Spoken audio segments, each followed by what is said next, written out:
the audience. "What you can do to help is just building awareness in the community," Bruce said to rally the delegates. "Talk to your family members, your constituents, your friends, your neighbors. Tell them you heard about a life-saving medication that makes patients feel better and be able to function better. Let's," as Juan said, "make Bidil as commonly known in the African American community as Viagra is in the broader community." 60. The image of Bidil as a white knight rescuing dying black patients proved to be a powerful defense against criticisms. Should a drug be withheld simply because it may play into the fear of a racist agenda? Asks a guest editorial in the black newspaper The Chicago Defender. 61 Gary Puckrain says that concern about the medical and scientific validity of the concept of race is valid, but, under present circumstances, impractical. 62 Dr. Winston Price, president of the National Medical Association, urged that Bidil be rushed to market, warning that any day of delay represents an unacceptable missed opportunity to save lives. 63 When I stated at an April 2006 MIT conference on race-based therapeutics that there was no consensus among African Americans on their benefits, Juan Cofield stood up in the audience and emotionally objected. "There is a consensus supporting Bidil," he shouted at me. "The NAACP supports it, the Association of Black Cardiologists supports it, and the Black Congressional Caucus supports it." He accused me of jeopardizing the lives of black people. According to this view, the urgent crisis of African American heart disease must take precedence over political objections to the use of race as biomedical category. Indeed, these objections are seen as a form of racial discrimination or betrayal on grounds that they block black heart patients' access to the medicines they need. But other critics and I never argued that Bidil should be withheld from the market. To the contrary, we argued that, if it were to be marketed, it should be made more widely available, without regard to race. NITROMD also made payments to other black organizations that promoted Bidil. Gary Puckrain's organization received an undisclosed amount of an unrestricted educational grant to undertake epidemiological research on chronic heart failure patients. NITROMD paid the Association of Black Cardiologists $200,000 for its part in organizing the clinical trial, but the organization's members had far more to gain in the perks that drug companies offer medical professionals. 64 Of course, this is no different from the way the pharmaceutical industry typically promotes its products. Marcia Angel reports that 94% of physicians take money or gifts from drug companies.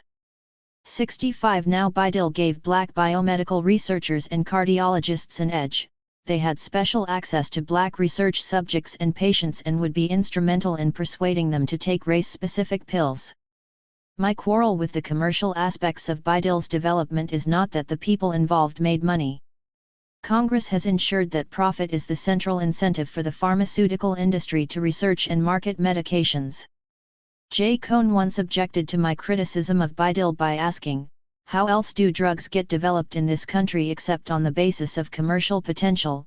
66 Yet it is one thing for biomedical researchers and pharmaceutical companies to profit from scientific innovation, it is quite another for the profit motive to distort the underlying scientific research.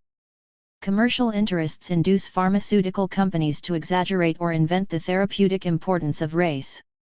NITROMD did not make money from a drug that was developed to treat heart failure in black patients.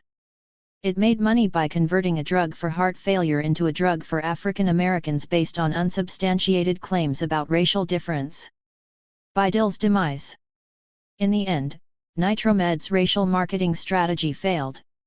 Sales started out sluggish, reaching only $4.5 million by the end of 2005.67. The first sign of trouble was the 2006 resignation of its top executives, Michael Loberg and Lawrence Block, amid reports that the company lost $108 million in the first year after its IPO. 68 We lost a lot of momentum after launch when the reimbursement coverage was so poor, says Kenneth Bate, the new chief operating officer.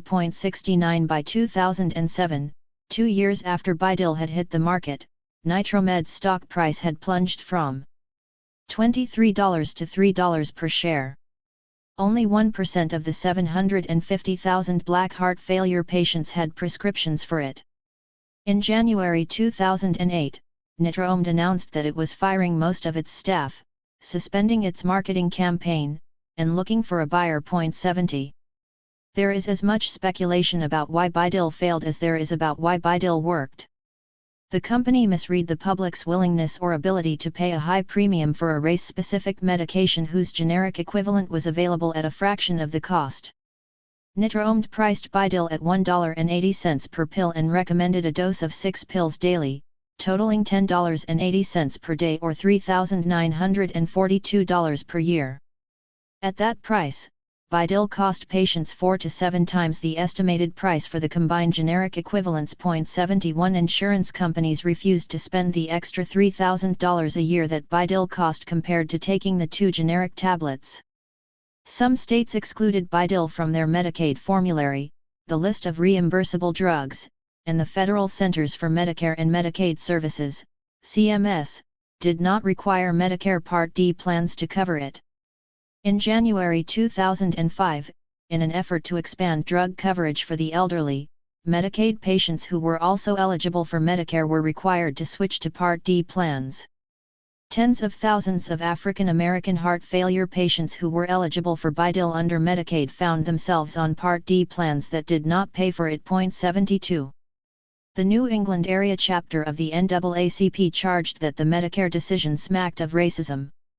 In a letter to 6 leading prescription drug insurers, Cofield wrote, "Anything short of immediate and full, affordable access to Bidil for African American heart failure patients enrolled in your Part D plan is inadequate." 73 The Washington Legal Foundation, a Washington, D.C., public interest law and policy center, petitioned CMS to reverse its reimbursement policy, arguing the federal agency was putting cost-cutting ahead of Black lives. CMS's unwillingness to support coverage for the one drug approved solely for African Americans, an unwillingness that undoubtedly is contributing to the woeful undertreatment of Black heart failure patients, suggests insensitivity to the need for the federal government to lead the way in promoting racial equality in healthcare delivery, said the organization's chief counsel, Richard Samp. 74. Telling Black patients they should use cheap generics instead of the drug the FDA had specifically approved for them unfortunately seemed like yet another instance of state disinterest in Black health. This was a long-standing issue. In the past, some Blacks had questioned advice that old-fashioned diuretics were more effective for their hypertension than the advanced medications prescribed to whites. Ironically, these protests reveal a danger in racial labeling itself.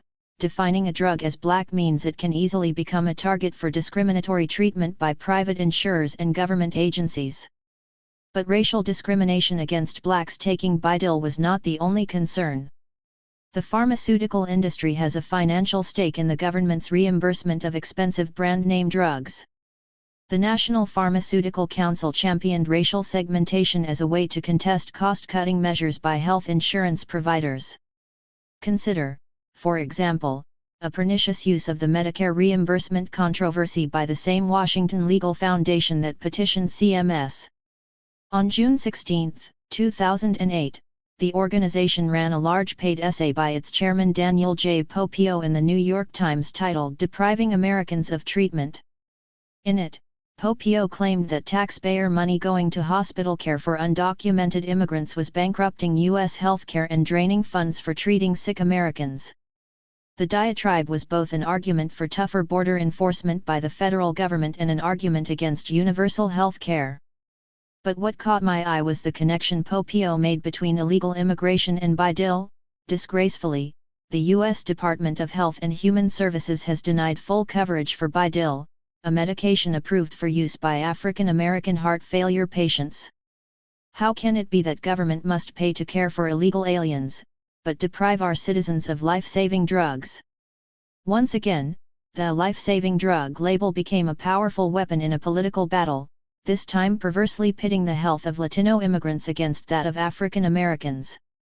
While private and state insurance decisions helped doom Bidil, an episode of the popular Fox medical drama House MD that aired 3 months after the FDA approved Bidil suggests another reason. 75 Early in the episode, Dr. Eric Foreman, played by African American actor Omar Epps, treats an older African American man who is having trouble climbing stairs. Noticing that his blood pressure is high, Dr. Foreman tells the patient, "I have something new that should help you out." Combines a nitrate with a blood pressure pill. It's targeted to African Americans. Foreman and the patient argue over whether to believe studies indicating blacks tend to have nitric oxide deficiency. "I've had white people lying to me for 60 years, the patient says. "You really want to screw Whitey? Be one of the few black men to live long enough to collect Social Security. Take the medicine," Foreman replies, handing him a prescription. The next day, the same man returns without having filled the prescription. This time he is seen by Dr. House. "I'm not buying into no racist drug, okay," the patient tells House. "It's racist because it helps black people more than white people? Well, on behalf of my peeps, let me say, thanks for dying on principle for us," House shoots back. "Look. My heart's red, your heart's red. And it don't make no sense to give us different drugs." House writes a new prescription. "I'll give you the same medicine we give Republicans." Black suspicion was also the theme of a cartoon poking fun at Bidil in the K Chronicles by Keith Knight. 4 black figures stare warily at a pill bottle sitting in the middle of a table. "I ain't gonna try it." "You try it," one says. "No way. I ain't gonna try it," says another. To the side, the caption reads, "Bidil, the first government-approved drug specifically made for a particular race, is supposed to help black folks combat heart failure." The next frame depicts reminders of U.S. medical experimentation and exploitation of African Americans.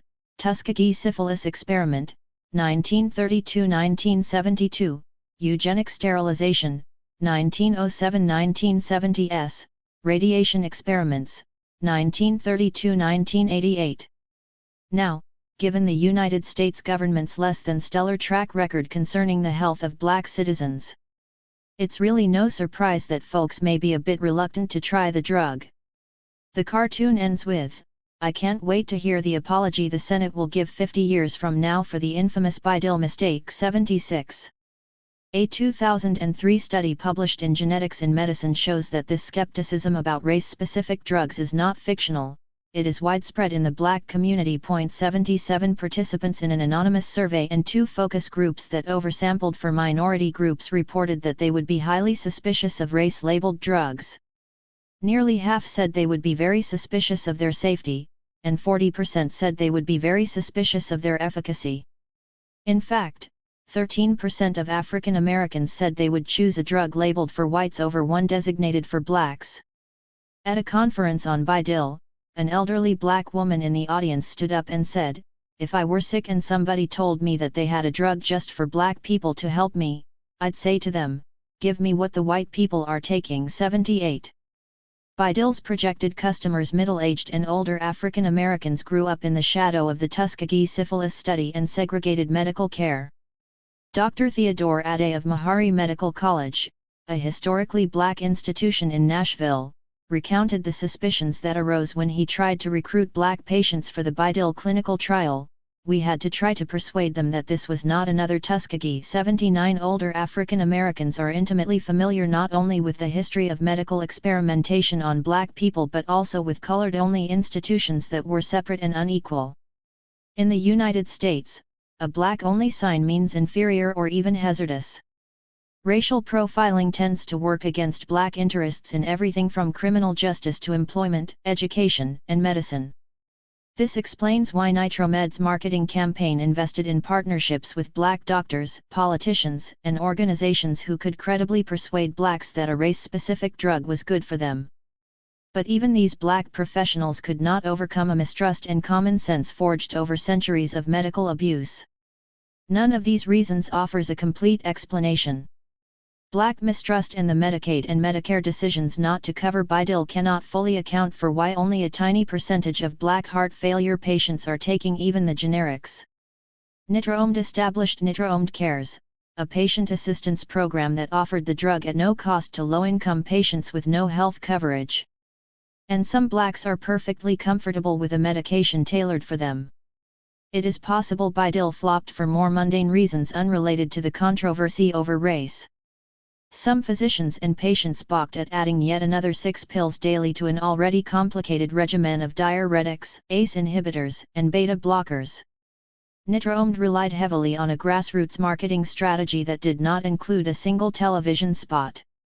Perhaps most damaging, by 2008 the entire biotechnology sector was collapsing as cash-strapped small firms cancelled drug trials, filed for bankruptcy, and sold out to larger companies. 80 It's possible that Bidil was an early victim of the financial downturn, not protest against its race-specific label. The future of race-based therapies.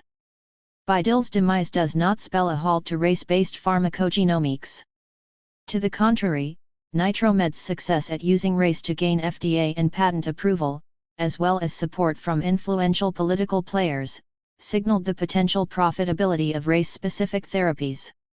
Jonathan Kahn argues that Bidil's racial labeling gave the pharmaceutical companies a new model of how to exploit race in the marketplace by literally capitalizing on the racial identity of minority populations, providing a cheaper, more efficient way to gain FDA approval for drugs as well as to distinguish their patents from the competition. 81 Supporting his view is evidence of the growing use of race as a genetic category to gain patent protection. Using the U.S. Patent Office database, Kahn reviewed gene-related patent applications filed between 1976 and 2005 that employed racial or ethnic categories. He discovered a 5-fold increase in racial patents during that period. Race was not mentioned in any application filed between 1976 and 1997. Then the number of gene-related patents and patent applications using race or ethnicity skyrocketed. 12 such patents were issued in the period 1976-2005, and 65 such patent applications were filed in the period 2001-2005. This trend of treating racial identity as a component of a genetic commodity further solidifies the contemporary view that race is biological. The patent process takes race as a social category and recodes it as natural, Kahn writes. 82. Using racial categories to patent an invention and carve out a racially defined market for it is nothing new. There is a long history, dating back to the 1800s, of patenting all sorts of products that involve race: chemicals to straighten kinky hair, creams to lighten dark skin, toys that celebrate or mock people of color. 83 A patent from 1940 for an arcade game featured a figure of a Negro stealing a chicken as a target. As soon as the target is initially moved, with the Negro moving toward the hen house, a successful hit will cause him to reverse his direction of movement and leave the hen house, the inventor explained. 84 The civil rights movement ushered in patents for dolls, games, and teaching materials that celebrated diversity, ethnic holidays, and civil rights leaders. A more recent patent, filed in 2006, for a device that quickly removes natural or synthetic braids that have been attached to human hair, claims that African Americans will benefit from the device because they genetically have hair that resists the formation of longer lengths and so tend to use hair attachments. 85. Race and ethnic heritage are used by patent applicants in a variety of ways, some more harmful than others. The problem with recent gene-related patents is that they treat race as a biological category. I was curious to see what these racial gene-related patents looked like and whether they were still being filed. In 2009, a research assistant helped me comb the patent database for recent applications to patent biotechnological inventions that incorporated race. An application filed in April 2009 seeks to patent a method of predicting response to antipsychotic drug therapy by testing patients for the presence of a polymorphism in dopamine D2 receptor genes. 86 This broad claim is followed by a narrower one, the method of Claim 1, wherein the subject is an African American subject. The inventor hopes that if the broad claim is struck down, the more specific racial claim will survive. The application elaborates how the genetic screen works by describing a study conducted on 31 African American patients diagnosed with schizophrenia who received clozapine treatment. Although the genetic test is supposed to identify the alleles that predict whether someone of any race would benefit from the antipsychotic drug therapy, the inventor seems to tack on a racial claim as an added hook for securing a patent. Other inventions relied even more directly on race. 1 June 2009 application is for a genotyping technique that identifies a male Caucasian human subject at increased risk of experiencing hypersensitivity reaction to a therapeutic regime of abacavir, an anti-HIV medicine. 87 Another filed in June 2008 seeks to patent a genetic test for analyzing a biological sample from an African American woman for presence of a polymorphism or mutation associated with breast cancer, specified later as the BRCA1 and BRCA2 genes. The background section explains that African American women under 50 years old have the highest rate of new cases of breast cancer in the nation and tend to present at an earlier age with larger tumors and more advanced state disease. Given this higher burden of breast cancer and the high cost of conventional testing for BRCA1/2, the inventor argues, this efficient screening panel would particularly benefit African American women. 88 All of these patent applications involve a method for testing people for a specific gene variant that can predict disease or drug response. This is the sort of test that is supposed to allow personalized medicine to move beyond race as a temporary proxy for genetic difference. Yet each application makes race central to its bid for market protection. The growing number of biomedical studies and patents that rely on race suggest that biotech, pharmaceutical, and medical device companies are poised to launch a new generation of racial products. A 2007 report by the Pharmaceutical Research and Manufacturers of America, PhRMA, highlighted almost 700 medicines in development for diseases that disproportionately affect African Americans. Although the Memphis Business Journal described them in a headline as new medicines for the black population, the drugs are not tailored specifically for black patients but treat diseases such as prostate cancer, hypertension, asthma, HIV, and diabetes that afflict blacks at higher rates. 89 African Americans, and all Americans, should have timely access to the medicines their physicians believe would work best for them, PhRMA President and CEO Billy Towson wrote in the reports. Introduction. These 691 medicines in development by America's research companies may one day help to bridge the health gap and increase the likelihood that all Americans will share in the benefits of medical progress. 90,000's statement echoes the claim central to BioDeal's marketing strategy that developing pharmaceuticals specially for African Americans can help to eliminate health inequities. The package inserts for a number of medications reveal that race currently plays a role in pharmaceutical marketing and prescriptions. Many companies differentiate their drugs by claiming they work especially well in a specific race. Between 1995 and 1998, before the personalized medicine revolution had begun, the labels of 8% of new drugs included a statement about racial differences in effectiveness. 91 In 2001, the FDA approved Travatan, an eye drop manufactured by Alcon for lowering ocular pressure in glaucoma patients. Clinical studies testing Travatan, as well as a randomized trial comparing the efficacy of 3 glaucoma drugs, found that the ingredient in Travatan worked better in black patients than in others. Alcon latched on to this finding to advertise its product as the first glaucoma drug to demonstrate greater effectiveness in black patients. 92 Some physicians saw Travatan as the perfect match for the striking racial differences in glaucoma prevalence. African Americans are more likely to suffer from glaucoma, experience the disease at an early age, and go blind from it than people of other races. We think there's something different genetically about their optic nerve that may make them more susceptible to changes in pressure, says Philadelphia surgeon Marlene Moster. 93. The studies of Travatan lacked any hypothesis to explain why the black patients responded better on average. Socioeconomic or lifestyle factors may have distinguished the black patients. Or the difference in efficacy may have resulted from something even simpler: the black patients in the study were more likely to have dark eyes. Darker iris color is associated with greater intraocular pressure, which increases the risk of glaucoma. 94 After noting the higher pressure reduction among black clinical subjects, the Travatan insert discloses, it is not known at this time whether this difference is attributed to race or to heavily pigmented irides. Race also features in the marketing of statins, which millions of Americans take to lower their cholesterol. Crestor, a cholesterol-lowering drug manufactured by the pharmaceutical giant AstraZeneca, broke into the multi-billion-dollar statin market in 2003. The year before, the statin Lipitor earned Pfizer $8 billion, making it the best-selling drug in the world. AstraZeneca counted on Crestor to capture 20% of this global market. In August 2003, the FDA granted market approval with a racial qualification.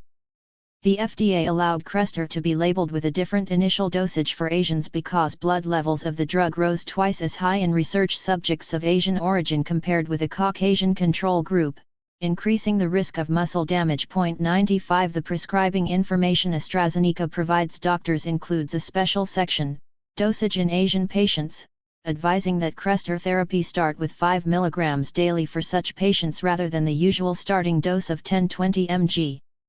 Another section, Race, explains that studies found no clinically relevant differences among Caucasian, Hispanic, and Black or Afro-Caribbean groups. At first glance, it might seem that racial dosing is a careful way to prevent harmful side effects. Perhaps this is an instance where using race really does enhance diagnostic and therapeutic precision, as J. Cohn has argued. 96 But if the usual starting dosage of Crestor can be toxic for some patients, is race the most accurate way to determine the right amount? If there is a genotype that increases Crestor blood levels, there must be some patients who identify as Caucasian, Hispanic, or Black who carry the allele and would therefore be harmed by the high recommended dosage. They should start on the 5 mg pill along with Asians. And then there is the perpetual problem of patients who identify as one race but have mixed ancestry. Is it safe for Tiger Woods, whose father is African American, mixed with Chinese and Native American, and whose mother is Asian, part Chinese, part Thai, to take the higher dose for blacks? Based on his looks, Woods, who once called himself Cablinasian, representing his Caucasian, Black, Indian, and Asian heritage, might easily be prescribed the dosage for blacks even though most of his ancestors came from Asia. But the problem with racial dosing runs deeper than assigning someone to the wrong race. It is simply bad medicine to prescribe potentially toxic drugs on the basis of a social category. As a patient, I personally would insist on the lower dosage to make sure the drug is safe for me, regardless of race. If there is a genetic trigger that makes Crestor dangerous for some patients, doctors should test for the risky genotype. If this test is unavailable, everyone should start with the safest dosage. As one health advocate writes, you don't want the strongest statin. You want the mildest statin that works for you. 97. Instead of prescribing by race, we should ask why Crestor is usually prescribed at a dose known to have catastrophic side effects. In the first year of Crestor's launch, AstraZeneca invested an estimated $1 billion in a promotional campaign to convince doctors to prescribe the drug. 98 At the time, Crestor was competing for market share against 4 other cholesterol-lowering drugs: Mevacor, Pravachol, Zocor, and the blockbuster Lipitor. AstraZeneca had been plagued by evidence that high doses of rosuvastatin, the active ingredient in Crestor, can cause rhabdomyolysis, the rapid breakdown of muscle tissue that can lead to acute kidney failure. Bayer withdrew Avastadin, known as Baycol or Lipabay, in 2001, after it was associated with 52 deaths from kidney failure. AstraZeneca withdrew an 80 mg version of Crestor because it was too risky. But many patient advocates expressed concern that Crestor's safety remained unproven. Public Citizen, the consumer watchdog group founded by Ralph Nader, tagged Crestor with its do not use warning and urged the FDA to pull it from the market. 99 In a blistering editorial, the respected British medical journal The Lancet accused AstraZeneca of driving its marketing machine too hard and too fast without regard to patient safety.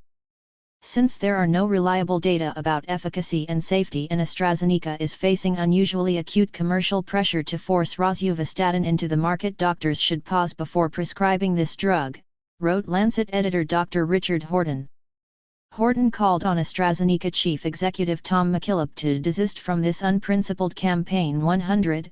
Since then, statin therapy has also been associated with an increased risk of developing diabetes. 101 Instead, the company resolved its safety problem by marketing a standard dose for most patients, with an exception for Asians. Using a crude and ambiguous social marker cannot possibly identify the patients at risk for kidney failure. Race-based dosing may make prescribing and marketing drugs simpler, but it does not make drugs safer. Nevertheless, AstraZeneca embarked on a full-scale strategy to test, and apparently market, its drugs by race. When a 2004 clinical trial testing its lung cancer drug Irza, approved by the FDA in 2003 under its accelerated approval regulations, failed to show any benefit, the company claimed that it worked in the subgroup of Asians who were enrolled in the study. Unlike its decision on Bidil, the FDA rejected the evidence altogether and refused to approve it for any new patients at all. 102 AstraZeneca also launched a galaxy of race-specific trials to test CRESTR, ARES, African American rosuvastatin investigation of efficacy and safety, IRIS, investigation of rosuvastatin in South Asian subjects, and Starship, study assessing rosuvastatin in the Hispanic population. Instead of limiting CRESTR prescriptions, as health advocates urged, the FDA recently expanded the market for the drug. In February 2010, the agency approved the pills as a preventive medicine for millions of people who show no sign of heart or cholesterol problems. 103 The revised label permits doctors to prescribe CRESTR to healthy men aged 50 or older and women aged 60 or older who have one other risk factor, such as smoking or high blood pressure, along with elevated inflammation in the body. This adds 6.5 million potential CRESTR users to the 80 million people who already have high cholesterol levels.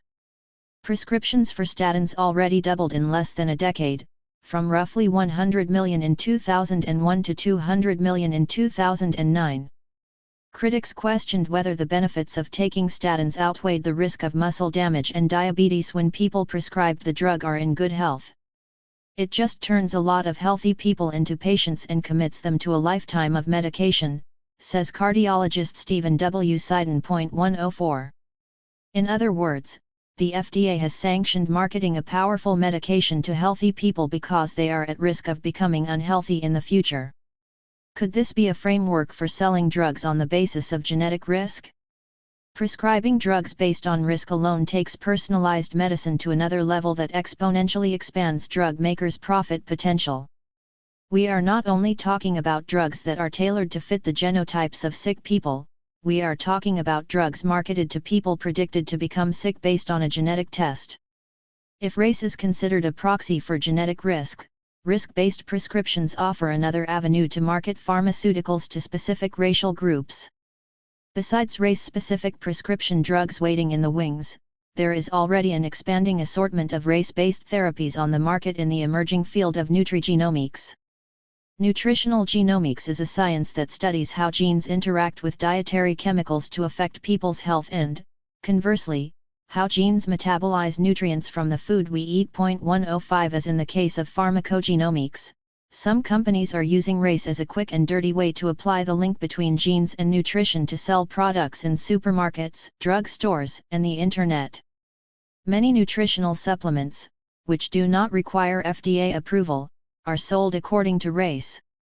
The labels on these products are based on the premise that absorption of nutrients and their impact on people's health varies by racial identity.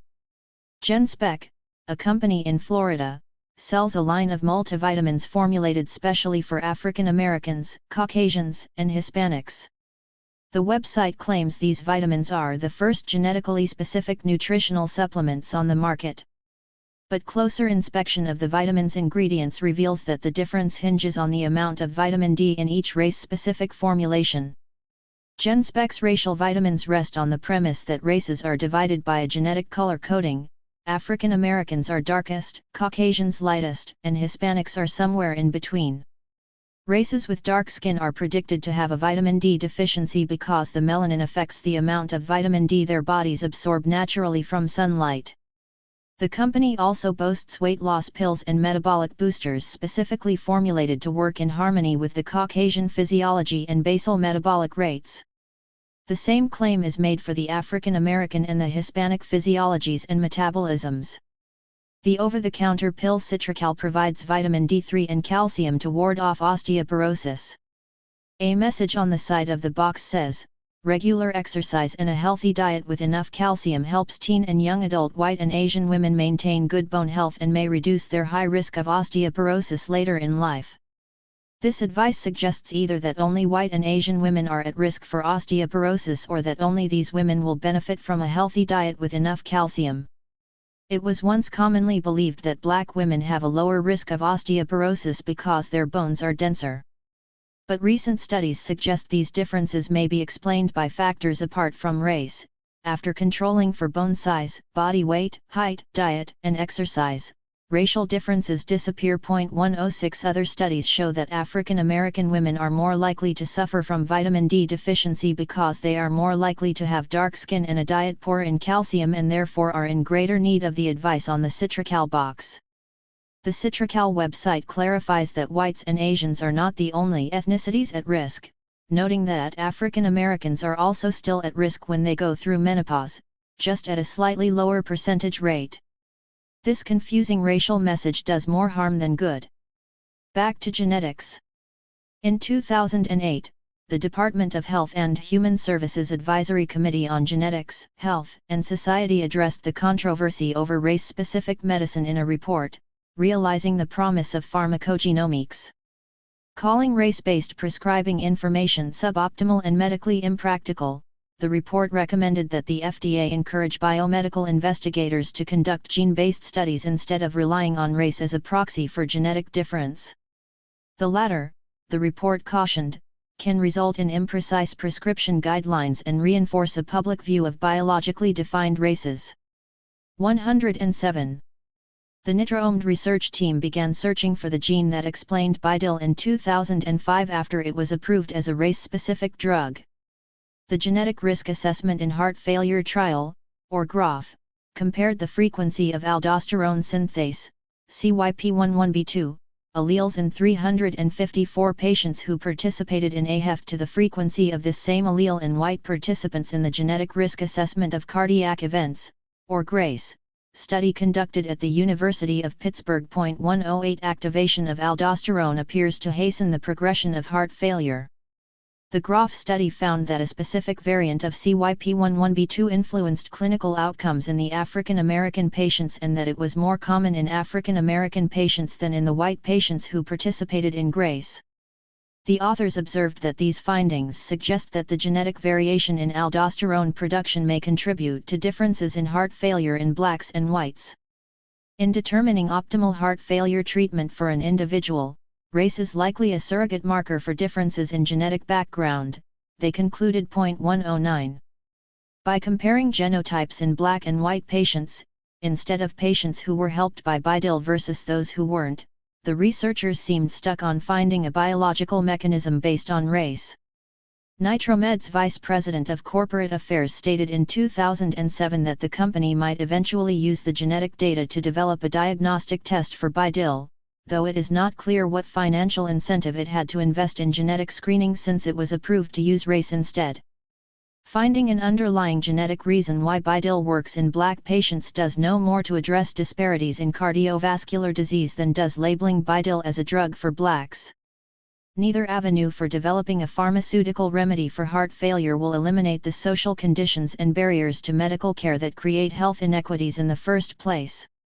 By turning to a genetic explanation, the researchers foreclosed a potentially more fruitful investigation of the environmental factors that separate white and black health and that could improve prevention of heart disease for everyone. In fact, conducting genetic research on the heels of BiDil's approval as a drug for blacks only reinforces the erroneous view that race is a genetic category that causes disparities in disease. It seemed the researchers were looking not for gene variants that predicted who would benefit from the drug, but for gene variants in blacks that explained why it benefited them in particular. In other words, NITRA-OMD sought a post hoc genetic justification for marketing its product based on race. All the research on BiDil, both the race-based clinical trial and gene-based analysis, was distorted by the myth that race is a biological category, by the unwillingness to come to grips with social inequality, and by the commercial interest in finding new markets for pharmaceuticals. Genetics has its place in developing personalized medicine, but genes are not the place to look for racial health disparities. Likewise, race has its place in understanding the impact of racism on people's health, but it is not where we should look for genetic differences. Health inequities which are caused by social injustice, not genetic dissimilarity, cannot be fixed by color-coded pills. Understanding race as a political system that produces health disparities would lead instead to research into the social factors that drive black hypertension, diabetes, and kidney disease, and to policies aimed at eliminating them. Will we forget about race?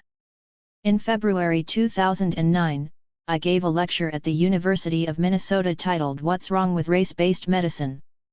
Before my lecture, I was interviewed on Minnesota Public Radio's mid-morning show.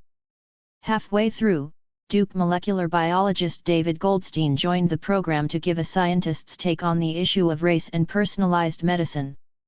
Goldstein argued that the media are to blame for exaggerating the importance of race to pharmacogenomic research.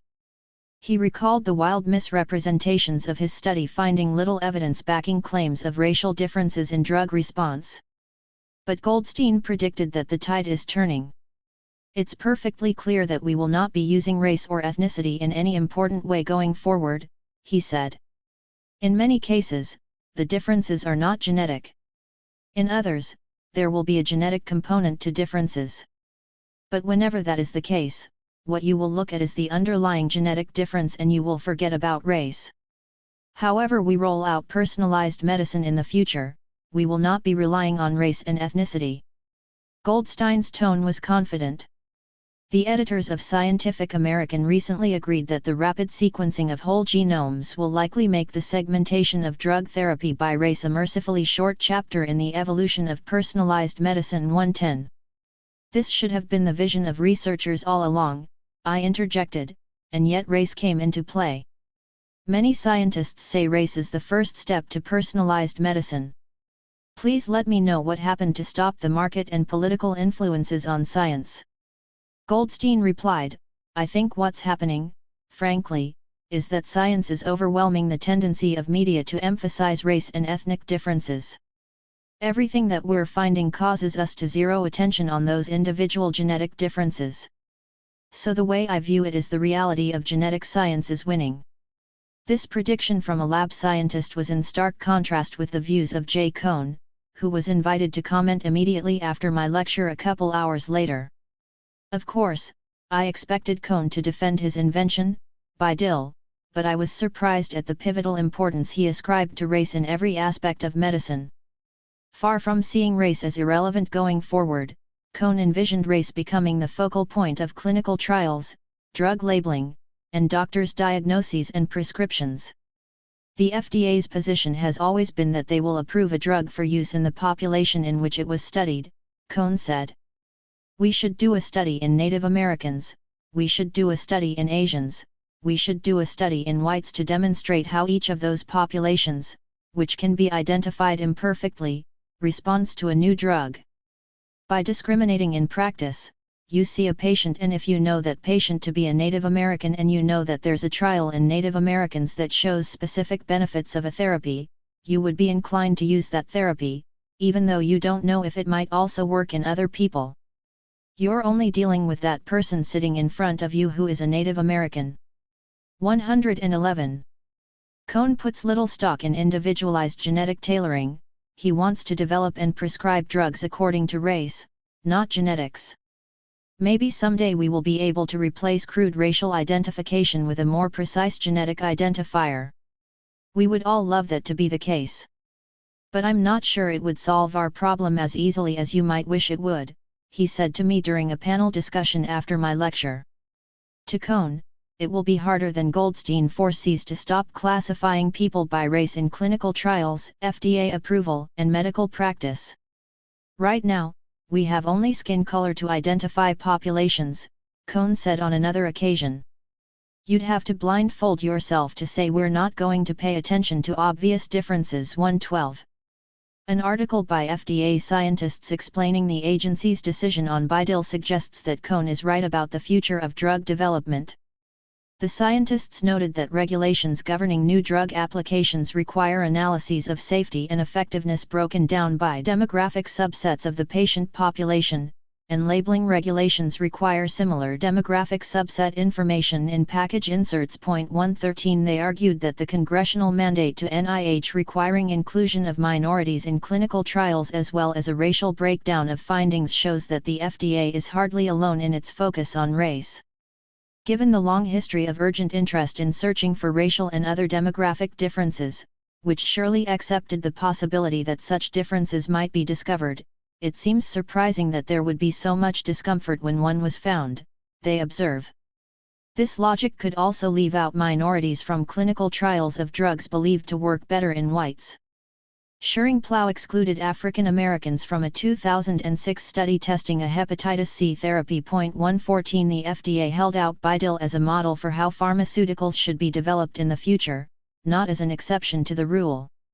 Even Goldstein curbed his prediction about personalized medicine with a caveat. He noted that the focus on individual-level genetic difference required sequencing individual genomes. We have to be quite careful because it's so difficult to interpret that information. There's so much change in the scientific literature, there's so much information inherent in our genomes that, in order to make maximal use of your own genetic information right now, you would need a highly paid consultant to advise you about your genome, he said. This raises the potential for another type of health inequity in personalized medicine, between those who can afford all the mapping and consulting and those who cannot. So we have a lot of concern about how fairly information about the genome will be made available to the broadest communities, Goldstein added. This disparity, which is directly tied to social inequality, means race will continue to play a role, despite Goldstein's scientific ideal of forgetting about it. It is hard to predict whether or not Bidil will serve as a template for spinning racial science into pharmaceutical gold. The scientific and commercial contexts are in flux. Not only has genomic science changed direction, but the business model of biotech startups making millions from tiny market segments has fizzled. Even if never repeated, the Bidil story still reveals how securely the biological meaning of race is fastened to medicine and how easily it can be exploited by the pharmaceutical industry to sell its products. Let's not forget that 10 years ago, when the mapping of the human genome revealed no genetic basis for race, some predicted that the science of human diversity would unseat race as the focus of genetic research. Yet it was precisely then that scientists intensified their efforts to redefine race in genetic terms, find genetic explanations for health disparities, and treat race as an essential ingredient of personalized medicine. If scientists are now promising to diagnose individual genomes as a gene-based racial science emerges, future genetic technologies are likely to continue to make use of race despite having no scientific need for it. 9. Race and the new biocitizen. I'd rather spend my money on my genome than a Bentley or an airplane. One that's millionaire Dan Stoisko, explaining why, in January 2008, he became the second person in the world to buy the complete map of his personal genetic profile. Sequencing your genome used to be quite pricey. Stoisko went to Nome, a Cambridge, Massachusetts, firm founded by Harvard geneticist George Church with the motto Know Thyself. Nome charged private clients $350,000 to read their entire genetic code and provide a face-to-face, customized analysis of what it revealed about them. That hefty price tag included being flown to Boston to spend a day at Nome discussing the results. 2 Then the cost of personalized gene maps began to plummet. By the end of 2009, a startup biotech firm called Complete Genomics began taking orders for whole genome sequences at the astonishingly low price of $5,000. Scientists predict that in the near future they will be able to decode everyone's genome at an even more reasonable cost, allowing doctors to make more accurate predictions about our health and prescribe medications designed to match each person's individual genotype. Yet it remains to be seen whether personalized genomics will empower all individuals to take control of their health or whether it will be marketed and consumed in accordance with existing social inequalities, including race. Genetic testing comes home. For as little as $400, you can have a portion of your DNA scanned for a personalized analysis of your risk for specific, supposedly genetic, diseases. A burgeoning industry of close to 100 biotech companies offers this more limited form of direct-to-consumer, DTC, genotyping. Using the slogan "Genetics just got personal," the Silicon Valley startup 23andMe is an online service founded in 2006 by Anne Wojcicki, wife of Google co-founder Sergey Brin, and backed by the Google fortune. Its website allows you to choose to fill in your family tree for $399, take charge of your health for $429, or do both for an economical $499. Customers receive an at-home kit to collect a saliva sample, which they mail back to a lab for genetic screening. In a few weeks, they can log on to the website for an interactive report. Using the latest Genomic Association research, 23andMe gives customers quantitative estimates of their risk for a variety of diseases, like breast cancer, Parkinson's disease, diabetes, and age-related macular degeneration. It also informs them about gene-related traits ranging from earwax type to resistance to HIV/AIDS, baldness, and sprinting ability. The predictions require constant updating because current findings are often overturned by later studies. In November 2010, the company launched a monthly fee plan so customers can access updated genetic information after the one-year contract expires. Other companies provide more targeted testing. For less than $200, CaffeineGen diagnoses the gene for caffeine metabolism. GeneLink uses genetic profile information to recommend a targeted regimen of its vitamins and skincare products. The industry's message is clear: genetic testing empowers you to take control of your life. Can a DDC genetic reading really enable us to take charge of our health? Of course, genes matter to health. We are not born as blank slates. But nor are we programmed by our DNA to have predictable bodies or abilities. As I discussed in Chapter 6, we inherit not only genes but the complicated cellular machinery that reads the information in our DNA while perpetually interacting with the internal and external environments. Genes do not simply act, they must be activated, or inactivated, notes MIT science philosopher Evelyn Fox Keller. 3. It is the complex regulatory system in our cells, not genes themselves, that determines the final transcript of instructions. Because cellular dynamics are so messy and unpredictable, some molecular biologists are questioning whether there are even genes for proteins, let alone traits. The very term gene may now be an impediment to our understanding of human biology. Gene sequences look less and less like a blueprint. Instead, they function more like resources that cellular mechanisms use in different ways in a multitude of molecular processes that are, in turn, influenced by the multifaceted environments in which we live. 4. The media's penchant for announcing a new gene for X, accompanied now by the proliferation of personalized genotyping services, are fortifying the popular misconception that genes operate on their own. 5. Telling consumers that their DNA can predict their chance of getting diabetes, doing well on a test, or winning a marathon simply falsifies what DNA does. Having a gene that a computer has linked to a disease or a trait may not even be relevant because it could be overridden by other mutations that were not tested or whose impact remains unknown.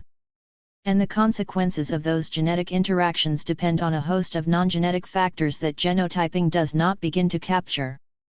If you could take the integrated influences of a bunch of genetic variants and a number of environmental inputs, and you put that into a formula, then you have the potential to make a good prediction, says Leslie Biesecker, a senior investigator in the National Human Genome Research Institute.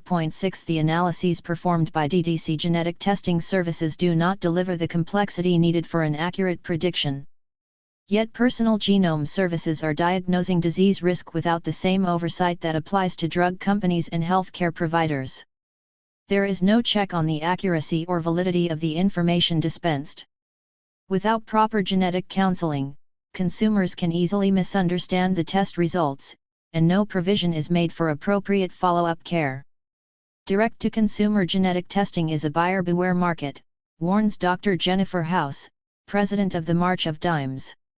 Consumers need to be very, very cautious. 7. In 2008, the California Department of Public Health issued cease and desist orders to 23andMe, Navigenics, and 10 other genetic testing companies, demanding that they comply with state and federal regulations. The companies continued operating while they obtained licenses under the California regulations that apply to traditional clinical laboratories. Companies doing business in New York received similar letters from the New York State Department of Health, and some stopped offering their tests for sale in the state.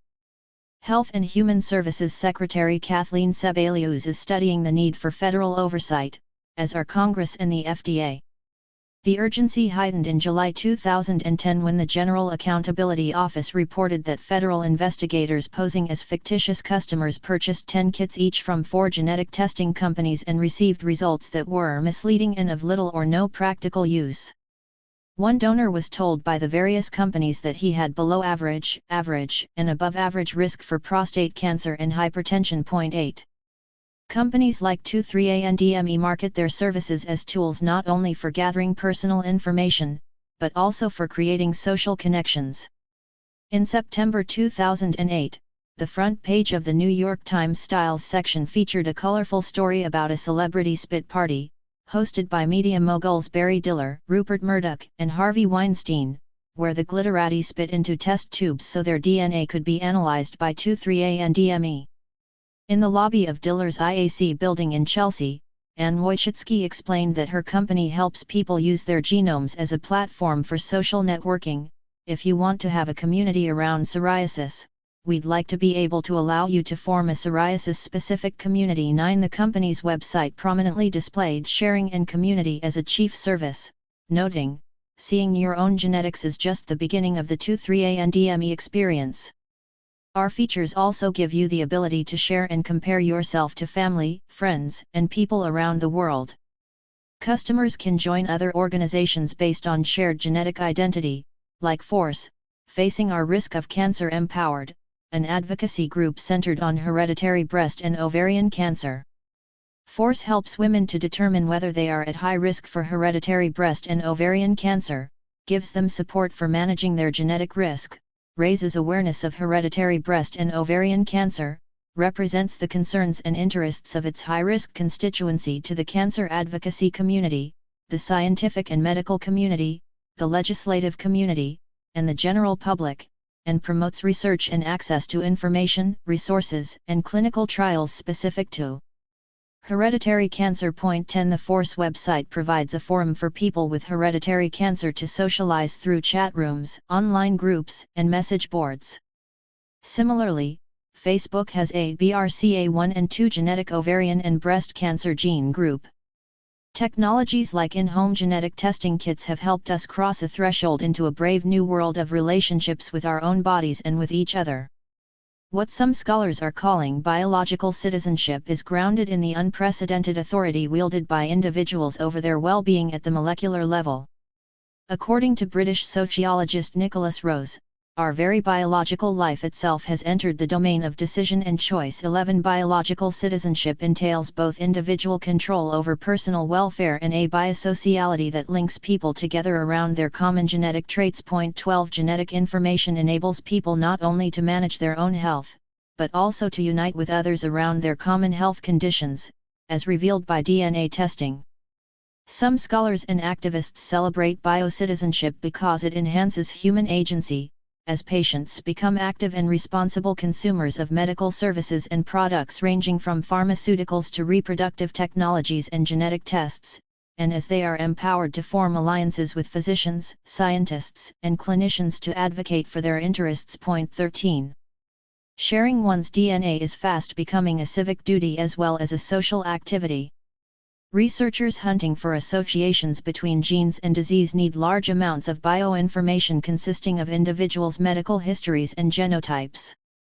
Universities across the country have begun amassing storehouses of genetic information from patients that can be matched to their medical records.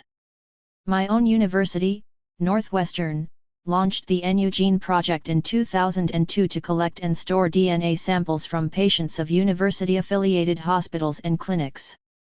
By 2010, almost 10,000 patients had enrolled.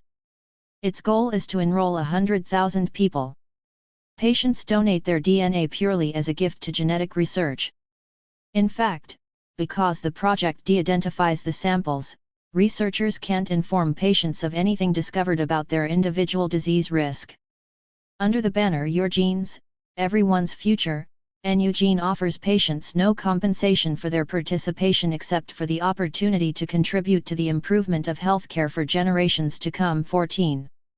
In a university environment, it can be difficult to tell whether these attempts to collect genetic information are voluntary or coercive.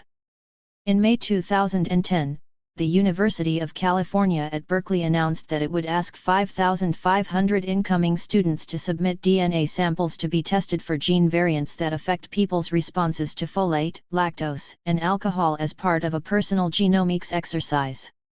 Bring Your Genes to Cal became Berkeley's annual On the Same Page program, which typically encourages incoming freshmen to read the same book over the summer and discuss it in fall seminars. 15. This year, we'll all be on the same page exploring the theme of personalized medicine, the set of emerging technologies that promises to transform our ability to predict, diagnose, and treat human disease, with Professor Jasper Rhine as our guide, explained the university website. It told students their DNA would contribute to understanding the impact of the variation in each of our genomes, the defining challenge for human biology for this century. 16. The students were given the option not to participate, but their young age and the seemingly obligatory nature of a request by the university administration to be part of an On the Same Page project made the decision to participate far from voluntary. According to Berkeley anthropology professor Nancy Shepper Hughes, the consent form read like a promotional leaflet on the miracles of medical genomics. 17. Jasper Rhine, the genetics professor heading the initiative, co-founded several California biotech firms, including a genetics testing company, and thus had a commercial interest in conscripting students to become biocitizens who believed it to be a civic duty to surrender their DNA for the sake of personalized medicine. The university promised it would maintain student anonymity in analyzing the aggregate data, but students could access their individual test results online, using their ID numbers and passwords. After months of heated criticism, the California Department of Health instructed Berkeley to cease the genetic testing component of the program. In response, Mark Schlissel, Dean of Biological Sciences, stated that the program would now focus prominently on the politics of genetic testing and whether individuals, rather than physicians and public agencies, ultimately control their own genetic information. 18. Nor do all of these projects place a high value on privacy. In October 2008, George Church launched the Personal Genome Project, PGP, which will build the only public DNA database that links genes to diseases, physical traits, and abilities. 19. In exchange for having their genomes inventoried, PGP participants agree to make it all public, along with personal information about their health, ancestries, and habits. 10 people, called the PGP 10, initially volunteered. Among them was Steven Pinker, the Harvard psychologist who wrote The Blank Slate, The Modern Denial of Human Nature, and whose grandmother suffered from Alzheimer's. Church appealed to 99,990 more of his fellow citizens to join him in donating their genetic material as part of the new civic responsibility to aid scientists in their mission to advance personalized medicine. "We're all at risk for everything to some extent," he said, "and so we need to have a rich set of data, and we need to be sharing that data until we get a much deeper understanding of what all the risk factors are, environmental and genetic." 20. Church also sees the importance of giving each individual more personal genetic information as part of an experiment that's unfolding about how much individualized self-knowledge will change us. 21. The United States military is also planning to conscript soldiers to be biocitizens. The Department of Defense, DoD, asked Jason, a group of scientist advisors that works through the nonprofit MITRE Corporation in McLean, Virginia, to consider the impact of anticipated advances in genome sequencing technology over the next decade and to assess how the armed forces could take advantage of genomic information about their personnel. In December 2010, Jason released a report, The $100 Genome, Implications for the DoD, which presents recommendations for the collection, storage, analysis, and use of personal genomic data from members of the military. Predicting that the $100 genome is nearly upon us, the report advocates that the DoD health system establish procedures to collect not only DNA samples from all military personnel but also their complete DNA sequence data. Drawing from more than 2 million people on active duty and in the reserves, the THIRD genomic database would far surpass any university collection. By entering genomic information in the medical database, Jason says, the military can group personnel data into phenotypes and correlate those phenotypes with genetic profiles. According to the report, many phenotypes of relevance to the THIRD are likely to have a strong genetic component, for which better understanding may lead to improved military capabilities. Jason's proposals suggest that the military may begin deploying personnel according to their genotypes that are thought to predict traits important to military performance. A major objective of genetic testing operations, including DDC services, is to compile the genetic information into giant databases that can be used to develop future personalized pharmaceutical products.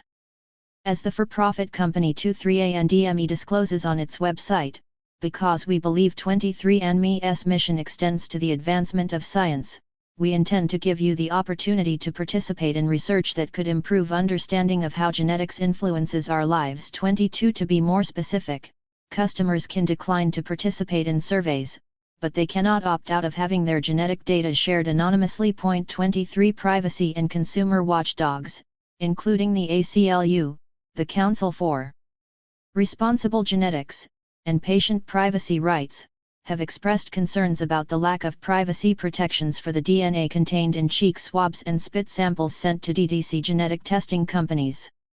Your DNA might be sold, shared, or used without your consent for testing and research, warns bioethicist Lori Andrews. Some companies are just a front end for biotech companies that use it for research. 24. The drive to amass individuals' genetic information has also steered social policy.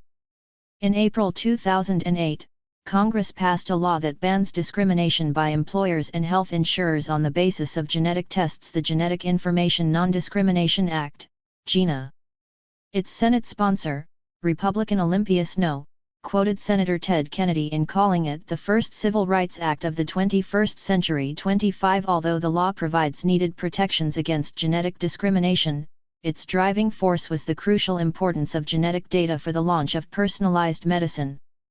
A true reflection of biocitizenship, GINA was backed by an alliance of drug companies, scientists, and patient groups that believe the legislation will foster the development of gene-tailored pharmaceuticals.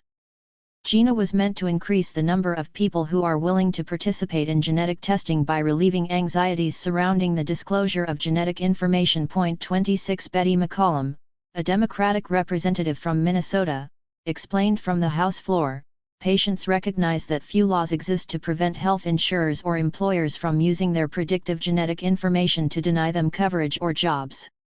As a result, fear of such discrimination could cause individuals to refuse potentially life-saving testing or to participate in genetic research.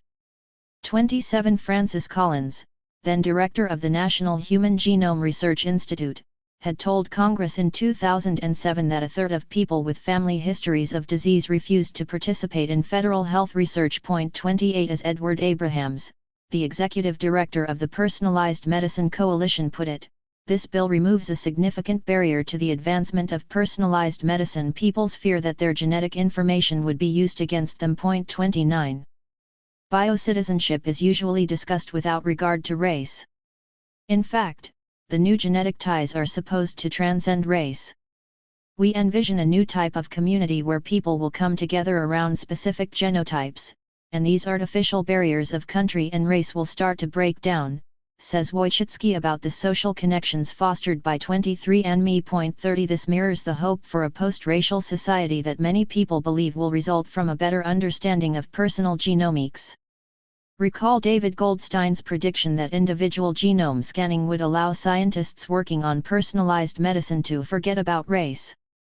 It is believed that if every American sent in a cheek swab, the test results would give them a new genetic identity to replace their racial identity. But race has been made fundamental to the new genetic citizenship. Race is treated as a key, even essential classification in the genetic research and testing that informs biocitizenship. Race is at the cutting edge of technologies that empower biocitizens, and it determines access to them. Race is integral to the public discourse about genetics that promotes biocitizenship. So far, genetic technologies are reinforcing race, not transcending it. Who has access? Will genetic testing empower everyone to take charge of their health, regardless of race? A study conducted by Katrina Armstrong and her colleagues at the University of Pennsylvania School of Medicine of genetic testing referrals of at-risk women suggests that the answer is number 31. The racial disparities documented in most areas of healthcare may in fact be greatest for new technologies. Dr. Armstrong studied 408 women who had a family history of breast or ovarian cancer and who had seen a doctor in the university health system in order to determine the factors that predicted which women used counseling about mutations that increase the risk of cancer. While research and media have focused on the decisions women make after they receive genetic counseling, Armstrong was interested in finding out who was referred for genetic testing in the first place. Mutations of the BRCA1 and BRCA2 genes have been associated with an increased risk of breast and ovarian cancer. About 1 in 400 women have the mutation and, although the risk is highest for women who are Ashkenazi Jews, it has been found in women who don't identify as Jewish. Myriad Genetics, a Utah-based biotech firm, was first to isolate the mutations and patented the DNA sequences themselves, giving the company a monopoly over the diagnostic test for the patented genes. With no competition, Myriad set the price for the test at more than $3,000, and any woman who wanted to find out if she had the mutations had to use Myriad's test. A March 2010 federal court decision invalidating Myriad's patents is on appeal. 32. Armstrong discovered a huge racial gap in genetic counseling. White women were almost 5 times more likely to undergo BRCA1/2 counseling than African American women. This inverse relationship between African Americans and genetic counseling remained even after adjusting for the probability of carrying the BRCA1/2 mutation, based on the number of relatives diagnosed with cancer and Ashkenazi Jewish heritage, socioeconomic status, cancer risk perception and worry, attitudes about genetic testing, and doctor visits and discussions about BRCA1/2 testing. In other words, the racial disparity among women receiving genetic counseling was not explained by their risk of cancer or their concern about it. Race mattered even when Armstrong looked only at women who were not of Ashkenazi descent. Race mattered even among women with the same income, education, and type of health insurance. And race mattered more with this genetic technology than with more traditional technologies such as cardiac catheterization. This is not to say BRCA1/2 testing is advisable for all women with a family history of cancer. Although some women who tested positive for the mutations have reduced their risk of cancer by having their ovaries or breasts removed, there are downsides to being tested. Testing is expensive and the information gleaned from it is imprecise. A positive test result can't tell whether or not a woman will actually develop cancer or when. It is a wrenching decision for women who test positive to weigh the possible benefits of prophylactic surgery or chemoprevention against the uncertain odds of getting cancer. It is therefore hard to pinpoint the optimal number of women with a family history of cancer who should get tested. But whoever these women are should not be determined by race. It is just as useful clinically for Black at-risk women to be tested as white at-risk women. Like the genetic trait for sickle cell, the BRCA1 and 2 genes are commonly perceived as race-specific traits. 33 While the gene for sickle cell is seen as Black, predisposing Black people to sickle cell disease, the BRCA mutations are seen as Jewish, predisposing Jewish women to breast or ovarian cancer. Alluding to evidence attributing cancers in non-Jewish women to BRCA1/2, Columbia research scholar Sherry Brandt Routh argues, researchers compete over which ethnic group owns a mutation rather than consider the possibility that the mutation is shared among people who have lives in close proximity or that ethnic identity may be a less than reliable proxy for genetic risk. 34 Flowing from this blindness is the view that people who are ethnically Jewish do not carry the sickle cell trait and Black women do not carry the BRCA alleles. These beliefs are wrong, as is the conclusion that these genes demonstrate the biological nature of race. 35. Building better babies. Unable to have a baby of her own, Amy Kehoe became her own general contractor to manufacture one, writes journalist Stephanie Saul in a front-page New York Times article titled Building a Baby. The story continues. Working mostly over the internet, Ms. Kehoe handpicked the egg donor, a pre-med student at the University of Michigan. From the website of California Cryobank, she chose the anonymous sperm donor, an athletic man with a 4.0 high school grade point average. On another website, SoMomsOnline.com, Ms. Kehoe found a gestational carrier who would deliver her baby. Finally, she hired the fertility clinic, IVF Michigan, which put together her creation last December. "We paid for the egg, sperm, the in vitro fertilization," Ms. Kehoe said as she showed off baby pictures at her home near Grand Rapids, Mich. "They wouldn't be here if it weren't for us." 36. Genetic science is empowering individuals not only to manage their own genetic risk, but also to eliminate genetic risk in their children. For decades, prenatal testing has allowed women to avoid bearing children with genetic disorders by having selective abortions. Advances in reproduction-assisting technologies that create embryos in a laboratory have converged with advances in genetic testing to produce increasingly sophisticated methods to select for preferred genetic traits before pregnancy. 37 In vitro fertilization, IVF, fertilization of the egg in a petri dish followed by transfer to the uterus has become a staple of fertility clinics. With pre-implantation genetic diagnosis, PGD, clinicians biopsy a single cell from an early embryo, diagnose it for the risk of developing hundreds of genetic conditions, and select for implantation only those embryos at low risk for these conditions. As Reprogenetics, LLC, a New Jersey-based genetics laboratory that specializes in PGD, puts it, this technique allows patients to choose those embryos classified by genetic diagnosis as normal. 38 These technologies, sometimes called reprogenetics, allow couples to have children who not only are genetically related to them but who are genetically advantaged. Parents also try to ensure high-quality genes for their children by picking sperm and egg donors who possess favored qualities. In 1980, California millionaire Robert Graham opened the Repository for Germinal Choice, a genius sperm bank that selected donors based on scientific achievement and boasted having sperm from several Nobel Prize winners, including William Shockley, also known for his racist views on intelligence. 39 Another California sperm bank offers celebrity look-alike sperm from donors who resemble actor Ben Affleck or soccer star David Beckham, for example. An ad in the University of Chicago newspaper offered $35,000 for an egg with these specifications: "You must be very healthy, very intelligent, and very attractive, and most of all, very happy." Liberal political views and athletic ability are pluses. 40 The prospective parents apparently believe not only that genes determine children's features, but that all their donors' features, including personality and political preferences, are inherited. Other fertility clinics use PGD to choose embryos by gender. By hiring a surrogate to be implanted with carefully pieced-together embryos, biocitizen parents can take control of the whole reproductive process. In the 1980s, Margaret Atwood and other feminist writers imagined dystopias in which childbearing by white women was valued and privileged while the wombs of minority women were devalued and exploited. In her dystopian novel The Handmaid's Tale, published in 1985, Atwood described the repressive Republic of Gilead, where handmaids were forced to serve as breeders for elite men and their infertile wives in order to perpetuate the white race. Black women, along with handmaids who failed to bear children, were exiled to toxic colonies. That same year, in The Mother Machine, Gina Correa predicted that white women would hire surrogates of color in reproductive brothels to be implanted with their eggs and gestate their babies at low cost. 41.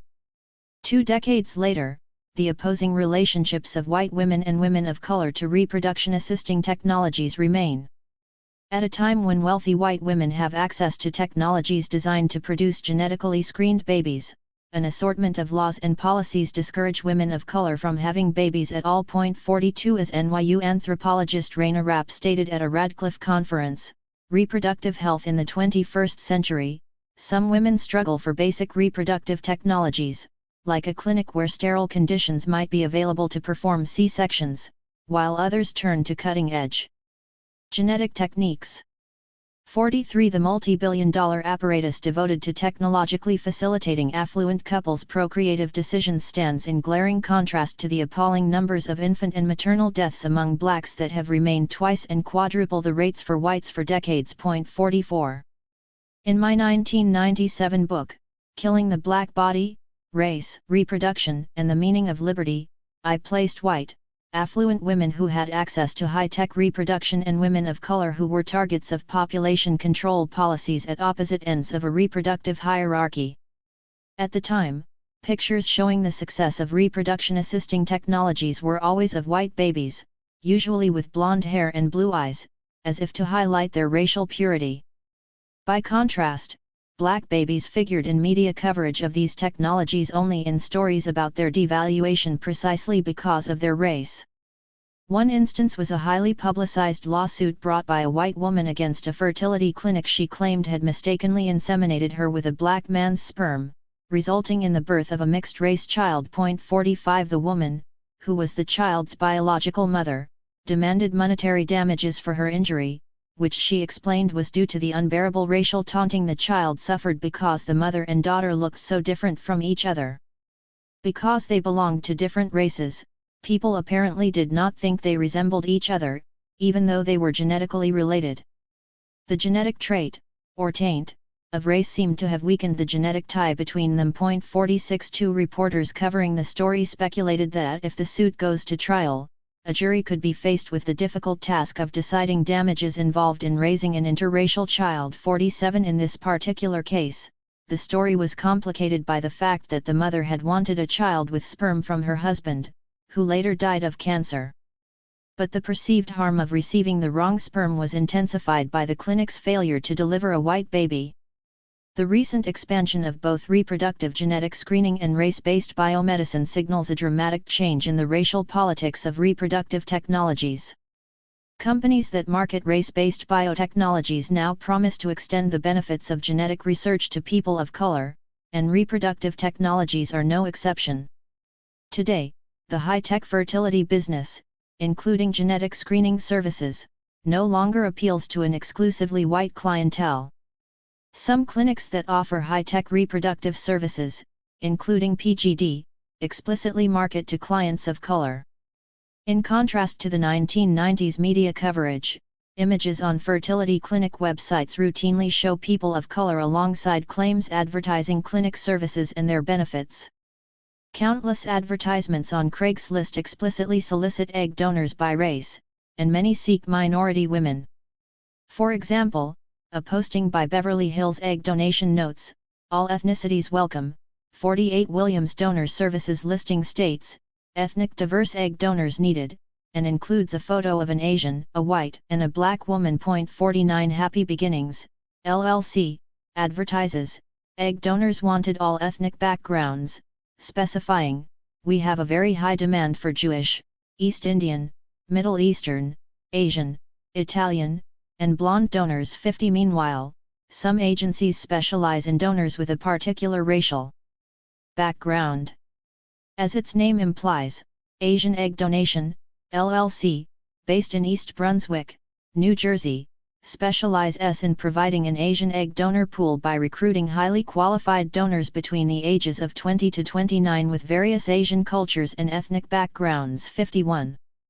As with other forms of personalized medicine, race is considered an essential way of grouping reprogenetic commodities. California Cryobank, the world's largest sperm bank, organizes its donor catalog according to race, with separate sections for Caucasian donors, Black/African American donors, Asian donors, and other ancestry donors. At the top of each page is a banner in bold print identifying the race of the donors listed on that page.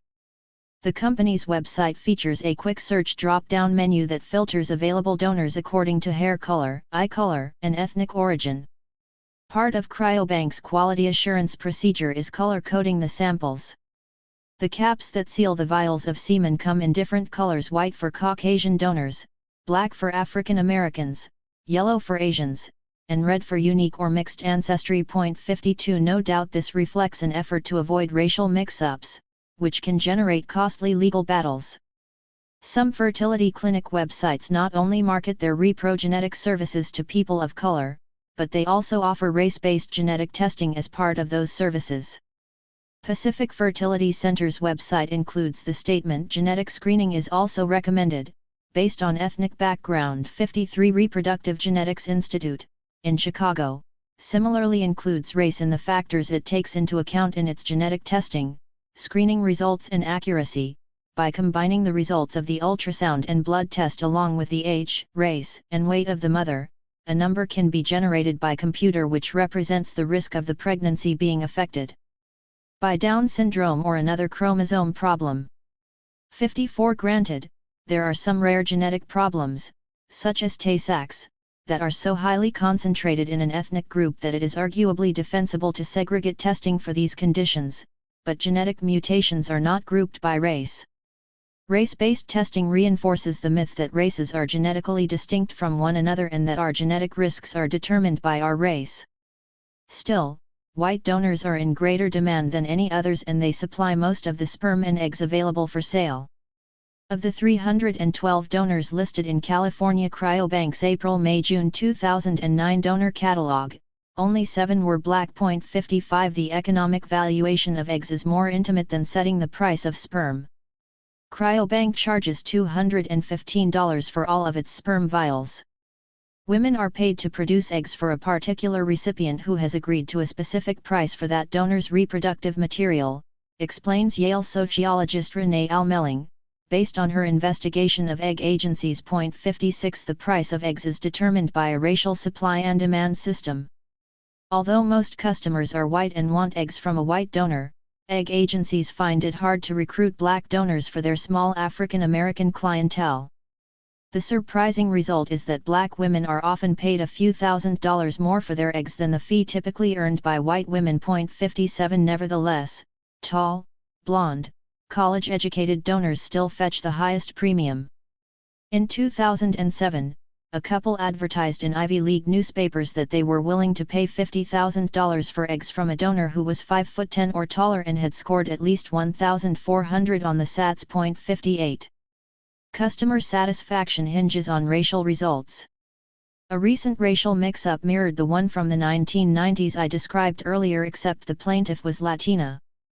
A Dominican woman, Nancy Andrews, and her white husband sued the Park Avenue fertility clinic that provided IVF for them because their daughter Jessica came out too dark. DNA tests confirmed that the baby, born in October 2004, was not conceived with Mr. Andrews's sperm.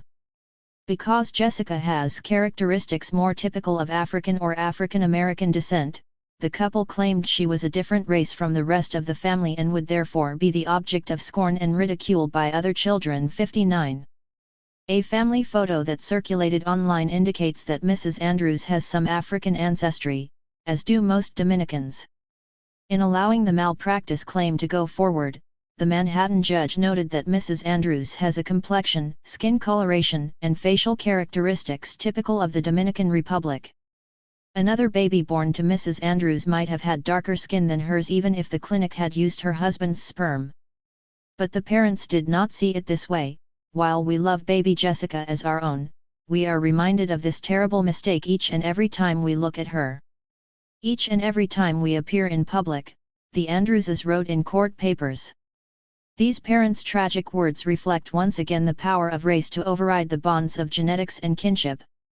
Some parents want to design their children's physical traits more directly, rather than rely on the features of egg and sperm donors. Fertility Institutes, a Los Angeles-based chain of fertility clinics run by IVF pioneer Dr. Jeffrey Steinberg, announced in December 2009 that it planned to offer cosmetic screening of embryos. 60 The company's website promised that its custom genetic service would allow parents to make a pre-selected choice of gender, eye color, hair color, and complexion. Critics accused Steinberg of unethically crossing a crucial line between testing for medical and non-medical traits, as well as promising unrealizable results.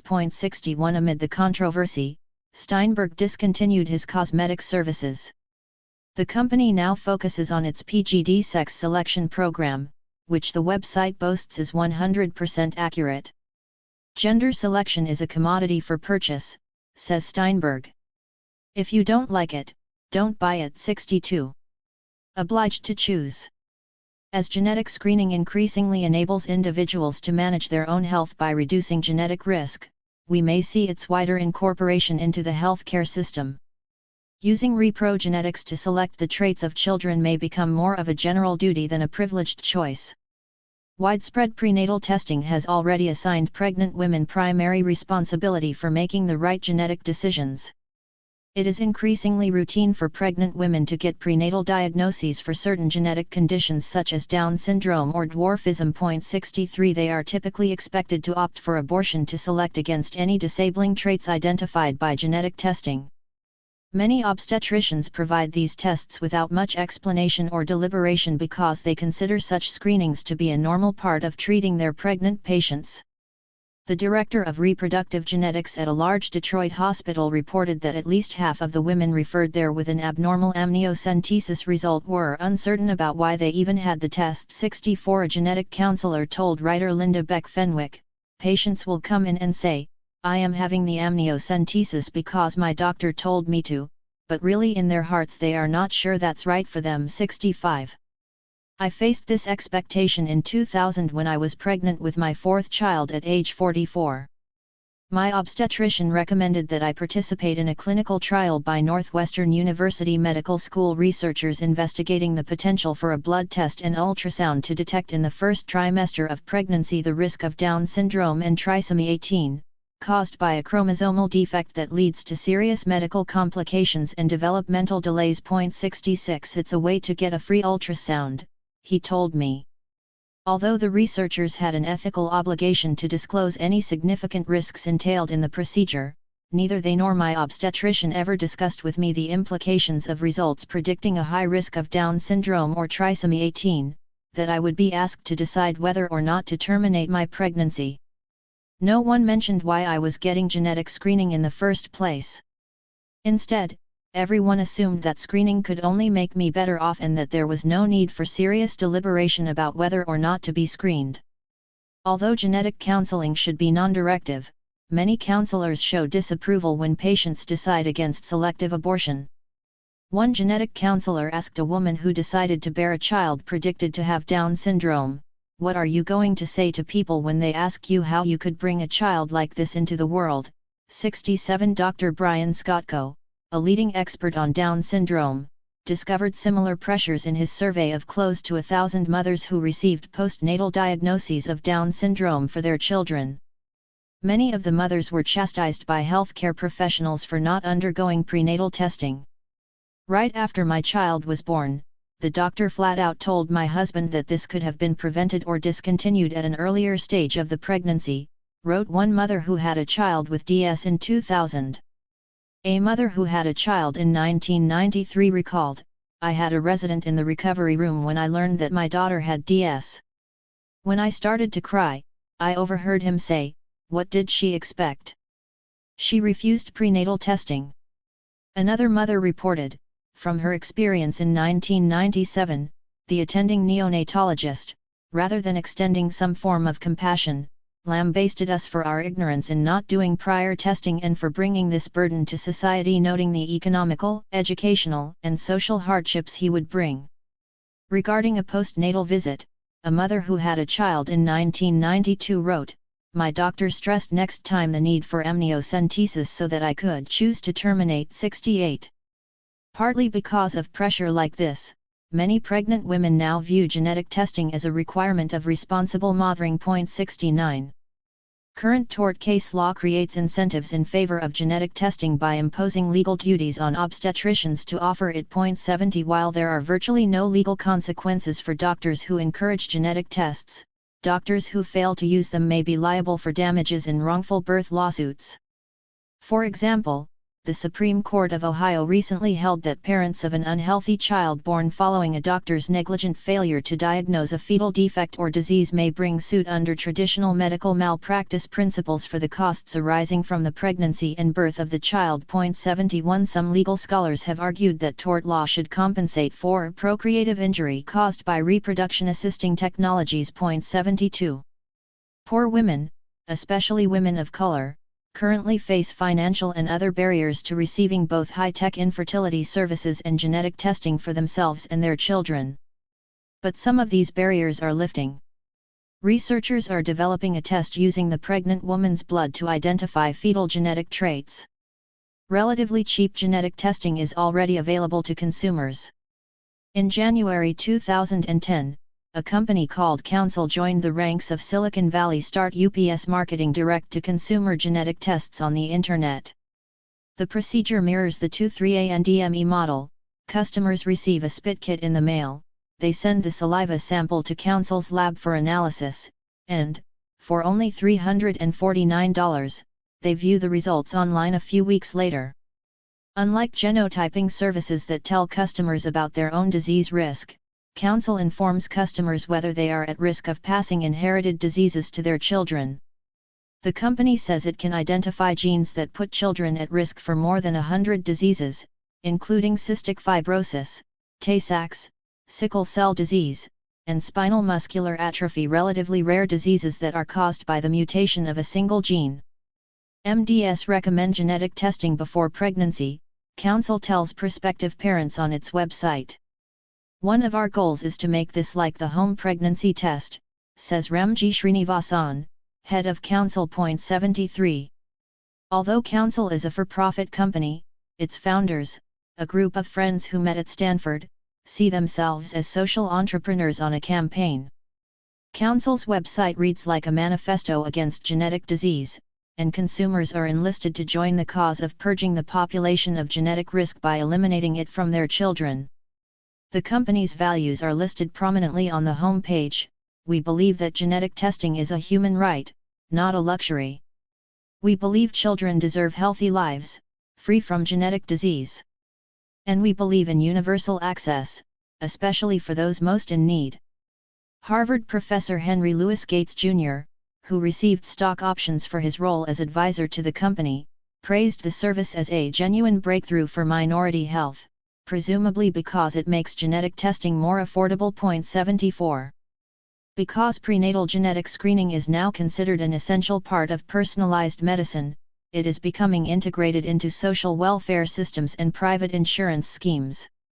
In March 2009, a California program began offering genetic screening through blood tests to every pregnant woman in the state for $162.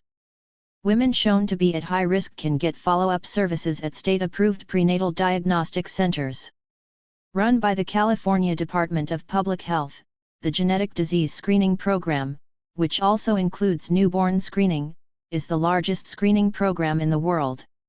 Its mission is to serve the people of California by reducing the emotional and financial burden of disability and death caused by genetic and congenital disorders.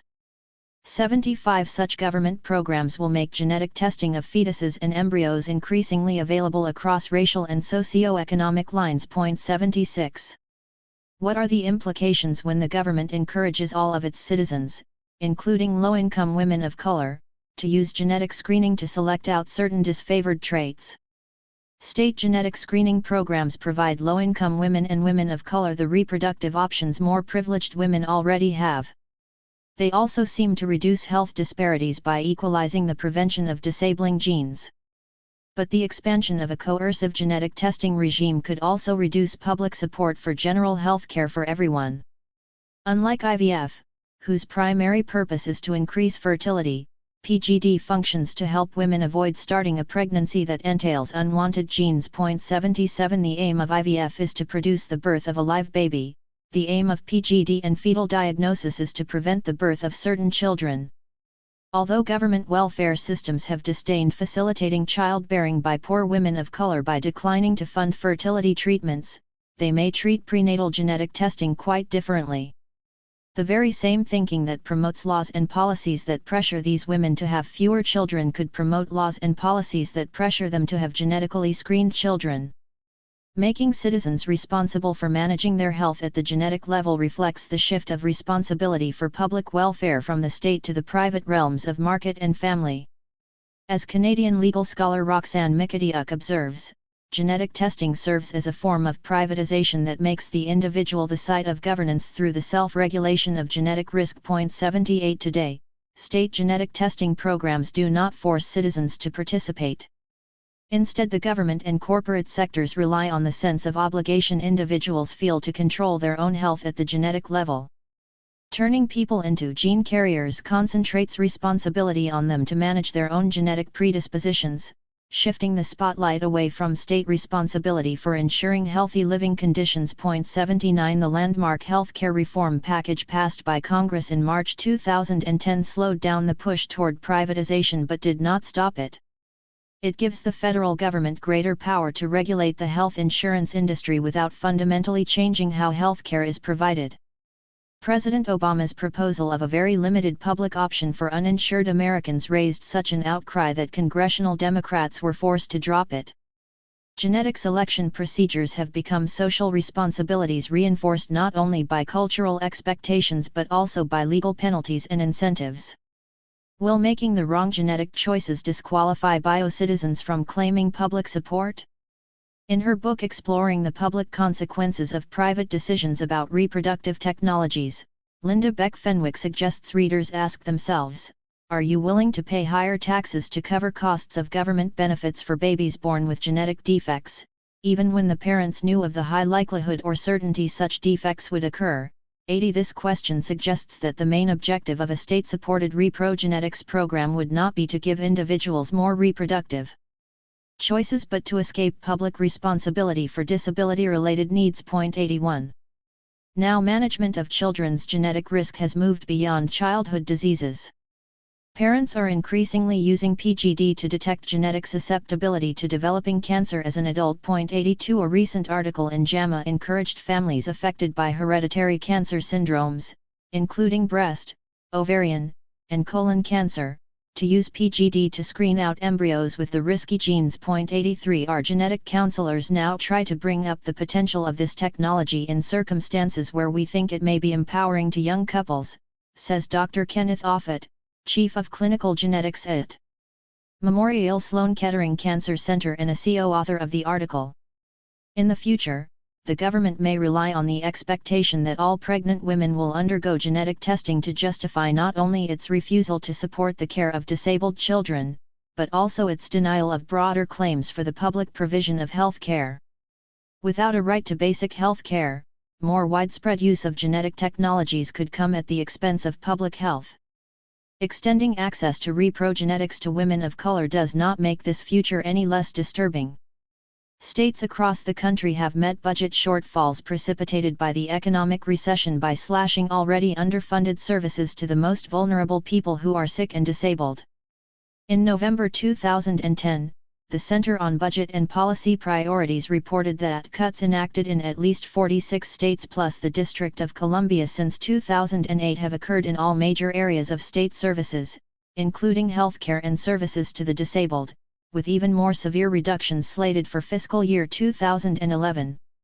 Washington, for example, plans to decrease by nearly 25% the amount of cash benefits paid to physically or mentally incapacitated adults through its Disability Lifeline program. The program's medical services for poor adults with disabilities will be completely eliminated. 84 The depletion of public resources for general health care and for supporting people with disabilities hits poor minority communities the hardest. Chilling evidence of the racial disparities that already plague care for people with disabilities is the gap in life expectancy for those born with Down syndrome. While the median age of death for whites with Down syndrome increased from 2 to 50 in the years between 1968 and 1997, the median age of death for blacks with Down syndrome reached only 25 years in 1997 from 0 in 1968. 85 The expectation of genetic self-regulation may fall especially harshly on Black and Latina women, who are stereotypically defined as hyperfertile and lacking the capacity for self-control. 86 In an ironic twist, it may be poor women of color, not affluent white women, who are most compelled to use reprogenetic technologies. Having a baby with Down syndrome is becoming a luxury for the rich, sociologist Barbara Katz-Rothman told me. 87. Genetic technologies by themselves cannot undo or transcend social inequalities. The most advanced and expensive ones will be reserved for the wealthiest people and fall outside the reach of most women of color. The market will privilege a tiny elite among people of color who can afford high-tech reproductive innovations while relegating the vast majority to the most intense reproductive surveillance. The application of market logic to childbearing is likely to expand the hiring of poor and working-class women of color for their reproductive labor. Paying these women to gestate fetuses or to produce eggs for genetic research could intensify even as the very same women are encouraged to use genetic technologies to screen their own children, limiting their reproductive freedom. Reproductive tourism is a growth industry. More and more Europeans and Americans are traveling to India and other developing countries to hire desperately poor, often illiterate women as gestational surrogates. 88 Surrogacy clinics in Anand, in the western Indian state of Gujarat, recruit women from neighbouring villages to be implanted with fertilized eggs of couples from around the world and carry the fetus to term. 89 The clinics run hostels where the surrogates bunk together while they are pregnant. Their diet, medicine, and daily activities are kept under constant surveillance to ensure healthy babies for the couples who hired them. The wombs of poor, dark-skinned women have become marketable commodities for more privileged people to rent. By outsourcing surrogacy to India, Americans pay a fraction of the U.S. fee $4,000 or $5,000, rather than $80,000 to $120,000. They also avoid U.S. regulations and the legal hassles that arise if the surrogate wants to keep or visit the baby. In allowing wealthy couples to take greater control of their reproductive lives, genetic technologies do not erase the deep social chasm that separates them from the Indian surrogates they hire. The celebration of biological citizenship forgets that some people's autonomy over life itself comes at the cost of devaluing the lives of others who must sell new forms of personal biocapital to survive. 90. Contrary to the illusion of biocitizens liberated by a personalized genomics that transcends racial divisions, the reality includes racially segregated markets for eggs and sperm, gender selection to weed out girls, renting wombs of impoverished surrogates, lawsuits branding dark-skinned children as genetic mistakes, and a growing obligation to use high-tech testing and interventions to ensure the genetic fitness of children. Though genetic technologies have thrust our very biological life itself into the domain of decision and choice, as Nicholas Rose writes, this does not mean they give us greater freedom, justice, or equality. By extending individual management of health to the molecular level, the state and big business exercise greater ability to monitor and influence our lives. While we are expected to choose products and services that promise to reduce genetic risk, we cannot expect guaranteed health care for everyone who needs it. Biocitizens or bioconsumers. When Steven Pinker received his genetic diagnosis from 23andMe, he found out just how confusing and inaccurate dabbling in recreational genetics can be. Although the company informed him of a lower than average chance of getting prostate cancer before age 80, his own research turned up studies that linked several of his genes to an elevated risk of the disease. Assessing risks from genomic data is not like using a pregnancy test kit with its bright blue line, Pinker writes. It's more like writing a term paper on a topic with a huge and chaotic research literature. Of course, most people buying in-home DNA test kits are not as equipped as a Harvard expert on genetics to delve into the research required to understand the bright line data they receive online. Pinker observes that the horoscope-like fascination of learning about genes that predict your traits does not have a sound scientific basis because individual genes are just not very informative. But instead of calling for an end to the personal genomics craze, Pinker continues to embrace it. He has faith that the science will improve as efforts like the Personal Genome Project amass huge samples, the price of sequencing sinks and biologists come to a better understanding of what genes do and why they vary. And besides, personal genomics is just too much fun. 91. Pinker ignores the societal implications of marketing to the public the false belief that genes on their own can determine health and personality traits. Giving people more genetic data at a lower cost will only reinforce this misunderstanding. Pinker misreads the danger posed by genetic determinism when he writes that many of the dystopian fears raised by personal genomics are simply out of touch with the complex and probabilistic nature of genes. Forget about the hyperparents who want to implant math genes in their unborn children, the Gattaca corporations that scan people's DNA to assign them to castes, the employers or suitors who hack into your genome to find out what kind of worker or spouse you'd make. Let them try, they'd be wasting their time. 92 But the problem is not that hyperparents, corporations, and employers really can do these things with genes. The problem is that they think they can, and the private sector and government have a long history of using the myth of genetic determinism to gain public support for discriminatory policies. When I gave a talk at MIT in 2008 about the new biocitizen enabled by genetic testing, Harvard epidemiologist Nancy Krieger called out from the audience, "That's not biocitizenship, that's bioconsumerism." Purchasing genetic testing kits that are marketed as status symbols and joining a chat room based on the results does not entail the kind of civic engagement that is the mark of true citizenship. Although patients and customers are encouraged to participate in university and commercial genomic research ventures in language that suggests active citizenship, their actual involvement is typically limited to donating DNA samples. 93 In the case of some DDC services, their involvement requires no action at all. It is the default unless you opt out. Patients and customers who donate their DNA are not making truly informed decisions to participate fully in the research enterprise, to share in its governance, monitor its progress, and distribute its benefits equally. There is no democratic process to make sure the research truly serves the public interest and improves the lives of people throughout our society. More fundamentally, its focus is as atomistic as can be, right down to each individual's unique genetic code.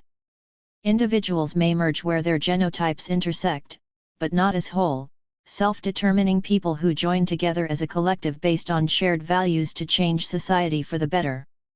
The central objective of dominating one's individual life at the molecular level is the opposite of working in solidarity to eliminate unjust social structures like race. Yet I think it is correct to recognize the emerging relationship among individuals, the market, and the state as biocitizenship. It is a new form of citizenship that threatens to replace active, collective engagement to create a better society with providing information to the biotech industry and consuming its goods and services. We do not have to accept this consumer citizen role being marketed to us. The dawning era of biocitizenship can be an opportunity for people dedicated to social justice to intervene collectively in biopolitics, not just to gain greater access to products of biomedical research, but also to change the relationship between biotechnology and power, especially biotechnology and race, to create a more humane world. 10. Tracing racial roots. Eric London, a teacher at the Laboratory School of Finance and Technology in the Bronx, engaged his middle school students in an unusual science project.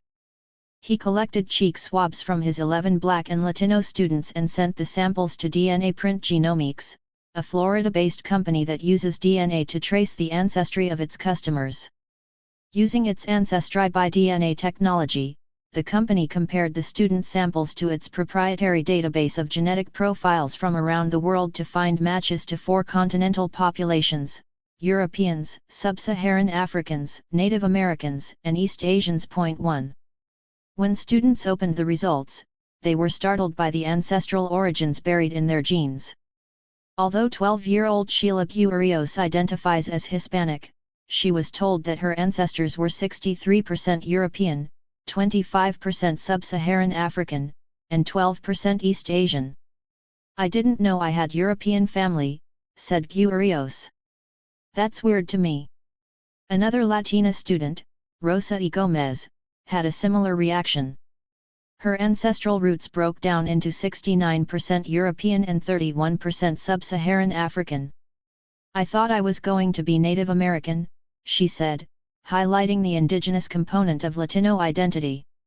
2 African American students also received unexpected results.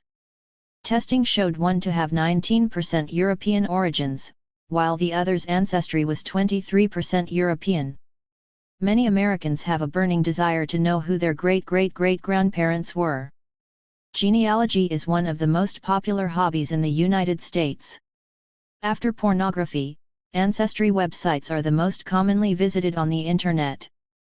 Genealogy used to involve pressing your oldest relative for anecdotes passed down from prior generations or paging through dusty archives for a biographical record of a distant ancestor. Today, more and more Americans are using DNA technology to trace their family and geographic origins. A cottage industry of about 40 online companies like DNA Print Genomics located across the globe currently offers DDC genetic ancestry testing. 250,000 people have purchased at-home DNA test kits like those used to predict future health, except these reconstruct the past. Employing techniques developed in forensic genetics and human genomic research, the firms track family history through many generations of maternal and paternal lines of descent or identify a person's origins within one or more of either 4 or 5 continental groups or a more precise geographic location. Celebrities unveiling secrets in their lineage disclosed by DNA has become a common scene on both educational and reality TV alike, helping to boost public interest in this business. Like all the other genetic technologies I have discussed so far, ancestry testing, too, has race at its center. We have a race for you. Using DNA to identify biological relatives or to piece together family histories is nothing new. Paternity tests used in custody battles, infidelity cases, and Who's Your Daddy? Reality shows are already a familiar technology. Some companies help people augment genealogies created using conventional methods by validating records, filling in gaps, or extending familial branches with the use of genetic information. A growing segment of the business, however, has nothing to do with finding family members. Instead, some ancestry testing companies help people trace their racial roots. They use DNA samples to assign percentages of a person's lineage to large continental populations that mirror conventional races. Ancestry by DNA, the leading racial test used by a number of companies, examines 176 genetic markers to split a customer's ancestral origins among 4 major population groups: Indigenous American, East Asian, Sub-Saharan African, and European, originally described as contemporary terms for anthropological lineages that extend back in time tens of thousands of years. 3. The Ancestry by DNA website now states that it estimates what it calls biogeographical ancestry, BGA, defined as the term given to the biological or genetic component of race. So a customer might learn that she is 50% European, 30% Sub-Saharan African, 12% Indigenous American, and 8% East Asian. Although these groupings are not explicitly labeled races, they map onto the familiar racial groupings: white, black, Native American, and Asian. Most people learning these results accordingly interpret them as racial designations. They seem like pieces of a racial puzzle, adding together fractions of pure races that represent different colored ancestors who made it at some point in the past. How do companies figure out this composite racial makeup? They use the flawed racial science growing out of population genomics described in Chapter 3. Recall that some molecular biologists use allelic frequencies of certain polymorphic genes as probable markers of geographic origin and statistically divide this genetic variation into continental groupings that look exactly like races to the untrained eye. These ancestry informative markers, known as AIMs, are not exclusive to each continental group. Companies use differences in the statistical frequencies of alleles to identify AIMs that can distinguish among continental populations. 5. They then analyze AIMs found in customer DNA and compare them to the statistically generated worldwide groupings. From this comparison, they infer the percentages of admixture in the customer's genotype that comes from each of the continental groups. Telling customers that they are a composite of several broad anthropological groupings reinforces 3 central myths about race: that there are pure races, that each race contains people who are fundamentally the same and fundamentally different from people in other races, and that races can be biologically demarcated. The concept of dividing a person's genotype into racial components assumes that each component is racially pure. We can only imagine someone to be a quarter European if we have a concept of someone who is 100% European. The ancestry testing companies base their breakdown on a made-up baseline of what constitutes 100% genetic purity for each race. The measure for 100% racial purity, in turn, is derived from a statistical analysis of allele frequencies in DNA data sets. But as I pointed out before, the sampling methods used were inadequate and unscientific. Researchers never sampled the world's populations in either a systematic or random fashion. Small, isolated groups that do not represent most of the continental populations were preferred over groups that were more likely to have migrated and mixed with others. Vast portions of continents were never sampled. By using these samples of convenience as proxies for human genetic variation, the Ames technology arbitrarily differentiates among continental groups and treats people within these groups as if they were basically all the same. Ancestry testing companies assume that there is a biological or genetic component of race that can be isolated from its social meaning.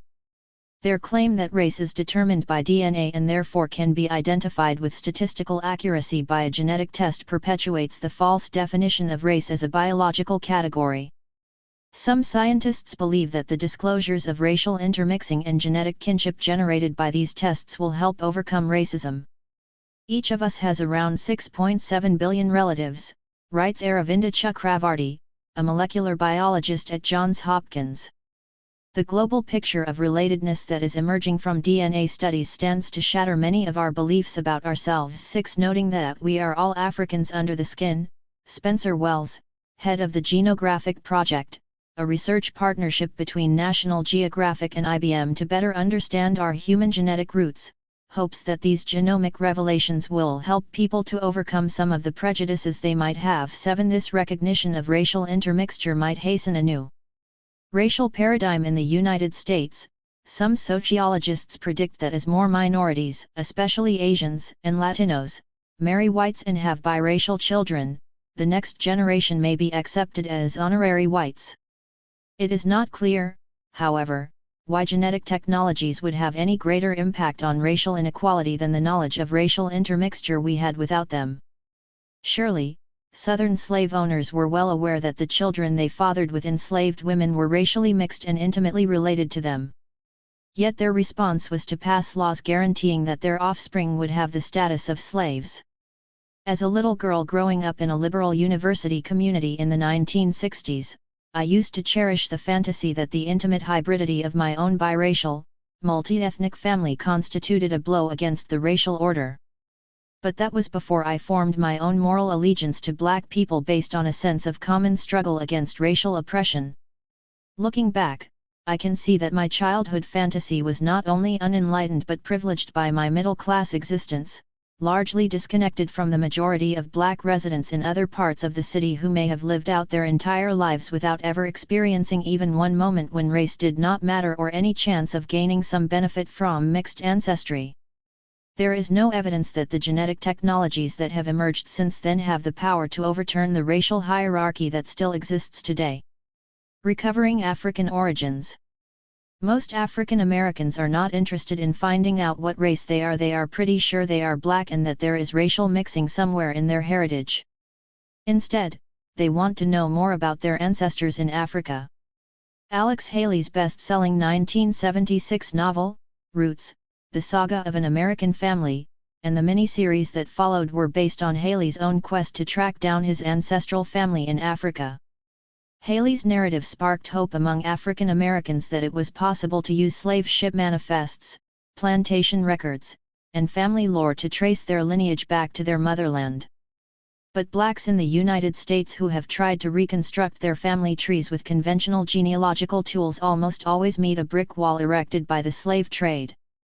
With the right genealogical tools, most African Americans can trace at least one side of their family to the 1870 federal census taken after the Civil War, the first to list blacks as citizens rather than property. 8 Finding slave ancestors living before then is considerably harder. Birth certificates, marriage documents, and other evidence of their life in America are scarce. To track their lineages all the way back to a point in Africa prior to their enslavement is virtually impossible. Records were rarely kept of the names, much less the origins, of Africans who were captured by slave sellers and forcibly shipped to the Americas. A popular segment of commercial genetic genealogy offers to fill this gap. Instead of tracing ancestry to the broad category Sub-Saharan Africa, some ancestry testing companies pinpoint which part of the continent the forebears of Americans of African descent came from. Using mitochondrial DNA, mtDNA, or Y chromosome sequences, the companies compare the genotypes of their African American customers to a database of DNA profiles sampled from groups living in Africa today to match those with common maternal or paternal ancestors. Mitochondrial DNA, the energy producer located in each cell, is directly transmitted unchanged from mothers to their sons and daughters. Only daughters pass it on, so it is used to trace maternal lineage along one line of descent. From mtDNA, it is possible to identify a person's mother, the mother's mother, the mother's mother's mother, and so on. Y chromosome DNA is passed down from fathers exclusively to sons, and its markers are used to trace the paternal line in similar fashion. In 1998, Y chromosome analysis was used to settle the debate over whether or not Thomas Jefferson fathered children with his enslaved companion Sally Hemings. The results confirmed that an individual carrying the Jefferson Y chromosome fathered Eston Hemings, born to Sally Hemings in 1808. The companies that specialize in recovering black people's African roots cannot possibly identify individual ancestors who lived in Africa prior to their capture by slave traders. Thus, ancestry testing cannot reveal the identity of a black customer's great-great-great-great-grandmother, but it may tell a black customer that her mtDNA shows common ancestry with the present-day Bamileke people of Cameroon. Columbia sociologist Alondra Nelson describes these genetic tools as ethnic lineage instruments through which undifferentiated racial identity is translated into African ethnicity and kinship. 9 Distinct from either family-focused genealogies or racial apportionments, this specialized service provides the sources for discovering a new aspect of Black identity and connection to the peoples of Africa. One of the most popular companies, African Ancestry, can match the genotypes of African Americans to more than 400 ethnic groups in Africa. To date, more than 100,000 customers have received a certificate of ancestry specifying their newfound lineage. The company was founded in 2003 by Rick Kittles, an African-American medical geneticist at the University of Chicago who was responsible for a string of breakthrough genetic studies on skin color, prostate cancer, and diabetes. But Kittles is best known for spearheading the use of cutting-edge DNA technology to help African Americans trace their roots in Africa. Kittles boasts that he has stored over 25,000 African lineages collected from 30 countries, the most comprehensive database of its kind in the world. "That really was something that happened out of the blue for me," Kittles told me when we met at his office in Hyde Park in 2009. As one of the few black geneticists with training in anthropology, Kittles was hired in 1997 to handle genetic forensics on the New York African Burial Ground project. In 1991, during excavation for a new federal office building in Lower Manhattan, workers unearthed skeletal remains in what turned out to be a graveyard that had been paved over. Further investigation revealed that, from 1640 to 1795, the site had been the burial ground for thousands of free and enslaved African Americans outside the perimeter of the New Amsterdam settlement that was to become New York. Controversy ensued when black New Yorkers, including Mayor David Dinkins and State Senator David Patterson, protested the government's careless handling of the graves and failure to consult with the black community. Within 2 years, Dr. Michael Blakey, a physical anthropologist at Howard University, assumed oversight of the scientific investigation and the remains were transferred to his lab in Washington, D.C. There, Kittles conducted genetic analysis of the bones to determine whether their origins were African, European, or American Indian. There was an ABC reporter who did a story on the burial ground, and he came to my lab and said, "If you can do that for the bones, why can't you do it for me?" Kittles recalled. Kittles matched the reporter's DNA to a group in Nigeria, and the procedure was mentioned on a DC local news program. In June 2000, Kittles was attending the physical anthropology meetings in Columbus, Ohio, when a journalist from the Boston Globe approached to ask him how much he charged for the ancestry testing service. Kittles' off-the-cuff response of $300 made it into her article. 10. The Boston Globe piece was picked up by the Associated Press, and blacks around the country read about Kittles' technique for tracing their ancestry back to Africa. By the end of the day, the torrent of inquiries from the media, potential customers, and firms interested in a business deal forced Howard to shut down its switchboard. When talks with Howard's president about starting a business there fell apart, Kittles set up his own website, registered as africanancestry.com, where people could sign up for information. The company took off in 2002, when a friend introduced Kittles to Gina Page, an experienced entrepreneur with a marketing degree from the University of Michigan, who soon became his business partner. They officially launched the company in 2003 during Black History Month, with Page as the president, responsible for marketing and finances, and Kittles as the scientific director. The chance to regain their lost ancestry has struck a deep chord with many Black Americans in particular. You hear the theme "knowing where you're from is critical to knowing who you are" echoed over and over by people who have done the testing. One of African Ancestry's customers, Rodney Wilson, explains how tracing his origins in Africa filled a void in his identity.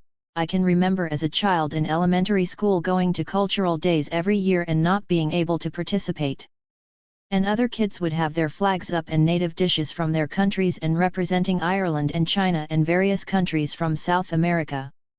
As an African American, I was never able to engage in any of these activities. I wasn't able to claim any kind of native land." 11 For African Americans, tracing their ancestry to a group in Africa constitutes a type of racial justice, righting a wrong inflicted by racism and gaining a valuable possession that most Americans have always been able to claim if they wanted to. Kittles and Page spend a good part of the year on the road, promoting their service to gatherings of African Americans across the country, from churches to community groups, conventions, cultural events, and genealogy clubs. If everyone pitches in $10 toward the testing kit, an extended family can learn the results at a reunion, and Kittles may even make an appearance. African Ancestry has attracted the media spotlight. Kittles has been interviewed by the press multiple times and has appeared on 60 Minutes, CNN, and countless local news programs. His profile is also enhanced by the many celebrity endorsements that grace the website. Well-known customers include actor Blair Underwood, singer India Arie, statesman Andrew Young, and director Spike Lee. The biggest splash came in 2005 when Grey's Anatomy star Isaiah Washington had his DNA tested.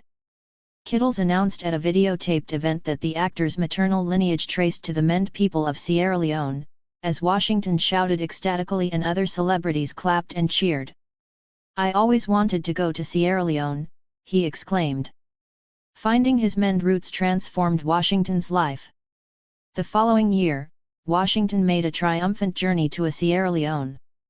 Shocked by the devastation caused by civil war, Washington established the Gondoba Imanga Foundation, dedicated to improving living conditions in Sierra Leone. 12 He also donated $25,000 toward restoration of a crumbling castle on nearby Bunce Island, where slave traders brought Africans before shipping them across the Atlantic.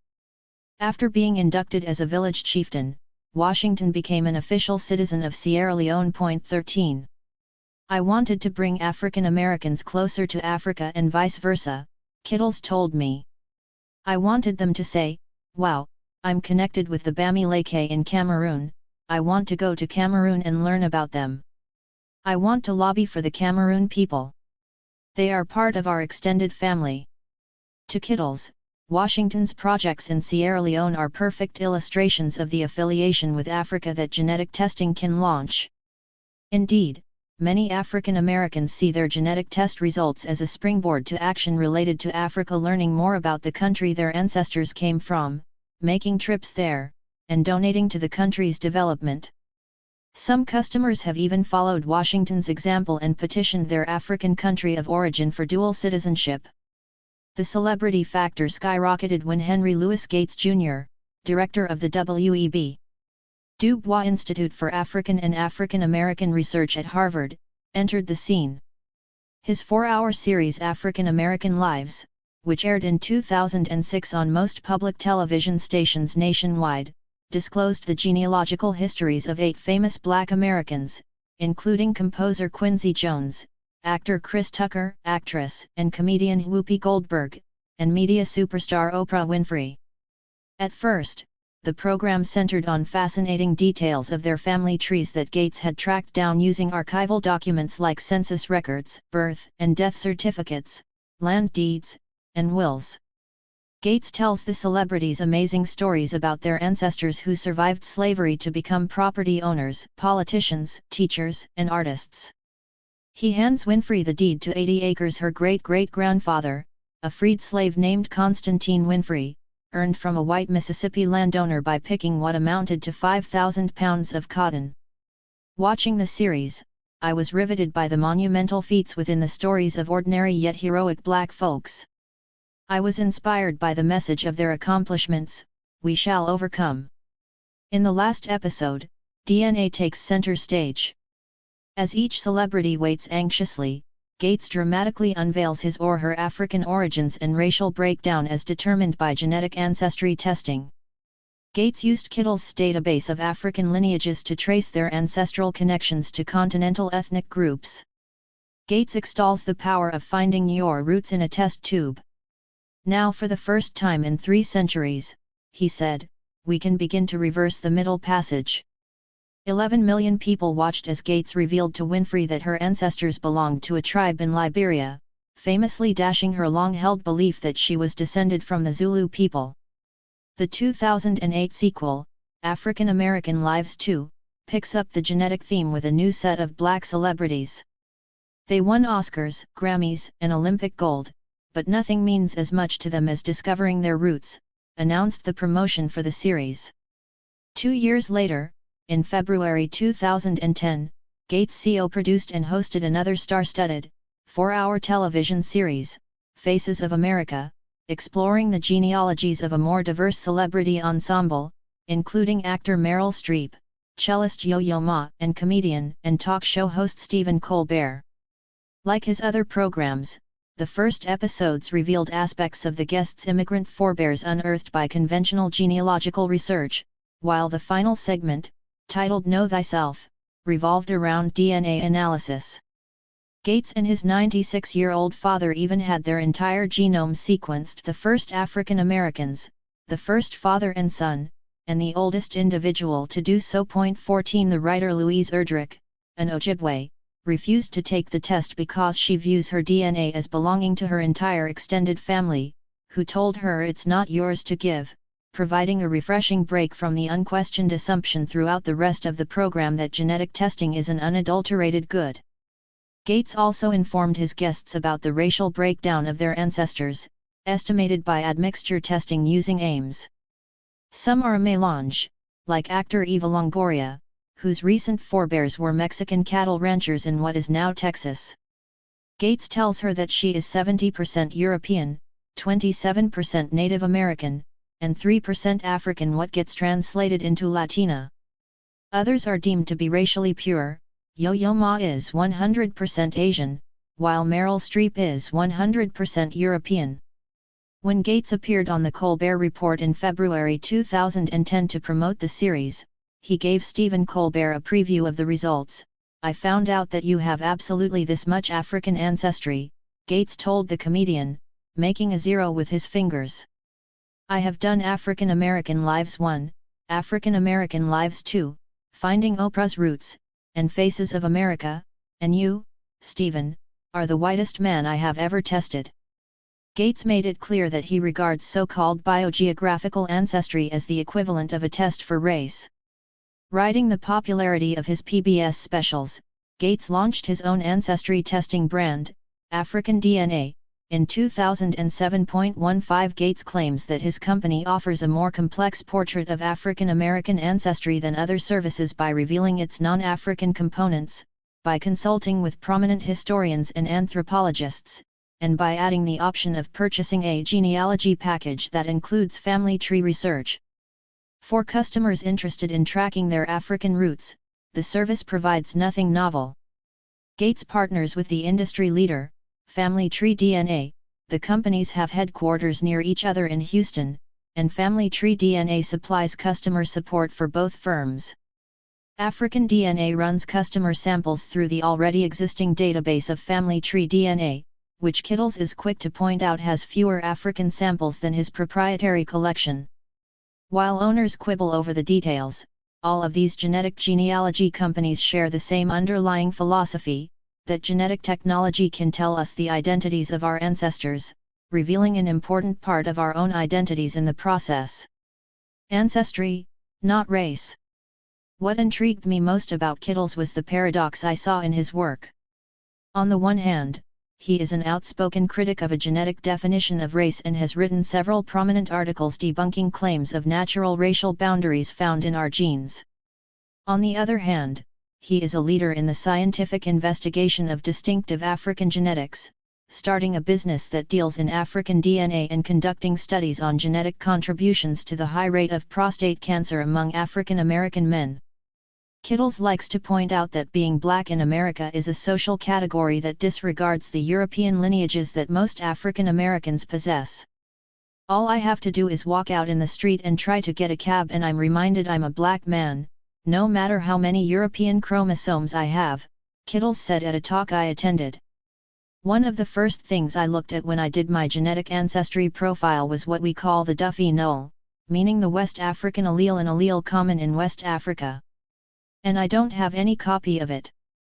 I have a buddy, a fellow researcher at Penn State named Mark Shriver, who did the same thing. He's white and he had one of those Duffy nulls.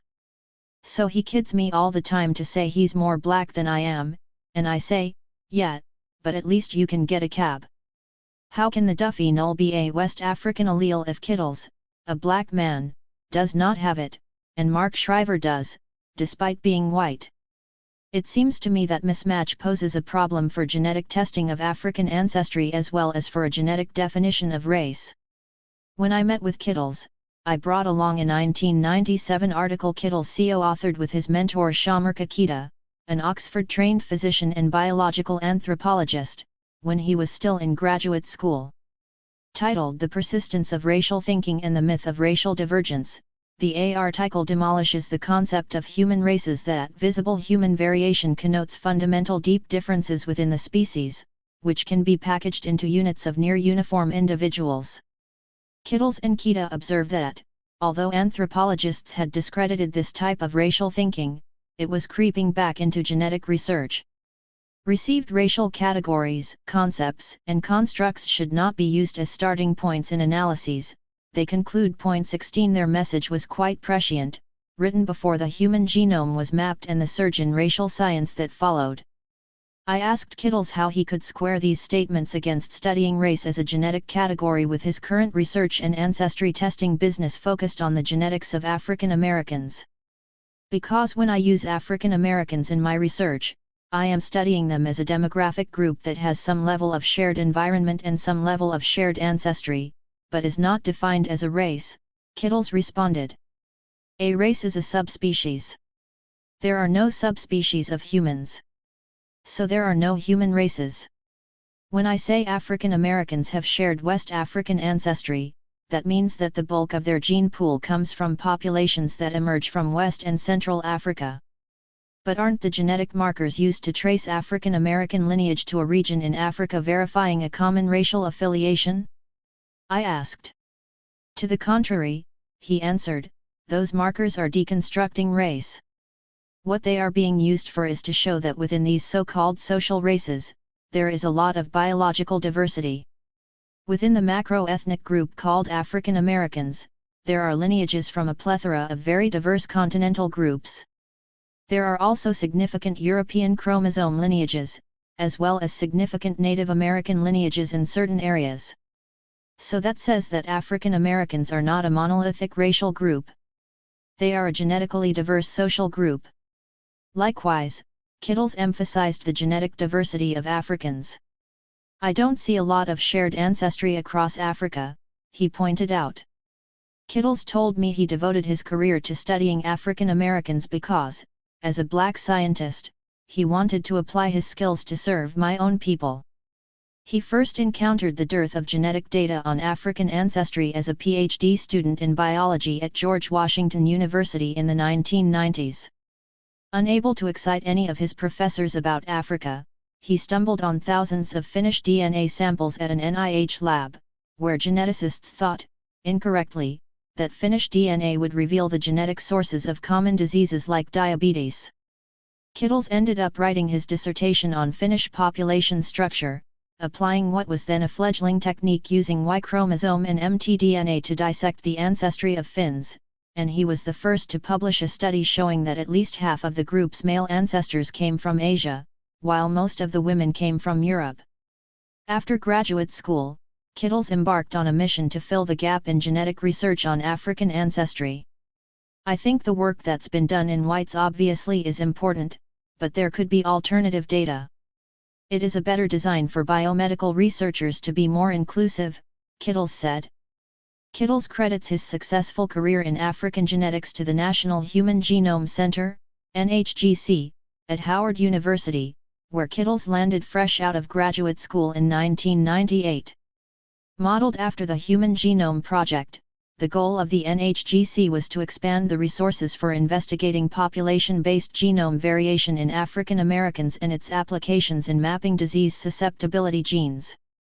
According to Kittles, the center's founder, Georgia Dunstan, grew its research base by developing shrewd collaborations with Francis Collins, then head of Federal Human Genome Research. Georgia was very savvy, Kittles says. Francis wanted to study diabetes and prostate cancer in blacks. So she says, if you give me a certain number of millions of dollars a year, we will be the coordinating center and collect DNA samples, whether from West Africa or from urban areas in this country. In 1998, Howard received a huge federal contract to be the coordinating center for a study of the genetics of type 2 diabetes in West Africans called the Africa-America Diabetes Mellitus, ADM, study network, with the goal of storing DNA from 400 affected sibling pairs. Along with the biological specimens, which include blood and urine samples, investigators gathered extensive epidemiological, family history, and medical data at 5 sites, 2 in Ghana and 3 in Nigeria. The ADM project was followed by the African American Hereditary Prostate Cancer Study. Under Kittles' direction, a team of African American investigators from the Howard NHGC Center collected samples and pedigree data from 150 families affected by prostate cancer from 7 different sites around the country, providing a model for how research should be done in the Black community, Kittles told me. In May 2003, Dunstan announced a partnership with Chicago-based First Genetic Trust to establish GRAD, Genomic Research in the African Diaspora, a biobank derived from people of African descent. Dunstan hoped to amass DNA samples from 25,000 volunteers within 5 years. I think we'll learn some lessons on how life works by looking inside the cell, rather than outside the individual, Dunstan told the AARP when the organization honored her with a 2004 Impact Award. 17. Although NHGC relies on claims about the distinctiveness of African genomes to obtain institutional and financial support, its key researchers sought to construct a new paradigm in research on health disparities and human genomic variation that rejects biological definitions of race. 18 The center houses epidemiological and clinical as well as genetic materials to study the complex interplay between environmental and genetic factors that cause disease. Ethical concerns about the potential use of genetic information for racist ends, studied in the Genetiques unit developed by Charmaine Royal, were at the center of NHGC's agenda from its inception.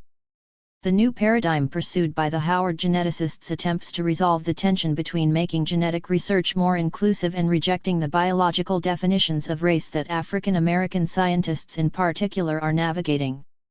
Am I Jewish? Have you ever wondered if you have Jewish or 10 Israel ancestry? Many people from non-Jewish families ask themselves, am I Jewish?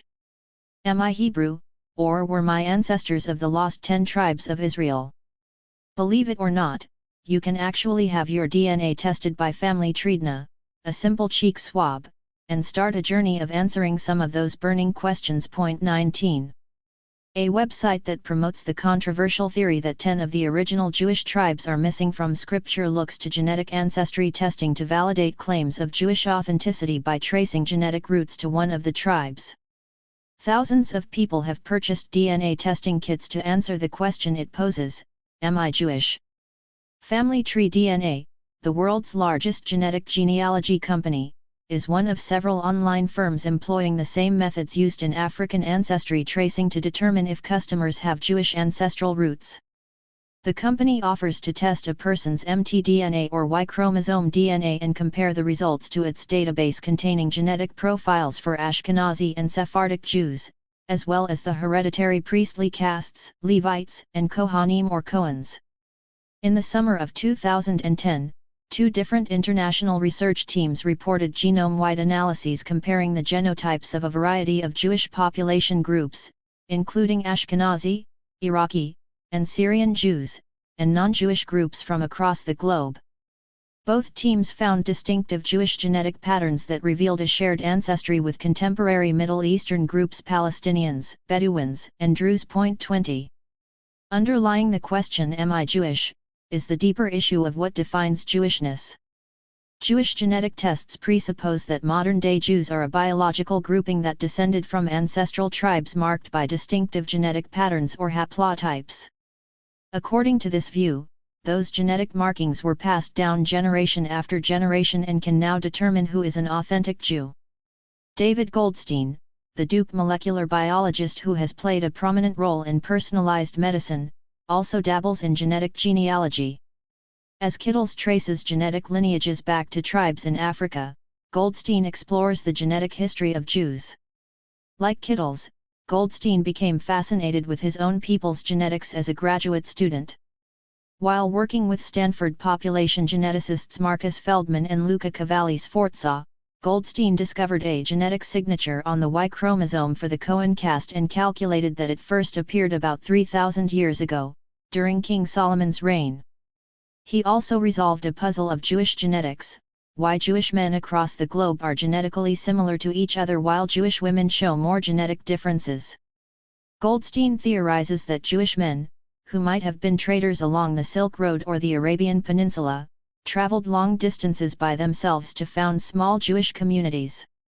Once settled, they married local women who converted to Judaism, welcomed additional male travelers from their Jewish homeland, and then married exclusively within the religion. 21. Goldstein weighs in on another heated controversy concerning Jewish ancestry: whether the Lemba, a Bantu-speaking group in southern Africa, are descended from one of the lost tribes of Israel. Lemba oral tradition holds that the group's ancestors fled Judea by boat 3,000 years ago. Comparing Y chromosome samples from Lemba men, non-Lemba Bantu speakers, and Semitic groups, Goldstein made a remarkable discovery: not only did 2/3 of Lemba Y chromosomes come from a Semitic source, but nearly 1 in 10 was the haplotype that identifies the Kohanim. Although it is impossible to confirm the Lemba ancestry narrative, Goldstein concluded that the origin of the Semitic Y chromosomes among the Lemba is probably Jewish. 22. When Goldstein first reported his findings at a 1999 talk, the story made the front page of the New York Times and set off a tidal wave of interest in the African tribe as well as in using DNA to resolve disputes over ethnic identity. 23. Although Goldstein believes that ancestry is central to Jewish identity, he never says that Jews constitute a race or that genetics is a racial identity test. In fact, Goldstein states plainly, Jewishness is not a matter of DNA. 24. By contrast, John Entine, author of Abraham's Children, Race, Identity, and the DNA of the Chosen People, is adamant that race is essential to Jewish identity. Jews need to acknowledge the relevance of race to Jewishness or risk trapping themselves in a Philip Roth novel, constantly at battle with neuroses about their identity, he writes. Unlike Christianity and Islam, Judaism is grounded in more than faith. It is the only major tribal religion to have survived. Jews have seen themselves and have been seen by Gentiles as a race for their entire history, except for the post-Holocaust period. 25. To Entine, race gives Jewish identity a definitive meaning that comports with historical understandings. But race also seems relevant because it makes it possible to test for Jewish authenticity using genetics. Genetics serves not only as a tool for discovering Jewish history, it provides proof of inclusion or exclusion in the Jewish race. In the passage quoted above, Entine was responding to a review of his book by Hillel Halkin, who wrote sympathetically in Across the Sabbath River about a Tibeto-Burmese ethnic group in northeast India whose members believe they descended from a Jewish tribe called Manasseh. 26 Entine objected to Hawkins' embrace of groups who claim to be Jews but do not meet a racial test for Jewishness, which for Entine depends on genetic ancestry. The question of whether or not DNA testing can confirm Jewish ancestry is intimately tied to the question whether or not Jews are a race, defined as a biological grouping. While Entine advocates genetics to authenticate Jewish identity, some Jews object to a biological test. In 2009, Britain's Supreme Court was called to decide the legality of a racial definition of Jewish identity. 27 The case involved a 12-year-old boy, identified in court papers as M, who applied to the exclusive JFS, founded in 1732 as the Jews' Free School by North London's Jewish community. JFS is one of 7,000 publicly funded religious schools, which admit students of all backgrounds but are permitted to give preference to applicants within their own faiths. Although M is an observant Jew, he was rejected under the Orthodox definition of Judaism, because M's mother converted to Judaism in a Reform synagogue. She did not meet the Orthodox requirements for Jewish identity. Following the classic test based on the mother's status, M was not considered a Jew either. M's parents sued to challenge, as their lawyer put it, the exclusion of children who are devout in their Jewish faith, but considered by some to be not quite Jewish enough. 28 They argued that M should not be treated as less Jewish than a non-believing atheist whose mother happened to be a Jew. The court ruled that the school's test for Jewishness violated Britain's Race Relations Act because it relied on race rather than religion. In other words, the school had discriminated against M based on race. The decision angered many British Jews who felt that the court had no business foisting its meaning of Jewish identity on them. Others, such as Rabbi Danny Rich, chief executive of liberal Judaism, applauded the more inclusive definition tied to faith rather than heredity, noting that the Orthodox rule excludes 40% of the Jewish community in this country. 29 Bioethicist and religion scholar Laurie Zolith observes that there is a persistent tension between the idea that blood and genes determine identity and the idea that one can choose identity and membership. It is significant that Jewish tradition permits the full legal transformation of self by converting to Judaism. Traditional rules of conversion place obligations on both the community and the new member of the community, which transcend genetic ties and endorse the new, non-genetic identity as the actual one, Zolith writes. 30. Authenticating Native American blood. Another segment of the genetic genealogy industry caters specifically to Native Americans to validate their claims of Indian ancestry with DNA testing. Do you need to confirm that you are of Native American descent? Asked one such company called Genelux in an advertisement placed in the weekly Indian Country Today. Whether your goal is to assist in validating your eligibility for government entitlements such as Native American rights or just to satisfy your curiosity, our Ancestry DNA test is the only scientifically rigorous method available for this purpose in existence today. 31 Many other companies make precisely the same boast. These companies apply two distinct approaches to determining Indian authenticity, one focused on kinship ties, the other on tribal blood. 32 The first traces an individual's line of descent to establish family kinship to another tribal member. Kinship is a social, legal, and cultural concept of relatedness that need not entail genetics at all, yet ancestry testing companies reduce kinship exclusively to a genetic determination. 33 To Kimberly Tallbear, a science and technology professor at Berkeley and a member of the Sisseton Wahpeton Oi'at in South Dakota, defining kinship as a genetic connection drastically differs from the traditional Indian meaning. She distinguishes between the genetic understanding of kinship and one that supports a land-based, group identification as the locus of Native American identity. Although both may be characterized as blood relationships, the traditional Native American understanding involves ties to the entire tribe and not just to individuals through a genealogical line. The molecular knowledge produced by DNA tests does not account well for group kinship that is central to tribes, concludes Tallbear. 34.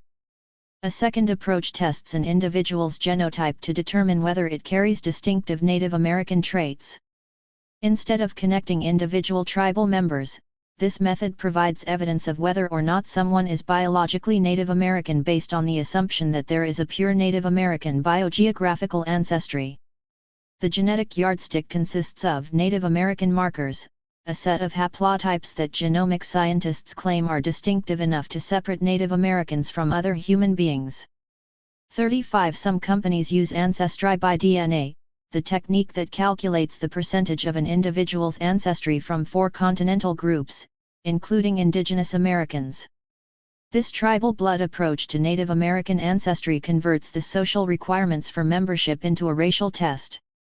It treats Native Americans as a biological race of people, with membership hinging on having a high enough proportion of indigenous genes.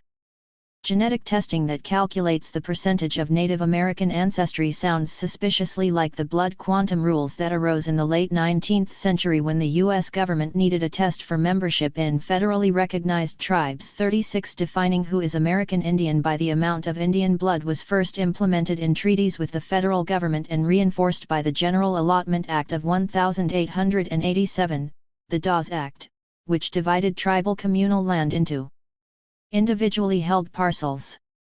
Federal distribution of lots to every Indian head of household required that tribes construct official rolls of tribal members. The principal test became degree of Indian blood, the number of Indian parents and grandparents the person seeking enrollment had.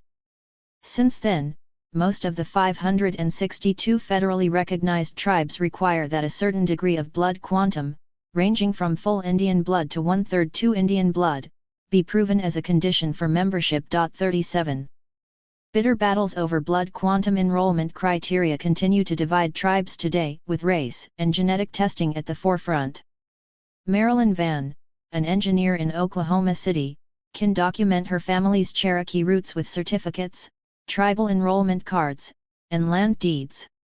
Her late father, George Musgrove Vann, was raised in Cherokee country, participated in tribal culture, and received 110 acres from the federal government as reparation for land stolen from the tribe when it was forcibly removed from Georgia to Oklahoma in 1838 along the Trail of Tears. 38 But when Vann applied for citizenship in the Cherokee Nation in 2001, she received a letter stating her father was ineligible because he was black and not Cherokee. According to Cherokee enrollment rules, members must be directly descended from someone listed on the 1907 Dawes Roll. Instead, her father was a descendant of black slaves of the Cherokee, later known as the Freedmen, who relocated with the tribe to Oklahoma. An 1866 treaty between the United States and the Cherokee Nation granted the emancipated slaves full tribal citizenship, including voting in tribal elections and benefits granted by the Bureau of Indian Affairs, but federal clerks who came to Oklahoma to register Indians on the Dawes Roll put many blacks on a separate freedmen list. 39 A constitutional amendment approved by the Cherokee Nation of Oklahoma in 2007 to expel the freedmen from citizenship is currently under review by U.S. federal and tribal courts. Contests over Indian authenticity are more fierce than ever because of the huge fortunes at stake. Some tribes have earned millions in annual revenues after Congress passed the Indian Gaming Regulatory Act in 1988, allowing them to build their own casinos. In 1990, the federal government awarded the Seminoles $56 million in compensation for land seized in Florida almost 200 years ago. The tribe, the first to open a high-stakes bingo hall in 1979, acquired the Hard Rock Cafe brand for approximately $1 billion in 2004 and has been constructing hotels and casinos under the popular name. Tribes have been able to raise the standard of living of their members by distributing profits through college scholarships, health care, and low-interest loans. The blood quantum rules initially worked against tribal interests by reducing the numerical strength of tribal nations. Now some tribes are embracing them to conserve tribal resources. It is a matter of simple mathematics. Per capita payments divided among tribal members shrink as the number of tribal members increases. So tribes are becoming stricter about defining and enforcing enrollment criteria, even turning to genetic tests. 40. Genetic ancestry testing is a two-edged sword. On the one hand, it gives tribes a convenient way to screen out pretenders who cannot demonstrate a sufficient amount of Indian ancestry. On the other hand, it offers an increasingly popular means for outsiders to discover an Indian fragment of their lineage and stake a genetic claim to tribal wealth. While many freedmen have a history of identifying as tribal members, some interlopers take advantage of genetics out of a newfound and purely monetary interest in the tribe. Consumer beware. In Chapter 3, I discussed the problems inherent in trying to differentiate major population groups based on allele frequency. These limitations are only intensified when inferred population structure is then applied to individual ancestry. The type of statistical analysis conducted by genomic scientists translates poorly to describing the ancestry of a single individual because they are looking for differences in frequencies, not absolute genetic distinctions between groups. Genetic genealogy companies that make biogeographic designations are guilty of what bioethicist Pilar Osorio calls the tendency to transform statistical claims into categorical ones. 41 Because of the huge amount of genetic diversity within groups, two siblings may end up with different racial proportions, depending on the gene variants each one happens to have. Most consumers do not grasp that they are paying for a crude, probabilistic guess rather than a definitive test. The inadequacy of reference databases, composed of present-day populations whose genetic information is readily available, poses another significant problem. For example, some companies use the publicly available database from the International HapMap's initial phase, which sampled only 4 populations: Yoruba from Nigeria, Han Chinese, Japanese, and Utah residents of Northern and Western European descent. The computer program forces results into a composite of whatever reference samples the company has. If the company is missing reference samples that match the customer's DNA, the computer will compensate with the closest match, which may be from a population that has nothing to do with the customer's actual ancestry.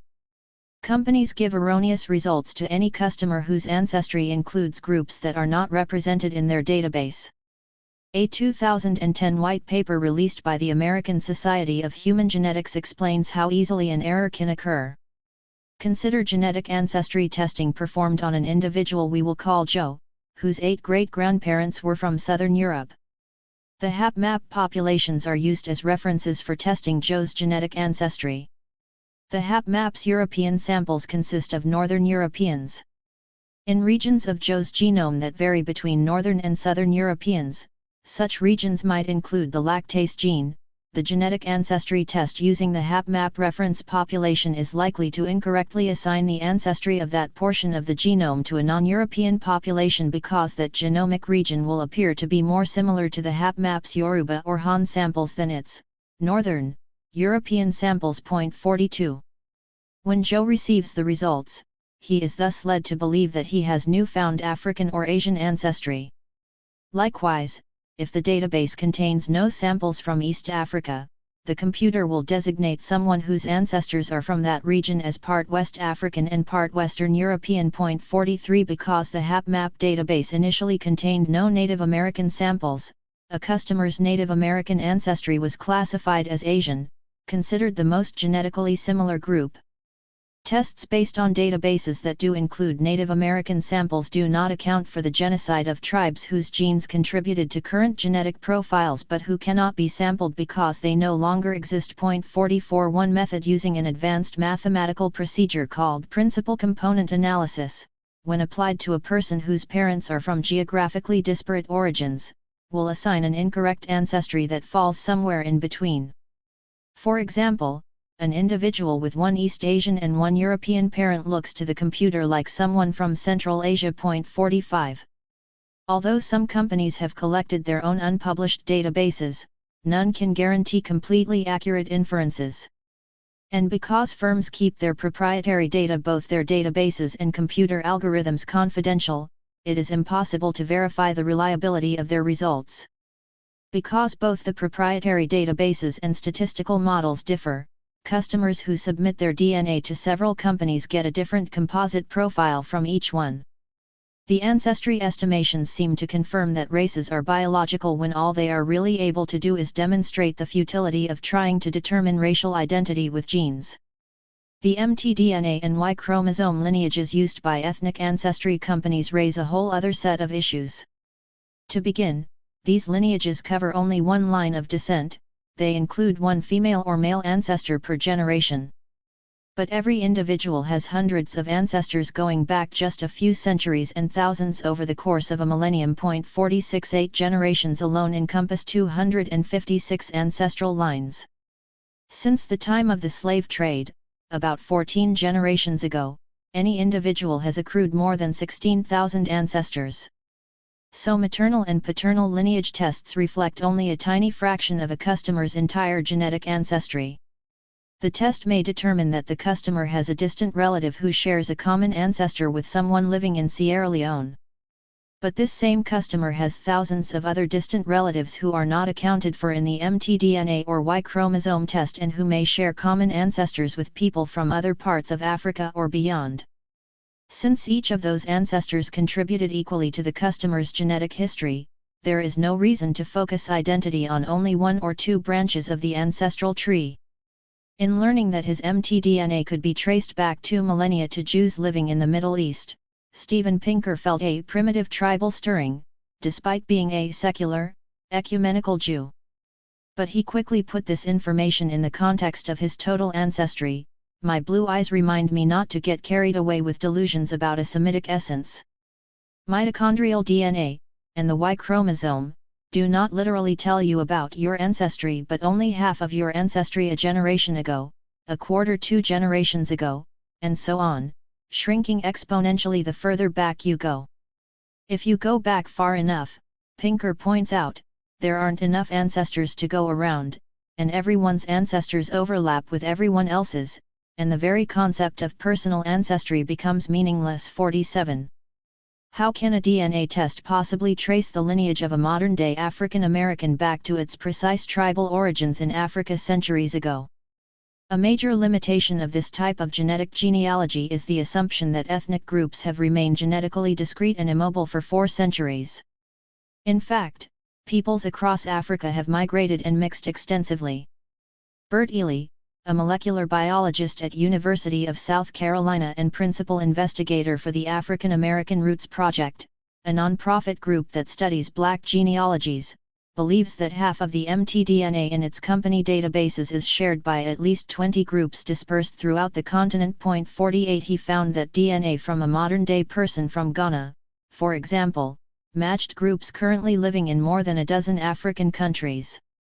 Because mtDNA will never have the resolution to specify a country of origin, says Mark Thomas, a geneticist at University College London, what they are selling is little better than genetic astrology. 49. This may be why so many customers who buy DNA test kits from several ancestry tracing companies end up with just as many differing results. This problem was dramatically demonstrated in a 2007 CBS 60 Minutes segment featuring an African American woman from Harlem named V.Y. Higginson who discovered her new kin with the help of DNA. 50 When she learns from African ancestry that she descended from the Mende people of Sierra Leone, she shouts, "I am thrilled." It puts a name, a place, a location, a people. But her joy soon turns to uncertainty when she receives a second opinion from a company called Relative Genetics informing her that her DNA traces to the Wabe of the Ivory Coast instead. Her confusion mounts when a third company, Trace Genetics, finds a putative match to Senegal's Mendenka tribe. While doing research for an article on commercial genetic genealogy, journalist Ron Nixon had his own mtDNA tested by several companies. 51 Every company identified his maternal ancestors as African, but while African ancestry said they were from the Mende and Kru in Liberia, family tree DNA traced them to a host of ethnic populations, including the Songhai and Bambara in Mali, various groups in Mozambique and Angola, and the Fulani, who live in 8 African countries. The African American Roots Project and DNA tribes only added to the ethnic smorgasbord.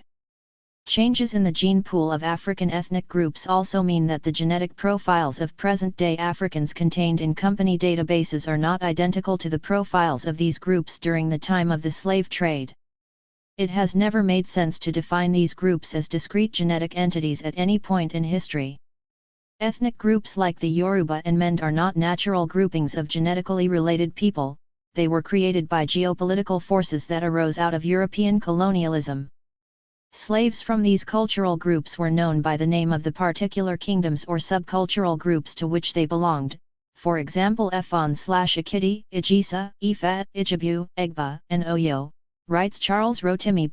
52. So while Kittles boasts that African genetic genealogy appreciates the diversity among African ethnic groups, it fails to appreciate the cultural diversity within large populations like the Yoruba, Ment, Hausas, and Fulani. Kittles the scientist acknowledges all of these limitations in an article he published in 2004 with Mark Shriver, his frequent collaborator at Penn State. 53. I asked him how he could justify handing out certificates of ancestry when DNA technology cannot really pinpoint the location or ethnicity of anyone's ancestors at the time of the slave trade. He argued that, although he analyzes only a tiny fraction of ancestry, that small fraction has so much power in telling you a little bit about your ancestry. He explained, so it's like this: you are in a dark room, and the door has been cracked, and some light is coming in, and that's what this is providing. The value is knowing something, versus knowing nothing. To Kittles, providing this light on Africans' diverse heritage is far more honest than companies that take African Americans' money to tell them their ancestors are from Africa. I try not to oversell it, Kittles told me. I try not to say this is going to be the rapture. But to view the rejoicing of some of his customers, their interpretation of the test results seems to come pretty close. The ethics of the marketplace have skewed the ethics of scientists who give their imprimatur to companies' misleading claims. 54 Financial incentives pressure scientists to inflate company assertions about what genetic testing can reveal as well as its importance in defining identity. As we saw with marketing race-based pharmaceuticals, turning racial identity into a commercial product raises the monetary stakes for scientists who stand to benefit from paid consultancies, patent rights, licensing agreements, stock options, direct stock grants, corporate board memberships, scientific advisory board memberships, media attention, lecture fees, and/or research support, notes a 2007 Science article. 55 In a candid moment, Kittles told me that, at one point, he thought about getting out of this whole thing because of the marketing aspect. It's not about science anymore, he said. It's about business, and business has no scruples. Making racial claims. The implications of genetic genealogy are far graver than the elation or disappointment a customer might feel after learning about her tribal lineage or racial origins. It is even more significant than consumer fraud. I believe that the explosion in genetic ancestry testing is perpetuating a false understanding of individual and collective racial identities that can have widespread repercussions for our society. Genetic genealogy has tremendous power to influence the way we define race, determine who belongs to various racial groupings, and understand racial connections. Test results are being used not only as a means to explore personal identity, but also as a basis for claiming membership in racial groups in order to qualify for government benefits and entitlements. Although genetic ancestry testing companies are fond of calling their service recreational genomics, their impact on relationships of power can be quite serious. Matt and Andrew Muldaur always considered themselves to be white, but they decided to undergo genetic ancestry testing when they applied to college. The results allocated the twins' racial composition as 9% Native American and 11% Northern African, in addition to their European heritage. Their father saw this as useful information for obtaining more financial aid. Naturally, when you're applying to college, you're looking at how your genetic status might help you, he said. 56 New York Times journalist Amy Harmon reports that the Muldaur's racial conversion is not exceptional. Prospective employees with white skin are using tests to apply as minority candidates, while some with black skin are citing their European ancestry in claiming inheritance rights, she writes. At one point, DNA Print Genomics encouraged viewers of its website to buy the test whether your goal is to validate your eligibility for race-based college admission or government entitlements. Harmon also cites a Christian, John Haydrich, who used test results showing his Jewish genetic ancestry to sue for Israeli citizenship without converting to Judaism. 57. The genetic definition of race strips it of its political meaning. Applying for benefits under a genetic alias distorts the purpose of affirmative action policies designed to remedy institutionalized racism. Although the Moldovars had experienced the privileges of being white their entire lives, they wanted to use a genetic definition of race to obtain benefits meant to compensate minorities for disadvantages they endured because of their race. In response to a letter from someone whose brother claimed to be part Indian to get college grants, The New York Times's ethicist columnist Randy Cohen replies, "If a DNA test had shown your brother to be 20% Cherokee, so what? He did not live as a Cherokee. His Cherokee forebears did not affect his behavior. And so he ought not check the Cherokee box on any application." 58 whites who discover for the first time after taking a DNA test that they have a tiny fraction of African, Asian, or Native American ancestry should not be entitled to claim any benefit because they have not experienced the racial disadvantages that affirmative action redresses. Their race has not changed on account of a genetic test. Harmon also cites the case of Pearl Duncan, a black Manhattan writer, who established with archival records that she descended from a Scottish slave owner in Jamaica who was her mother's great-great-grandfather. She confirmed that she had 10% British ancestry with a DNA test.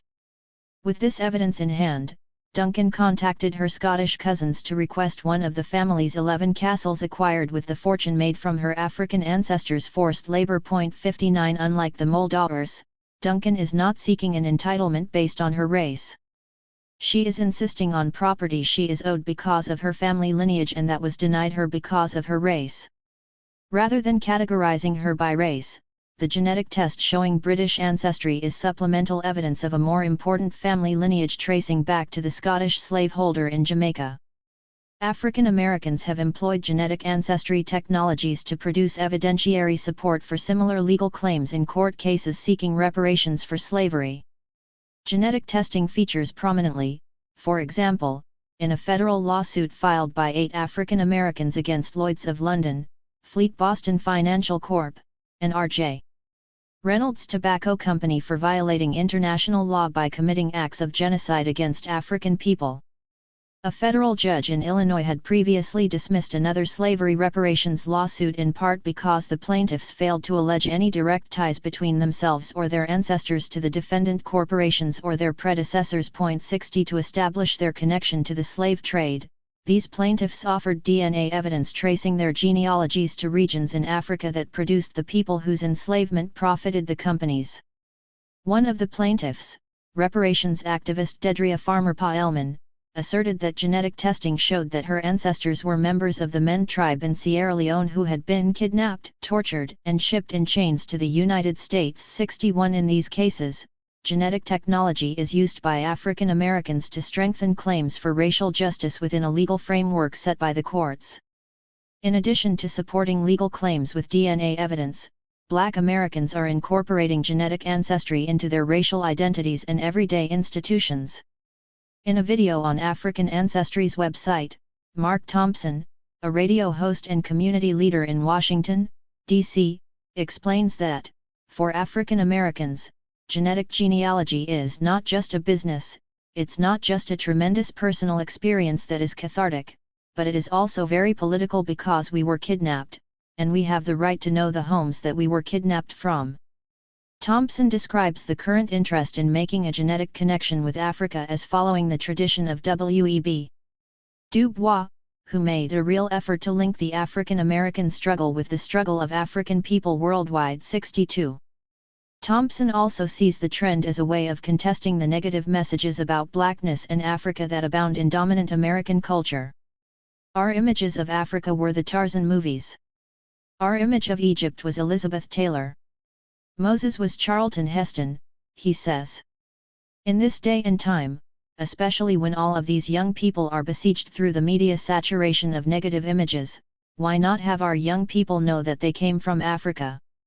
The Association for the Study of African American Life and History, ASALH, founded by Carter G. Woodson in 1915, partnered with African Ancestry to instill in young African Americans a real sense of pride that we can connect to the great kings and queens of Africa, to the great accomplishments and civilizations and scholarship in Africa, says Sylvia Cyrus, ASALH's executive director. Our young people need to know that they are connected to the greatest continent on this planet. For his part, Henry Louis Gates Jr. developed an ancestry-based curriculum for public school children that centers on studying their own DNA. My plan, he announced, is to revolutionize the way we teach history and science to inner-city Black and minority kids. 63 Gates donates a portion of the profits earned by his genetic genealogy company to the Inkwell Foundation, dedicated to transforming inner-city education by teaching genetics and ancestry tracing. Many African Americans seem less interested in finding an ancestral link to actual relatives who lived 300 years ago than to making connections with people living in Africa right now. In her research, Alondra Nelson emphasizes that Blacks deploy ancestry testing as part of a broader cultural project by which they seek to reconcile themselves to the destructive legacy of slavery. Rather than base their identity solely on genetic data, they treat test results as a resource that they incorporate into a more complicated process of affiliative self-fashioning, translating them from the biological to the biographical. 64 The way African Americans creatively incorporate genetic genealogy into their lives is a far cry from a reductionist notion that genetics determines one's race or one's fate. They embed test results in the family history they have already begun to construct, interpret them to fit their political and spiritual viewpoints, and integrate them into their collective customs.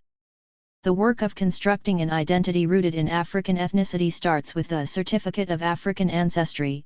It is not determined by it. Yet despite these extra genetic dimensions, treating genetic genealogy as the linchpin of identity and affiliation helps to reinforce the emerging understanding of citizenship rooted in biological sameness and difference. Educating Blacks, as well as other Americans, about the history, politics, and cultures of Africa is an important antidote to the widespread ignorance that exists about the continent. But there is no reason why instilling a greater appreciation for Africa should hinge on genetic kinship. African Americans can choose a country in Africa to learn about, visit, and support based on any number of factors. Some love the music of Mali or the artwork of Ghana. Some are inspired by the South African people's victory over apartheid. Still others are intrigued by the ancient kingdoms of Kush, House Island, or Zimbabwe. These seem to me to be better reasons to embrace a group in Africa than the results of a DNA test that are not even guaranteed to be accurate. I want to know what inspired W.E.B. Du Bois, at age 93, to travel to Ghana at the invitation of President Kwame Nkrumah to edit the Encyclopedia Africana, become a Ghanaian citizen, and live in his adopted African homeland until his death in 1963, despite never tracing his genetic lineage there. His political vision, which cannot be replaced by a DNA test, might serve as a basis for connection to contemporary African nations. I know what it means to feel deep affiliation with an African nation. My mother left Jamaica in her 20s to teach in Liberia and was a Liberian citizen when I was born. She and my father traveled to Liberia when I was 3 months old, and I spent the first part of my childhood there. My 2 sisters were born there, and one chose to return to help the nation rebuild from its devastating civil war, lasting from 1989 to 2003. She now calls Liberia her home. A group of women in my church raises funds to support her work there. Our commitment to the people of Liberia does not depend on having a genetic connection to them. It is a separate issue for African Americans to find their actual ancestors. Unfortunately, the traces of lost relatives irreparably erased by the slave trade cannot be retrieved by any amount or refinement of DNA technology. Instead, African Americans are paying for a false sense of connection to a contemporary ethnic group in Africa, a connection that could be established through other, more authentic means. Not only does ancestry testing create ties to ethnic groups on the African continent, it also is a way to cement Black community ties here in the United States. One customer wrote to Kittles, "I found out that I am blood related to Isaiah Washington, Maya Angelou, Andrew Young, Ethan Thomas, and Rev. Jesse Jackson, who all are descendants of the Mende people of Sierra Leone." Genetic genealogy is becoming incorporated into traditional Black institutions and customs as cause for collective celebration. For example, African Ancestry partnered with MTN and Baptist Church, a large Black church outside Washington, D.C., for a whole series of genetic events during the month of February 2008. The pastor and his wife launched the program by revealing their ancestral roots during church service. Then Where Are You From? Workshops were held during Bible study and in the chapel following each service during the month. The campaign culminated with a community testing day when the entire congregation was offered ancestry testing at a special price and could get their cheeks swabbed right in the church building. The following Sunday, African Ancestry invited them to receive your ancestry results and connect with your friends and family in a whole new way during the church anniversary celebration 65. Relying on a genetic tie to Africa to bond American blacks ignores black people's distinctive collective experience of creatively resisting racial oppression in the United States.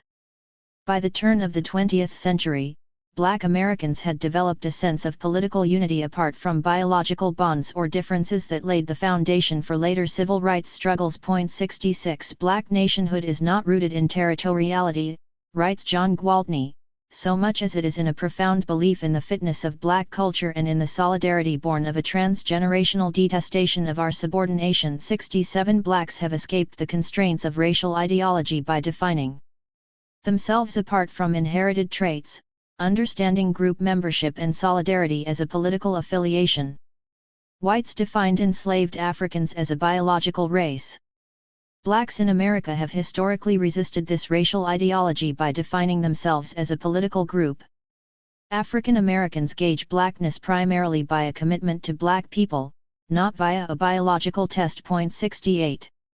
Our common struggle to end racism and improve what Michael Dawson calls our linked fate in America is a more historical and morally legitimate source of black solidarity. It is that political unity that still fills African Americans with feelings of pride and connection when they gather to sing "Lift Every Voice and Sing," known as the Black National Anthem, penned by James Weldon Johnson in 1900, sing a song full of faith that the dark past has taught us / sing a song full of hope that the present has brought us / facing the rising sun of our new day begun / let us march on till victory is won. 69 The shared march toward victory over racism has been the defining feature of black solidarity.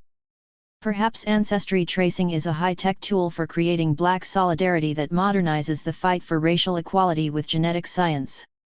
But defining identity in genetic terms creates a biological essentialism that is antithetical to the shared political values that should form the basis for unity.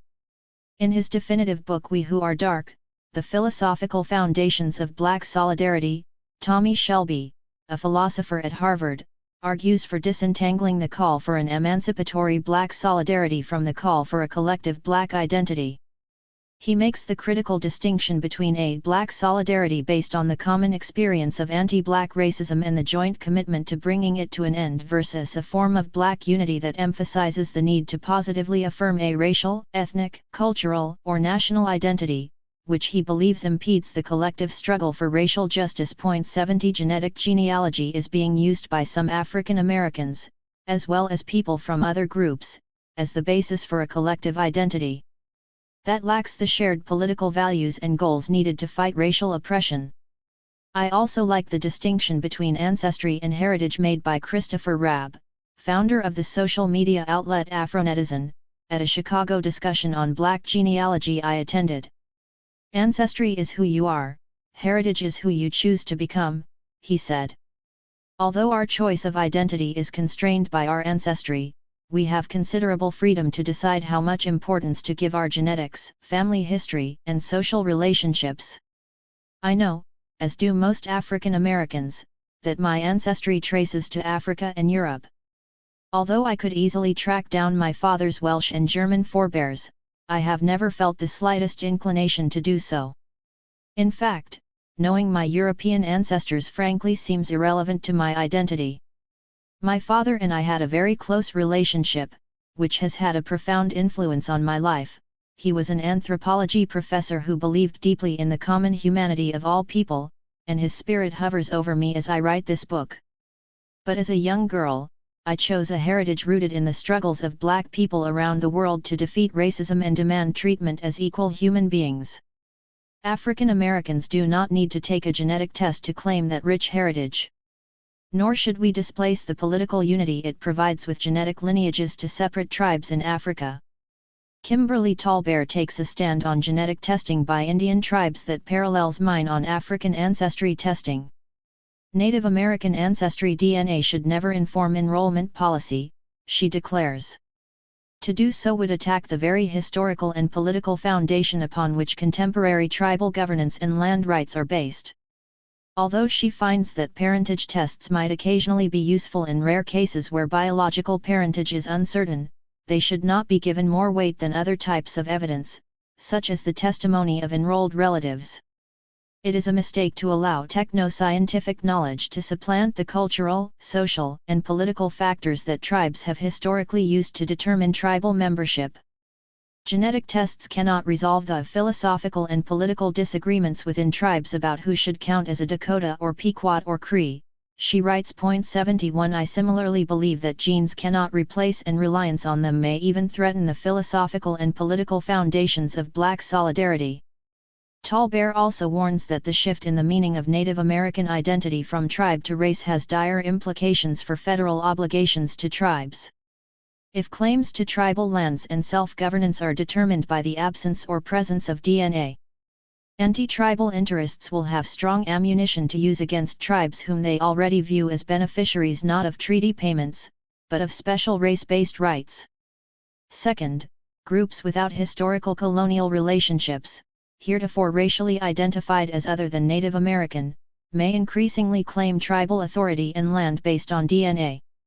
Thus, DNA markers when there is something tangible to gain may be used to legitimate claims that contradict and potentially contravene prior tribal claims based on historical treaties, law, and policy, even if the groups that use Native American DNA analysis do not intend to undermine existing tribal claims and law. I do not regard my genetic makeup as important to my identity and was initially puzzled that so many of my brothers and sisters treat genetic ancestry as critical to theirs. In consciously crafting my identity as a Black woman, I deliberately downplayed genetics to affiliate with African Americans whose ancestors were enslaved in the U.S. South, though none of my ancestors were. Working on this book helped me to understand the emotional connections that ancestry testing creates for many African Americans and to appreciate the creative ways they have incorporated it into their lives. But I believe the search for identity and political consciousness in genetics is not only misguided but dangerous during the rise of a new racial science that is establishing a genetic definition of race. These technologies promote a racial identification that depends more on common biology than on the common struggle for social justice. It is now more critical than ever to recognize the difference. Part 4. The New Biopolitics of Race. 11. Genetic Surveillance. In September 2009, the United Kingdom Border Agency began a pilot program that uses DNA to check the nationality of asylum seekers. The Human Provenance Pilot Program verifies the nationality of people who said they had fled war-torn Somalia by asking them to submit to genetic screening. Immigration officials want to make sure the asylum seekers are not actually from another country, such as Kenya. Human rights advocates and scientists protested the program, pointing out that it conflated ancestry and nationality and ignored the possibility that people with origins in one country might have moved to another. British geneticist Sir Alec Jeffreys, who pioneered human DNA profiling, is one of the program's chief critics, charging the border agency with making huge and unwarranted assumptions about population structure in Africa. 1. If the British use of ancestry testing to determine nationality is alarming, consider how some law enforcement agencies in the United States are using these same tests to predict the race of criminal suspects. The Florida-based company DNA Print Genomics developed a technology called DNA Witness for use by law enforcement officers to determine genetic heritage from DNA samples left at a crime scene. 2 DNA is typically used by the police to match a crime scene specimen to the genetic profile of a known suspect. But instead of confirming the identity of a perpetrator the way a fingerprint would, the new DNA phenotyping predicts the race of an unknown suspect. Using the same techniques as for ancestry testing, DNA Witness reports the percentage of genetic makeup among 4 population groups: Sub-Saharan African, Native American, East Asian, and European. If the test shows more than 50% European ancestry, EuroWitness further refines the admixture to Northwest European, Southeastern European, Middle Eastern, and South Asian. Its objective is to narrow the potential suspect pool to a more focused group of likely candidates.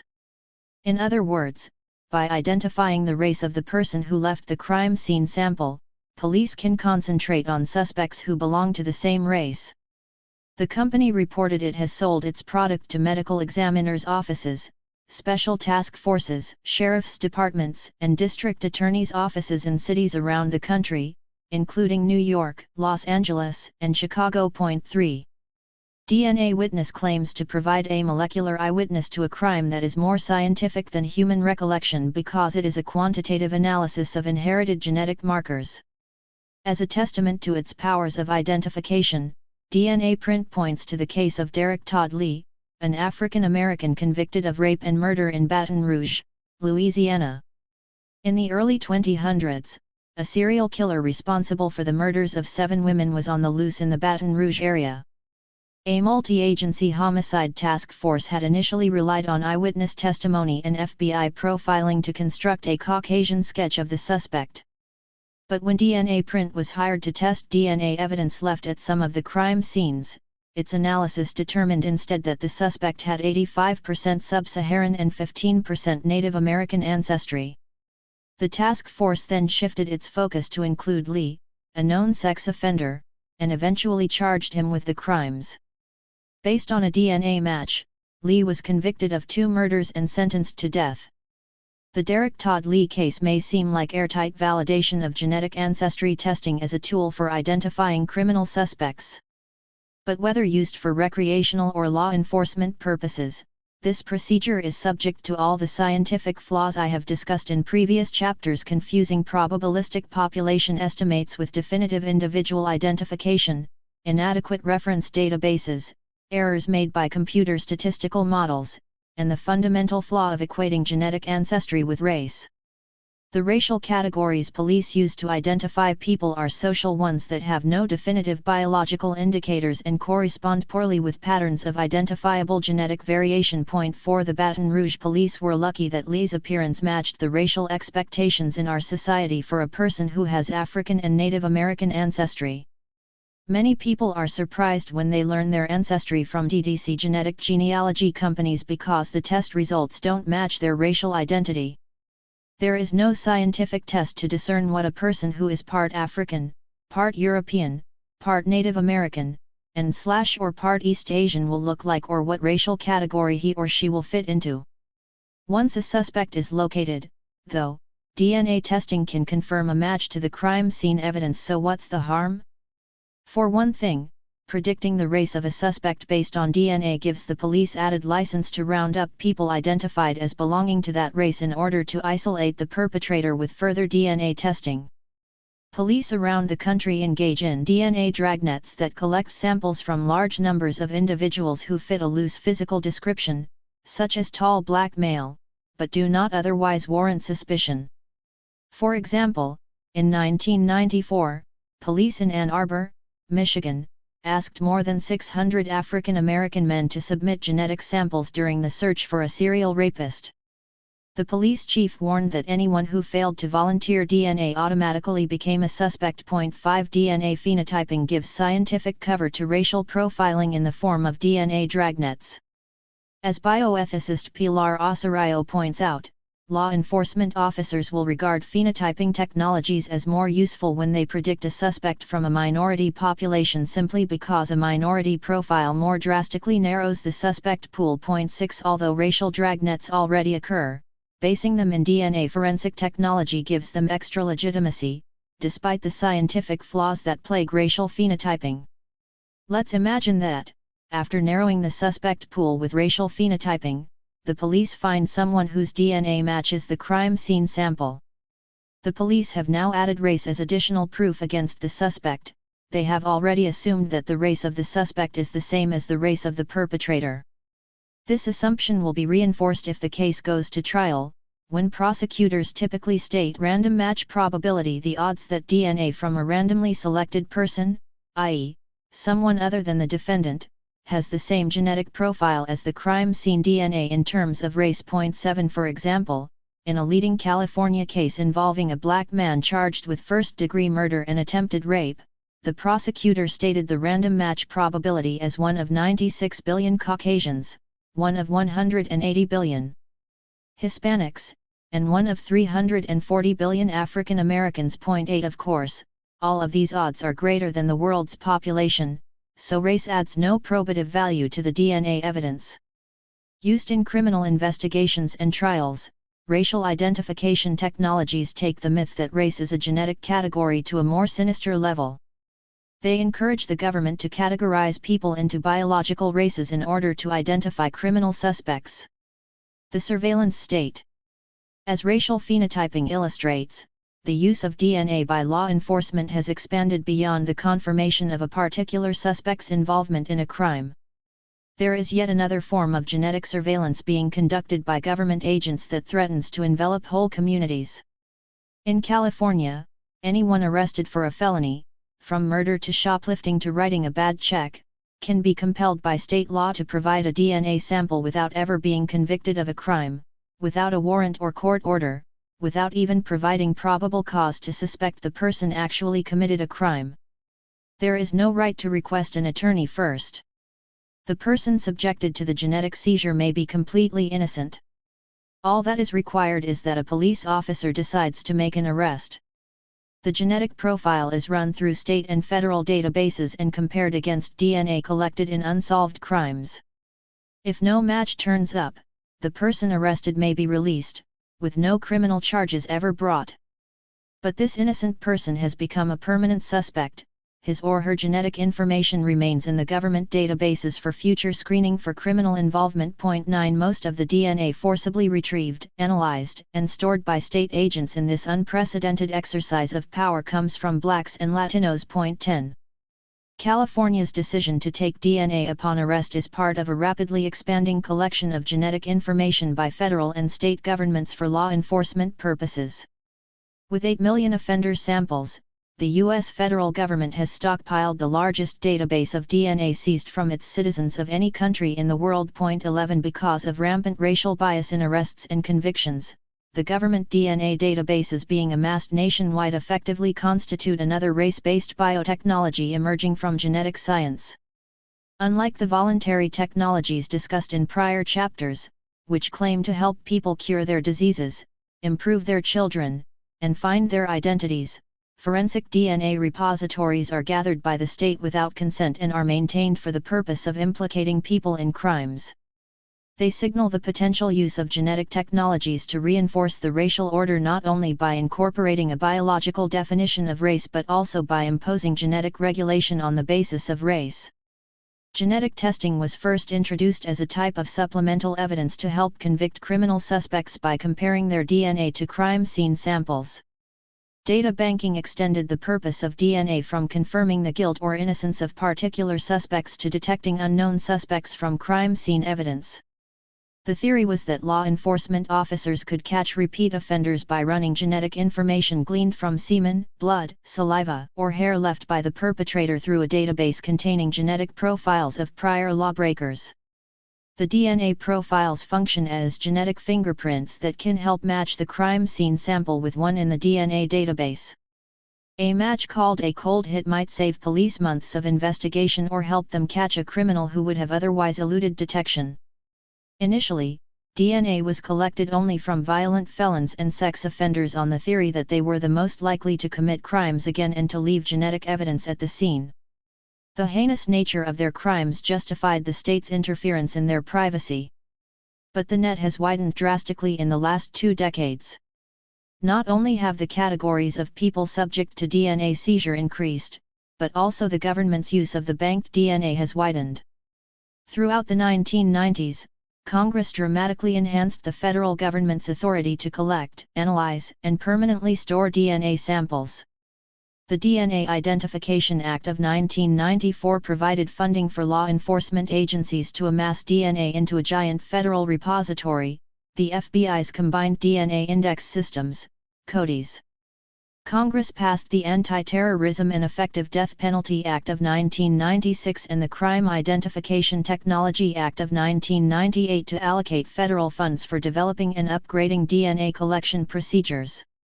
The Federal DNA Databank contains not only samples gathered by federal agents but also genetic profiles submitted by state law enforcement agencies to the FBI.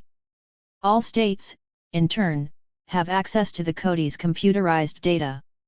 By linking federal and state databases, law enforcement officers around the country can conduct interstate investigations, matching DNA evidence to suspects at the local, state, and national levels. In the last decade, Congress passed a series of laws that gradually cast the federal DNA net even farther. The USA Patriot Act, passed in 2001 in the wake of the 9/11 attacks, extended the scope of federal DNA collection to terrorism-related crimes. Then came the Justice for All Act of 2004, which widened the reach to all federal felonies and any additional crimes of violence or sexual abuse. On January 5, 2006, President George W. Bush signed into law a stunning extension of government power, without anyone apparently noticing. Buried in the pages of the Popular Violence Against Women Act Reauthorization Bill, the DNA Fingerprint Act of 2005 authorizes U.S. agents to take and store DNA from anyone they arrest or detain and permits CODIs to retain profiles from arrestees submitted by the states that collected their DNA. This includes citizens who have not been convicted or charged with any crime and immigrants detained on suspicion of Immigration and Naturalization Services violations. Point 12. A similar escalation has been taking place at the state level. All 50 states now extract DNA from at least some classes of offenders and send it to the CODI's system. 47 take a sample from anyone convicted of a felony, and some states include misdemeanor offenders. In 18 states, people who are only arrested are forced to submit DNA, even if they are never convicted of a crime. 35 states have extended their genetic collection law to children. 29 states retain the actual DNA samples and not just the genetic profiles derived from them, allowing investigators to mine them for additional genetic information in the future. Half of states allow the stored DNA samples to be used for purposes other than law enforcement, such as biomedical research. Some local law enforcement agencies also maintain their own offline databases, which have even less judicial oversight and procedural safeguards than the official state systems.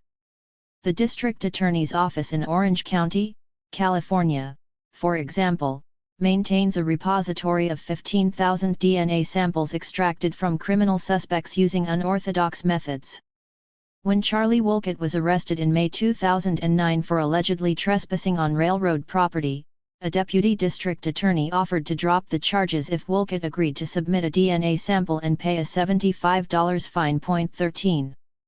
The state of California has amassed the third largest DNA database in the world, behind only the US and British governments. 14. In 1998, the California legislature passed the DNA and Forensic Identification Database and Databank Act to permit police to retrieve DNA from anyone, including children, convicted of a felony, sex offense, or arson.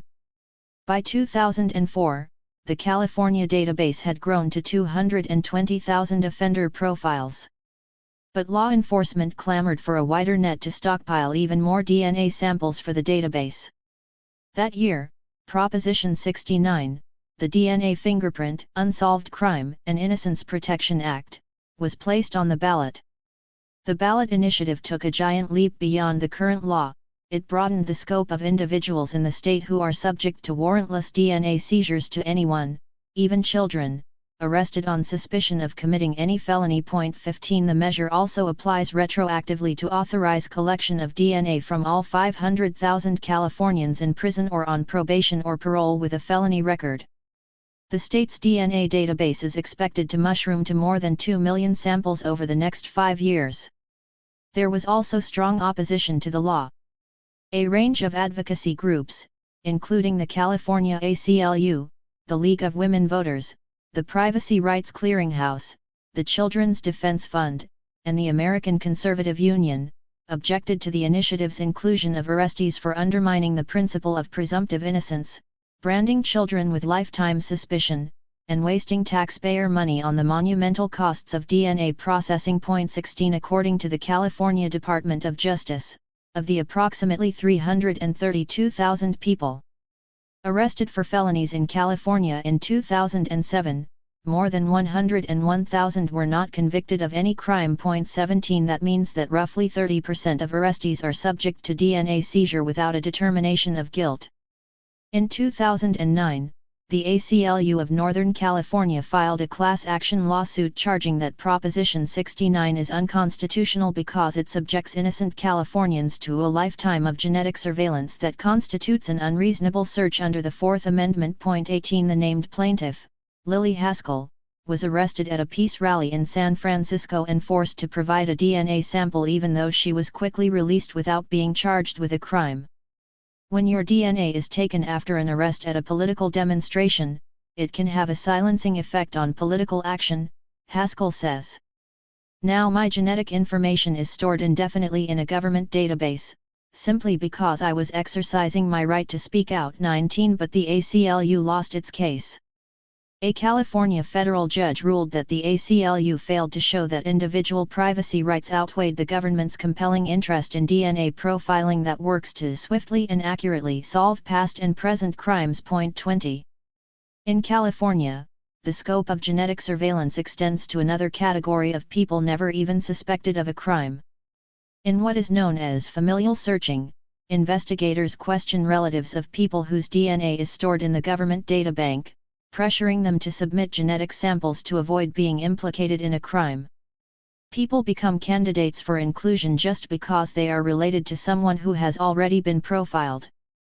Familial searching is used when a crime scene sample fails to produce a perfect cold hit, but there is a partial match between it and a DNA profile stored in the database. 21. Forensic genetic analysis examines the arrangement of alleles located at a selected number of specific points, or loci, on the DNA molecule where the sequence varies greatly among individuals.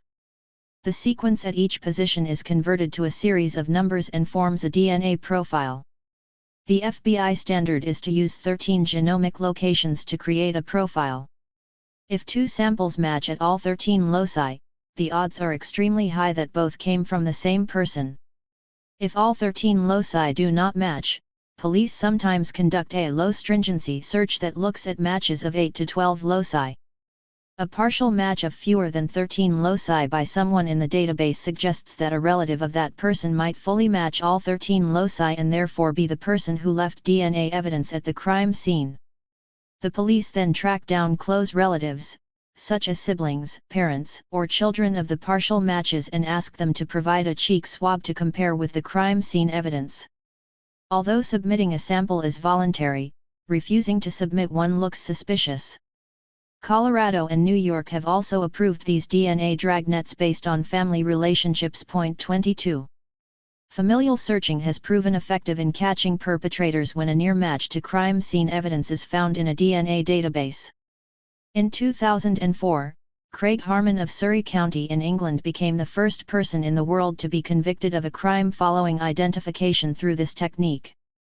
Police investigating the death of a motorist who was killed when a drunken man hurled a brick through his car windshield drew a blank when they ran DNA found on the brick through the national UK database. But they tracked down Harmon after his brother's DNA profile in the government database partially matched the blood left on the brick. Familial searching made U.S. news 6 years later for helping police capture the notorious Grim Sleeper, a serial killer who had murdered at least 10 black women in South Los Angeles since 1985. As in the British case, crime scene DNA produced no perfect match among the genetic profiles stored in the California database.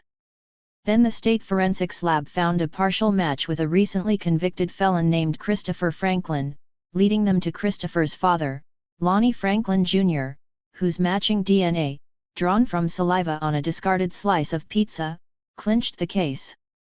Lonnie Franklin Jr. was charged in July 2010 with 10 counts of murder. 23. These law enforcement successes have to be weighed against the expansion of state surveillance beyond people who have committed or are arrested for crimes to millions of people who are not even suspected of wrongdoing but fall under suspicion simply because they happen to have a relative whose profile is in a database. This suspicion by association seems like a throwback to the Old English corruption of blood, which stripped inheritance rights from the descendants of anyone convicted of a felony and was explicitly abolished by the U.S. Constitution. The idea of holding people responsible for who they are rather than what they've done could challenge deep American principles of privacy and equality, warns George Washington University law professor Jeffrey Rosen. 24. Government DNA data banking began as a targeted procedure to assist law enforcement in identifying perpetrators of a narrow set of crimes.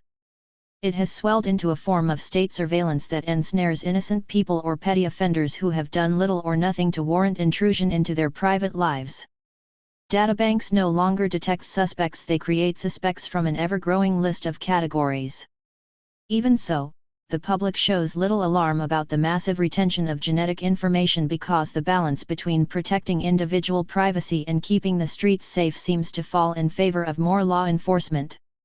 DNA profiling is a far more precise and objective method of identifying suspects compared to less sophisticated law enforcement techniques, such as eyewitness identification or smudged fingerprints found at a crime scene. 25 Far from feeling threatened by this gigantic storehouse of genetic data, many Americans see it as a surefire way of catching criminals and ensuring that only guilty people are convicted of crimes.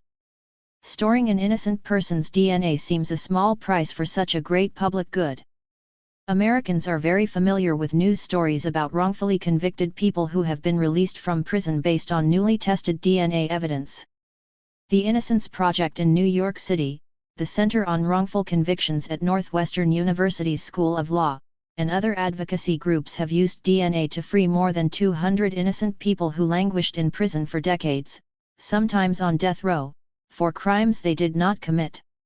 In May 2010, for example, Raymond Towler walked out of the Ohio prison where he had served 30 years of a life sentence for rape after a judge vacated his conviction based on DNA evidence. 26 As is common in wrongful conviction cases, Towler was misidentified by the victim and witnesses.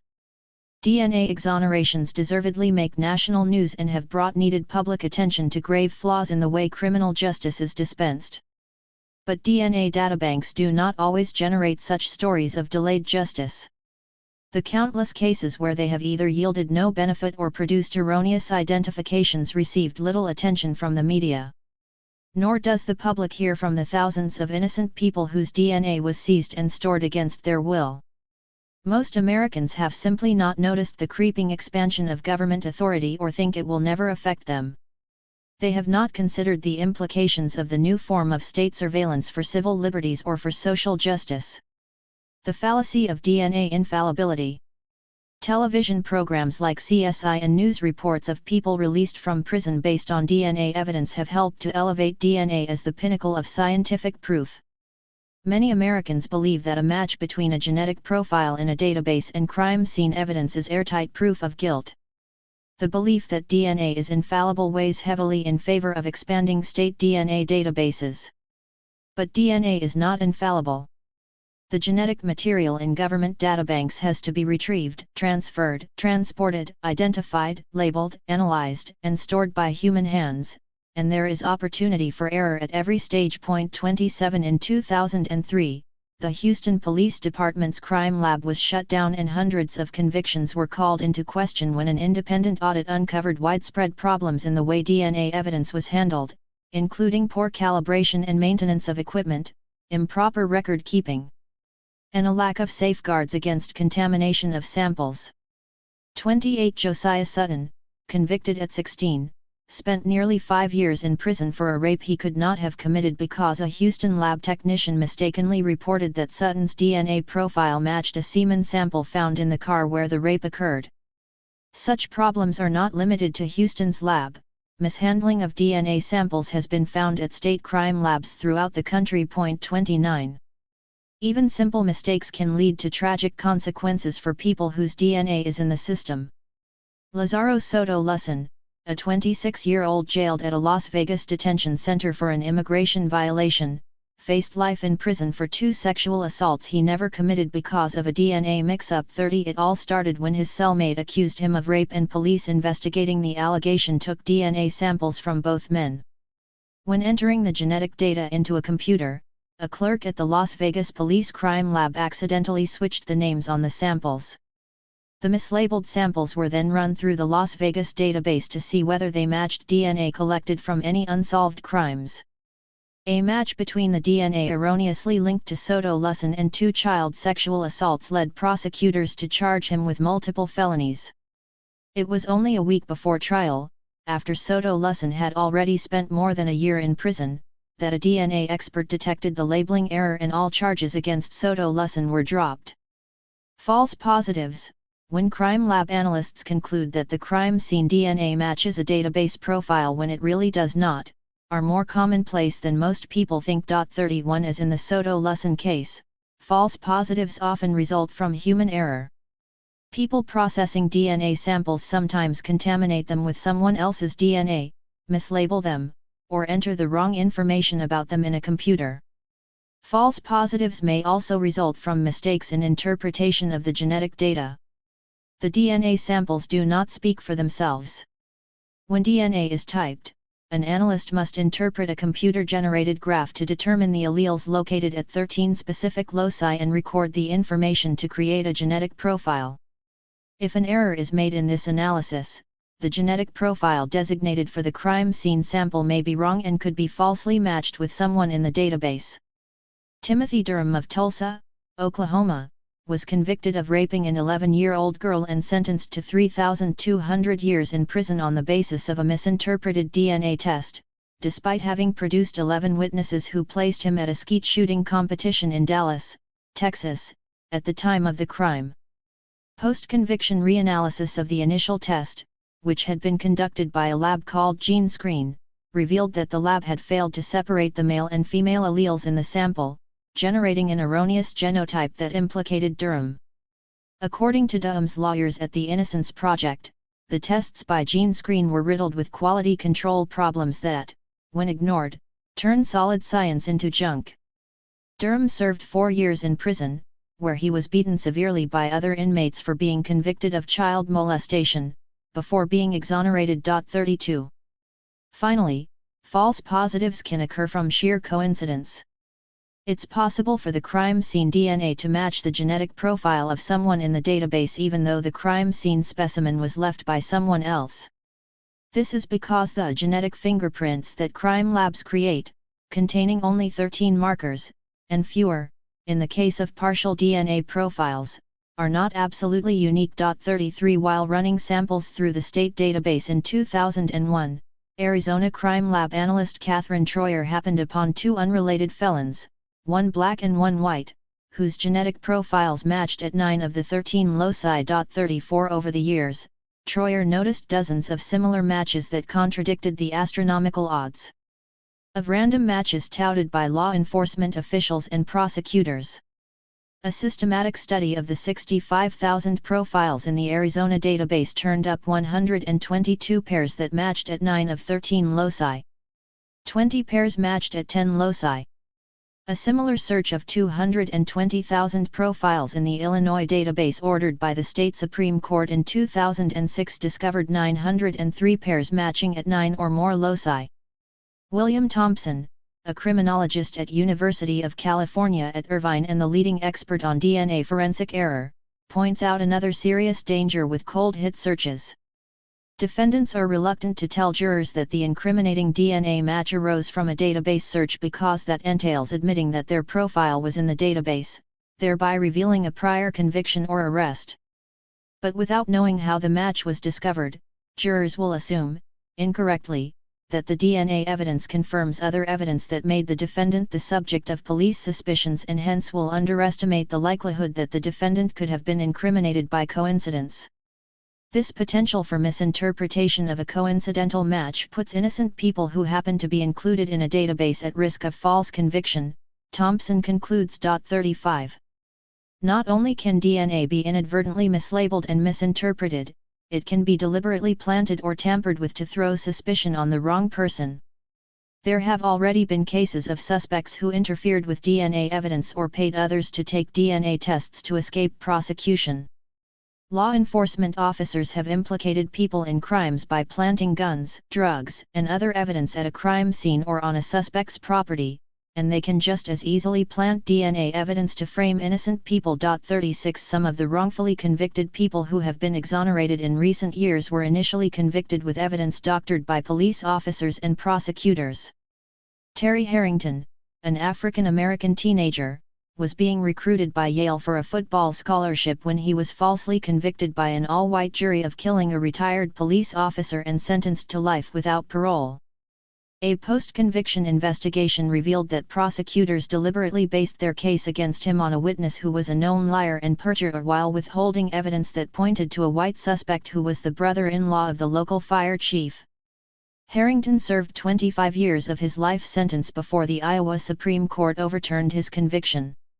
His lawsuit against the prosecutors, who claimed immunity from suit, went to the U.S. Supreme Court to determine whether there is a constitutional right not to be framed, but was settled before a decision was issued. 37 Forensic analysts, too, have fabricated test results, reported results when no tests were conducted or concealed parts of test results that were favorable to defendants, reports the Innocence Project. 38 In June 2010, the former chief crime scene investigator in Douglas County, Nebraska, David Kofod, was sent to prison for planting blood evidence that led two cousins to be wrongfully convicted of the shotgun slayings of a rural couple. 39 To bolster the prosecution's case, Kofod put a speck of blood from one of the murder victims in a car authorities believed was used by the cousins the night of the killings.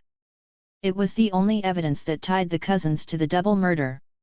Charges against them were eventually dropped when new evidence pointed to two Wisconsin drifters, who were eventually convicted of the crime. Why would we expect DNA to eliminate the corruption in law enforcement that led to the framing of these innocent people? To the contrary, it gives dirty lab analysts, police officers, and prosecutors a simpler and more effective tool to use in building a false case against someone they want to see behind bars. Not worth the cost. The public will never know how many innocent people are sitting in prison because they were convicted with faulty DNA evidence. Despite recent DNA exonerations, most of the power to use genetic technology lies in the hands of law enforcement. Even where justice ultimately prevailed, courts and law enforcement imposed obstacles to conducting DNA testing and then denied relief even after DNA proved innocence, writes Brandon Garrett in a study of the first 200 people to be exonerated by DNA testing. 40 In 2009, the U.S. Supreme Court ruled that prisoners have no constitutional right to post-conviction testing of DNA samples that might prove their innocence. 41 Defendants may have been pressured to plead guilty based on a prosecutor's threat to enter into evidence crime scene DNA that was not theirs but might nevertheless convince a jury of their guilt because of a coincidental or erroneous match to their DNA. The Grammy-winning rap artist Lil Wayne, for example, pleaded guilty to felony attempted weapon possession, for which he received a 1-year sentence, when police used an unreliable DNA test based on fewer than 13 markers to tie him to a gun found on his tour bus in Manhattan in 2007. 42 Although his attorneys could have challenged the DNA profile at trial, Lil Wayne was apparently unwilling to take the chance. Already, prosecutors wield a tremendous amount of power to get innocent people to accept a plea deal rather than risk being falsely convicted or being convicted of a more serious crime. Because juries usually believe DNA is infallible, its availability greatly strengthens a prosecutor's hand because no amount of exculpating evidence may be able to overcome its persuasive power. Erroneous eyewitness testimony is damaging, but erroneous DNA evidence is absolutely devastating. Against all of these dangers, genetic surveillance has not been proven to make us any safer.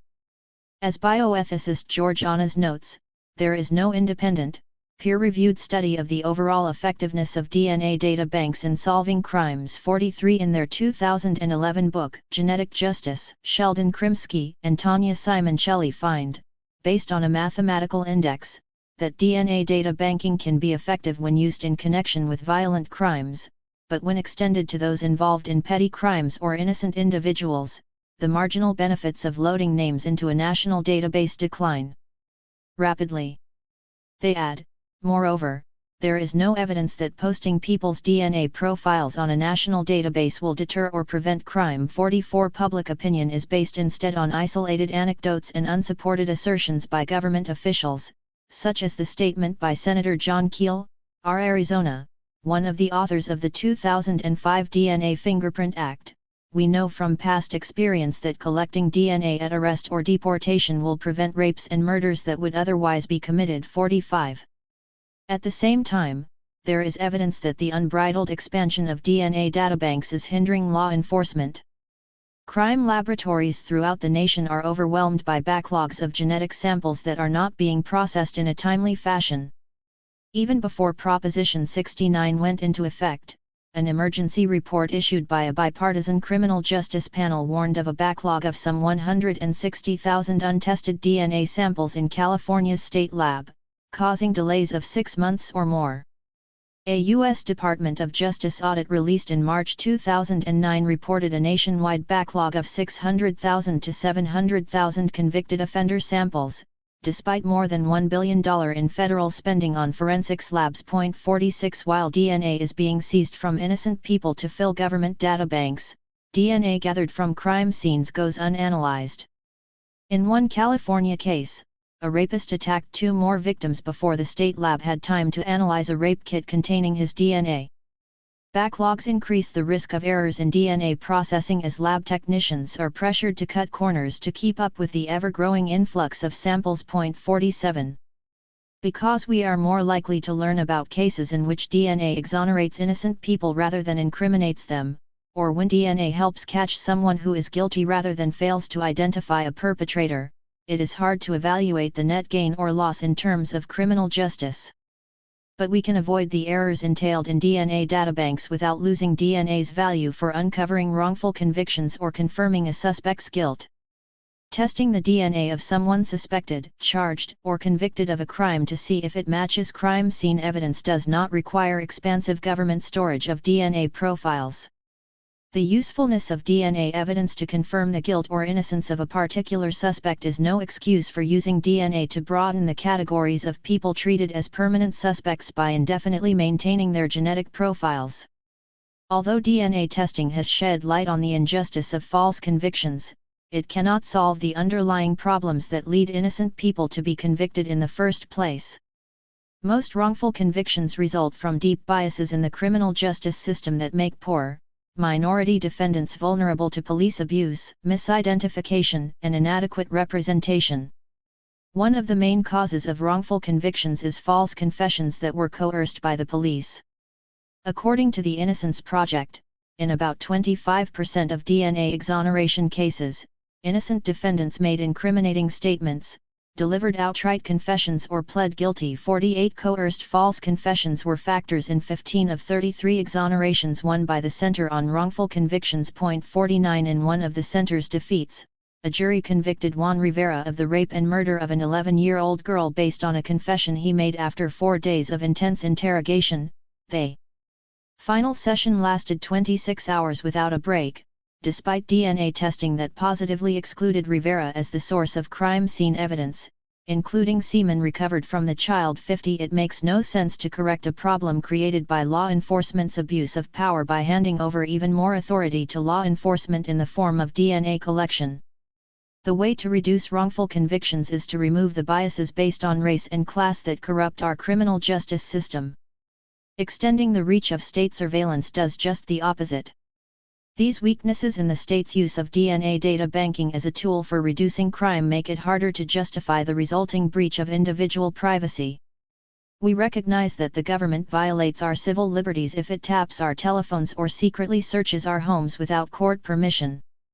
Collecting and storing our DNA is also a serious intrusion into our private lives because DNA is a part of the body. Taking it without consent violates our bodily integrity. In addition to this material aspect, DNA contains sensitive personal information that can be used to identify us and our family members and can be matched with other private records, including medical files. 51. We tolerate the state forcibly extracting highly personal data from people convicted of serious crimes because these offenders have a diminished right to privacy as a result of their antisocial conduct. But as the categories of people who are compelled to submit their DNA broaden, it becomes less clear why the state should have so much power over them. Once compelled DNA collection goes beyond murderers, rapists, and armed robbers, law enforcement's need for suspects' DNA lessens and suspects' right to retain control over their private information strengthens. Although people convicted of heinous crimes may forfeit their claim to privacy, there is no such justification for seizing genetic samples from someone who has, say, forged a check. State agents should have to get informed consent in order to take or test DNA from someone who has not been convicted of a serious crime. Although U.S. courts have been slow to recognize this threat to civil liberties, in 2008 the European Court of Human Rights unanimously held that UK government storage of DNA for purposes of criminal investigation infringed privacy rights protected by Article 8 of the European Convention. 52 The court was especially troubled by the indefinite retention of genetic information taken from children and adults who were never convicted of a crime, stigmatizing them as if they were convicted criminals. This equation of the innocent and the guilty disregards the presumption of innocence accorded to citizens in a democracy. Massive government collection of DNA transforms the relationship between citizens and their government in ways that contradict basic democratic principles. Government becomes the watchdog of citizens instead of the other way around. Huge segments of the population are perpetually under suspicion although they are guilty of no wrongdoing. Citizens can no longer rely on the state to safeguard their privacy by forgetting their past behavior, evidence about them is stored forever. 53 The state has the authority to take citizens' private property, in this case, their genetic information, without due process. Those are the features of a totalitarian state, not a liberal democracy. Jim Crow databases. These violations are exacerbated by the racial inequities that plague every part of the U.S. criminal justice system. The most stunning aspect of this injustice is the mass incarceration of African American men. Radical changes in crime control, drug, and sentencing policies over the last 30 years produced the explosion of the U.S. prison population from 300,000 to 2 million inmates. 54 The United States has the highest rate of incarceration in the world at a magnitude unprecedented in the history of Western democracies. The gap between black and white incarceration rates has increased along with rising inmate numbers. Black men are 8 times as likely as white men to be behind bars. 1 in 9 black men aged 20 to 34 is in prison or jail. Most people sentenced to prison today are black. Sociologist Loic Wacquant argues that mass incarceration is a mischaracterization of what is better termed hyper-incarceration because this excessive confinement is finely targeted at one particular category, lower-class African American men trapped in the crumbling ghetto, rather than spread among the masses. 55. The targeted imprisonment of black men is translated into the disproportionate storage of their genetic profiles in state and federal databases. We can look to the United Kingdom to gauge the likely racial impact of our own federal database now that it has surpassed theirs in size. 40% of all black men and 77% of young black men ages 15 to 35, compared with only 6% of white men, were estimated to have genetic profiles in the UK National DNA Database in 2006. 56 Stanford bioethicist Hank Greeley estimated in 2006 that at least 40% of the genetic profiles in the US federal database were from African Americans, although they make up only 13% of the national population. 57 Krimsky and Simoncelli arrive at a similar estimate of 41 to 49% of Cody's profiles. 58. The extension of DNA collection by the federal government and a number of states to people who are only arrested, as opposed to charged or convicted, brings many more whites into the system, but it is also on its way to creating a nearly universal database for urban black men. These men are arrested so routinely that upwards of 90% would be included in databases if the collection policy is strictly enforced. 59 A controversial Arizona law signed by Governor Jan Brewer in April 2010, giving police broad authority to detain anyone suspected of being in the country illegally, is held up as a model for immigration enforcement policy in other states. 60 When combined with congressional authorization of DNA sampling from all federal detainees, these immigration laws will cause the number of Latino profiles in state and the CODIS systems to skyrocket. Police routinely consider race in their decision to stop and detain an individual. 61 A New York Times/CBS News poll conducted in July 2008 asked, Have you ever felt you were stopped by the police just because of your race or ethnic background? 66% of black men said yes, compared to only 9% of white men. 62 The U.S. Supreme Court has authorized police to use race in determining whether there is reasonable cause to suspect someone is involved in crime. Legal scholar Michelle Alexander calls the court's license to discriminate the dirty little secret of policing. 63 In recent decades, a conservative Supreme Court has eroded the Warren Court's protections against police abuse in ways that promote the arrest of blacks and Latinos, relaxing, for example, the standard for reasonable suspicion, and has blocked legal channels for challenging racial bias on the part of law enforcement. Numerous studies throughout the country demonstrate that the police engage in rampant racial profiling. 64 There is overwhelming evidence that police officers stop motorists on the basis of race for minor traffic violations, such as failure to signal a lane change, often as a pretext to search the vehicle for drugs. One of the first confirmations was a 1992 Orlando Sentinel study of police videotapes that discovered that, while blacks and Latinos represented only 5% of drivers on the Florida Interstate Highway, they comprised nearly 70% of drivers pulled over by police and more than 80% of those drivers whose cars were searched. 65 A study of police stops on the New Jersey Turnpike similarly found that, although only 15% of all motorists were minorities, 42% of all stops and 73% of all arrests were of black drivers. 66 In Maryland, only 21% of drivers along a stretch of I-95 outside of Baltimore were African Americans, Asians, or Latinos, but these groups made up nearly 80% of those who were stopped and searched. 67 An Illinois State Police drug interdiction program known as Operation Valkyrie targeted a disproportionate number of Latinos, who comprised less than 8% of the Illinois population but 30% of the drivers stopped by drug interdiction officers for petty traffic offenses. 68 Police officers also make drug arrests in a racially biased manner. Although whites use drugs in greater numbers than blacks, blacks are far more likely to be arrested for drug offenses and therefore far more likely to end up in genetic databases. The latest National Survey on Drug Use and Health, released in February 2010, confirms that young blacks aged 18 to 25 years old are less likely to use illegal drugs than the national average. 69 Yet black men are 12 times more likely than white men to be sent to prison on drug charges. 70 This staggering racial disparity results in part from the deliberate decision of police departments to target their drug enforcement efforts on inner-city neighborhoods where people of color live.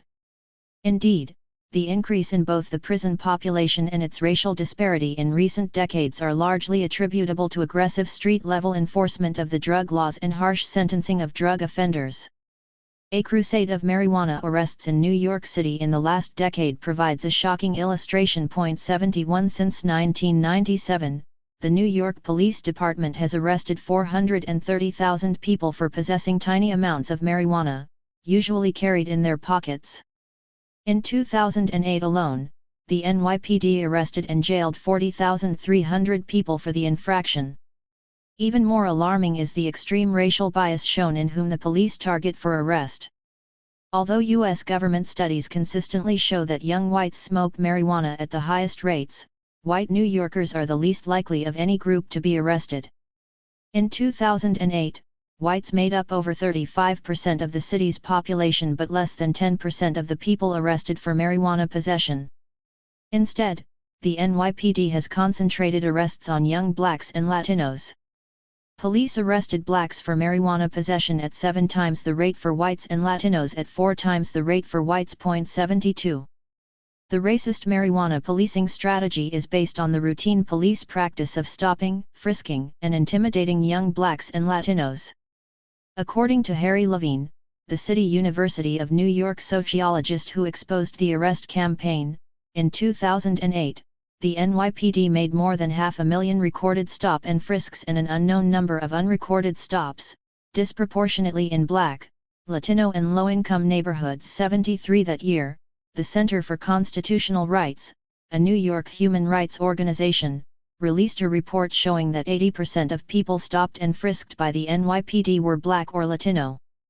Among those stopped, 45% of blacks and Hispanics were frisked, compared with 29% of whites, even though white suspects were 70% more likely than black suspects to have a weapon. 74 According to the New York Times, between January 2006 and March 2010, officers made nearly 52,000 stops in an 8-block area of Brownsville, an African American neighborhood in Brooklyn. 75 The overwhelming majority of these victims of police harassment have done nothing wrong. But when police discover contraband, it is usually a small amount of marijuana.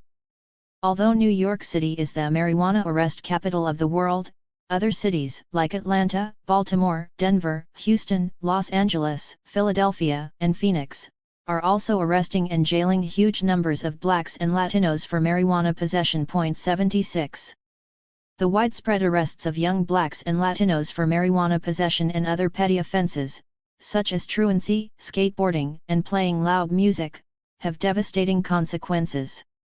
A first-time offender who pleads guilty to felony marijuana possession has a permanent criminal record that can block him or her from getting a student loan, a job, a professional license, food stamps, welfare benefits, or public housing. 77 Even if they avoid prison on a first offense, those who are arrested a second time risk a harsh sentence for being a repeat offender. We can now add a lifetime of genetic surveillance to the long list of collateral consequences created by discriminatory arrests. The laws permitting police to take DNA from arrestees also give them added incentive to stop and arrest people in order to obtain more profiles for the growing pool of suspects. With more and more states extending DNA collection to juveniles, these racially skewed arrests also mean that minority children run a greater risk of having a genetic profile in government databases. It is appallingly easy for black and brown children to be arrested in this country. Although only 16% of the nation's youth population, black children make up 28% of juvenile arrests, 30% of youth adjudicated for delinquency charges, 37% of youth placed in secure detention, and 58% of youth sent to state prison. 78 More than half of black male teenagers in some inner-city high schools are arrested each year. 79 Astonishing proportions of black and Latino youth appear on the police lists of probable gang members in some cities. In Denver and Los Angeles, for example, nearly half of the city's young black men were marked as suspected gangbangers. 80 Perfectly law-abiding black children are looked upon with suspicion by police.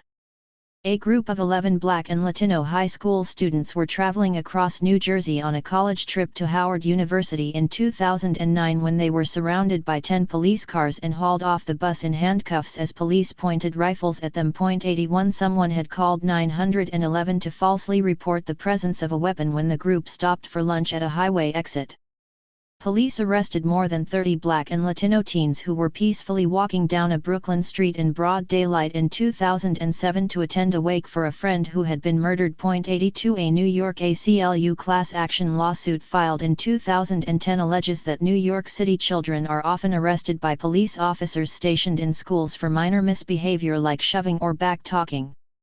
In one case, a 12-year-old girl was hauled out of class in handcuffs for doodling on her desk. 83 On top of the brutality inflicted on these children, states that allow their DNA to be gathered have added the stigma of making them permanent suspects in government databases.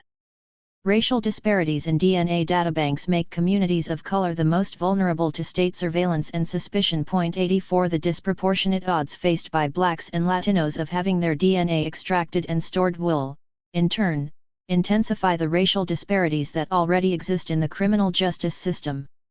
People whose DNA is in criminal databases have a greater chance of being matched to crime scene evidence. While a guilty person may have no right to complain, that is no excuse for unfairly placing certain racial groups at greater risk of detection. Blacks and Latinos have greater odds of being genetically profiled largely because of discriminatory police practices. 85 Moreover, people whose profiles are entered in DNA databases become subject to a host of errors that can lead to being falsely accused of a crime.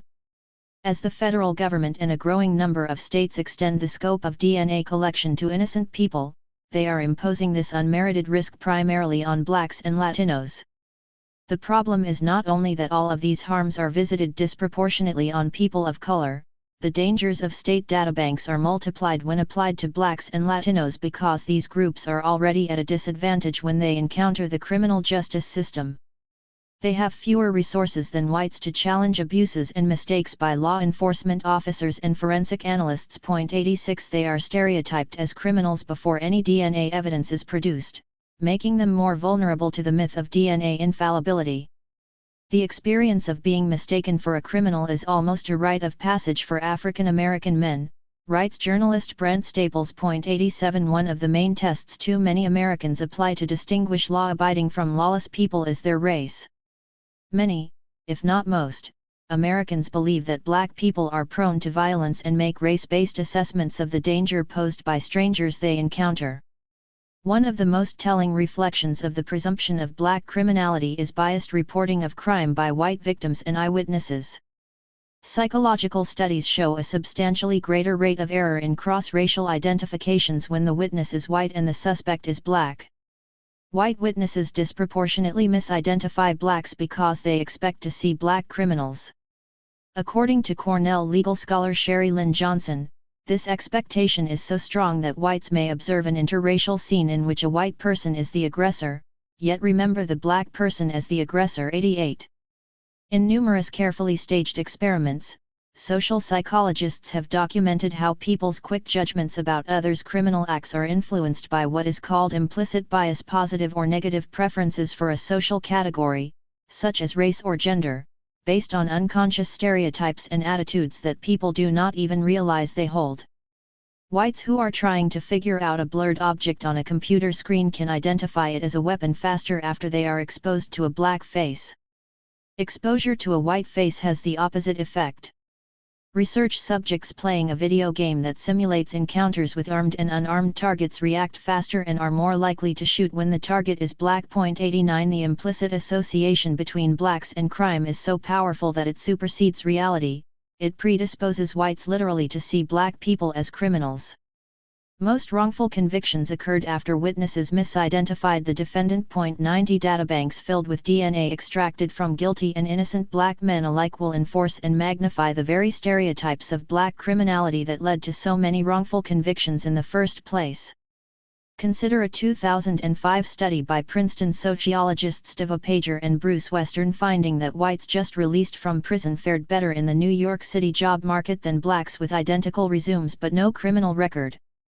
Employers' preference for white offenders over law-abiding blacks shows not only the inequitable opportunities available to blacks but also that blackness itself is seen as a mark of criminality.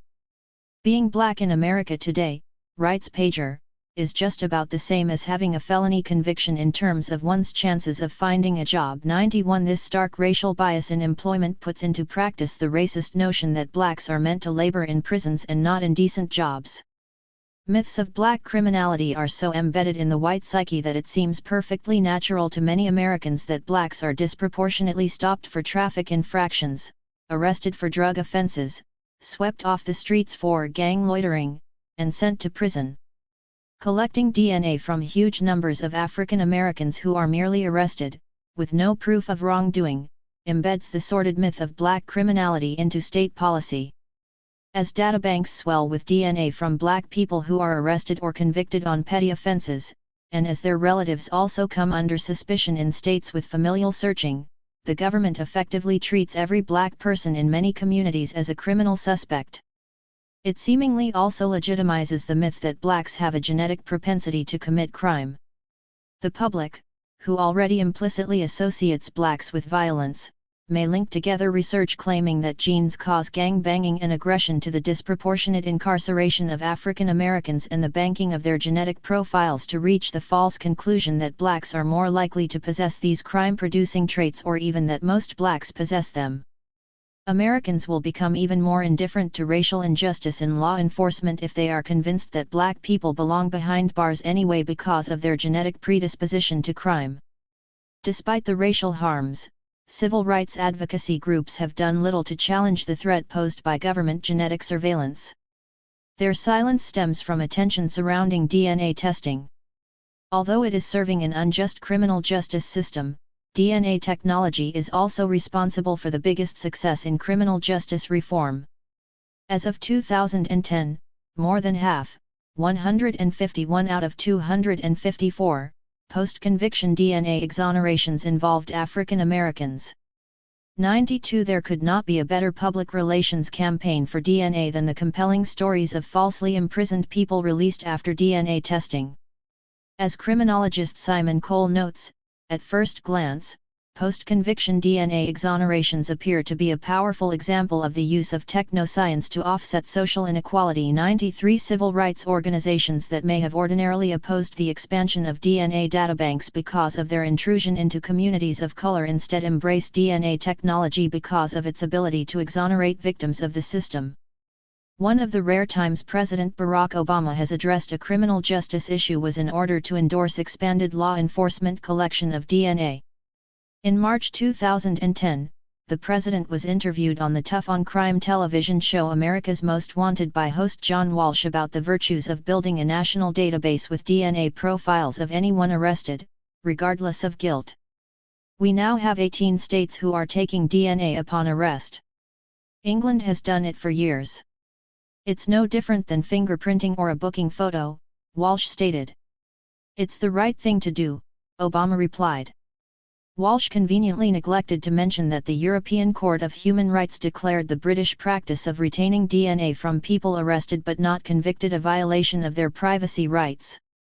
Agreeing with Walsh that every one of the states should have DNA compliance, Obama declared, "That's how we make sure that we continue to tighten the grip around folks who have perpetrated these crimes." 94 Shortly after the president's appearance, the House of Representatives approved a bill sponsored by Representative Harry Teague, a Democrat from New Mexico, allocating $75 million to states that agree to collect DNA upon arrest and send the genetic profiles to the federal CODIS system. Not a single Democrat voted against the measure. 95. Champions for racial justice who support expanded DNA databanks or are silent about them make the mistake of embracing DNA technology without analyzing its full role in the criminal justice system.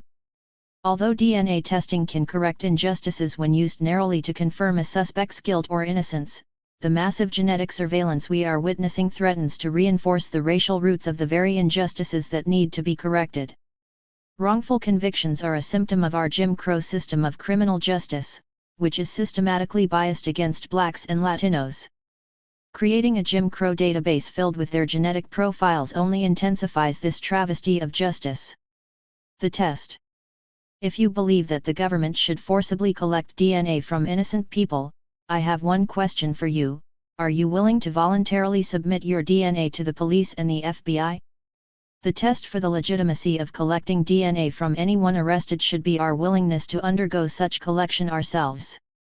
If the government has no right to store genetic profiles of everyone, then it has no right to store them from people who have not been found guilty of any crime. There are good reasons why most people do not want their genetic profiles kept in law enforcement databases. It breaches their privacy and subjects them to the risk of false incrimination.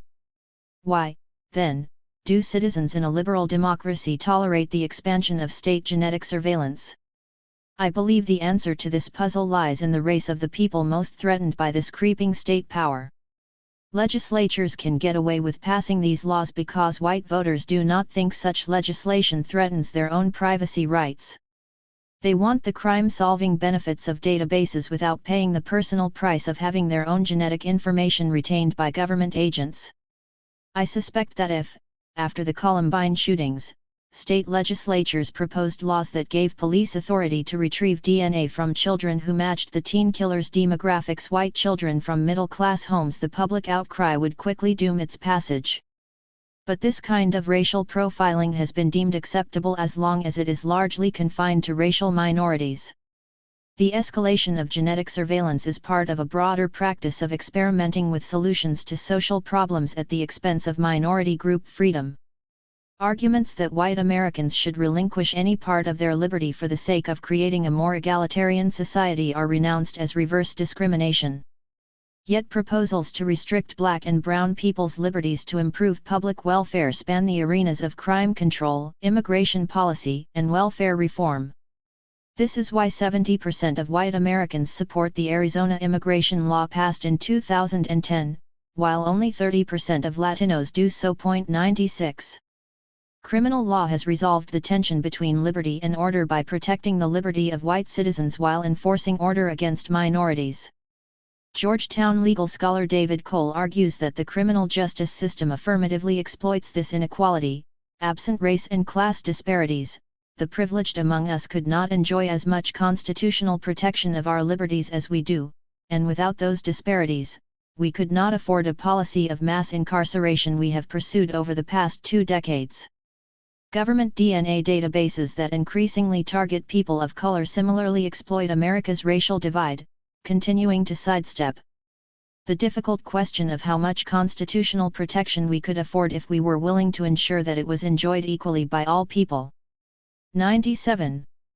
Some officials, scholars, and pundits have called for a universal database that holds genetic information on every resident of the United States.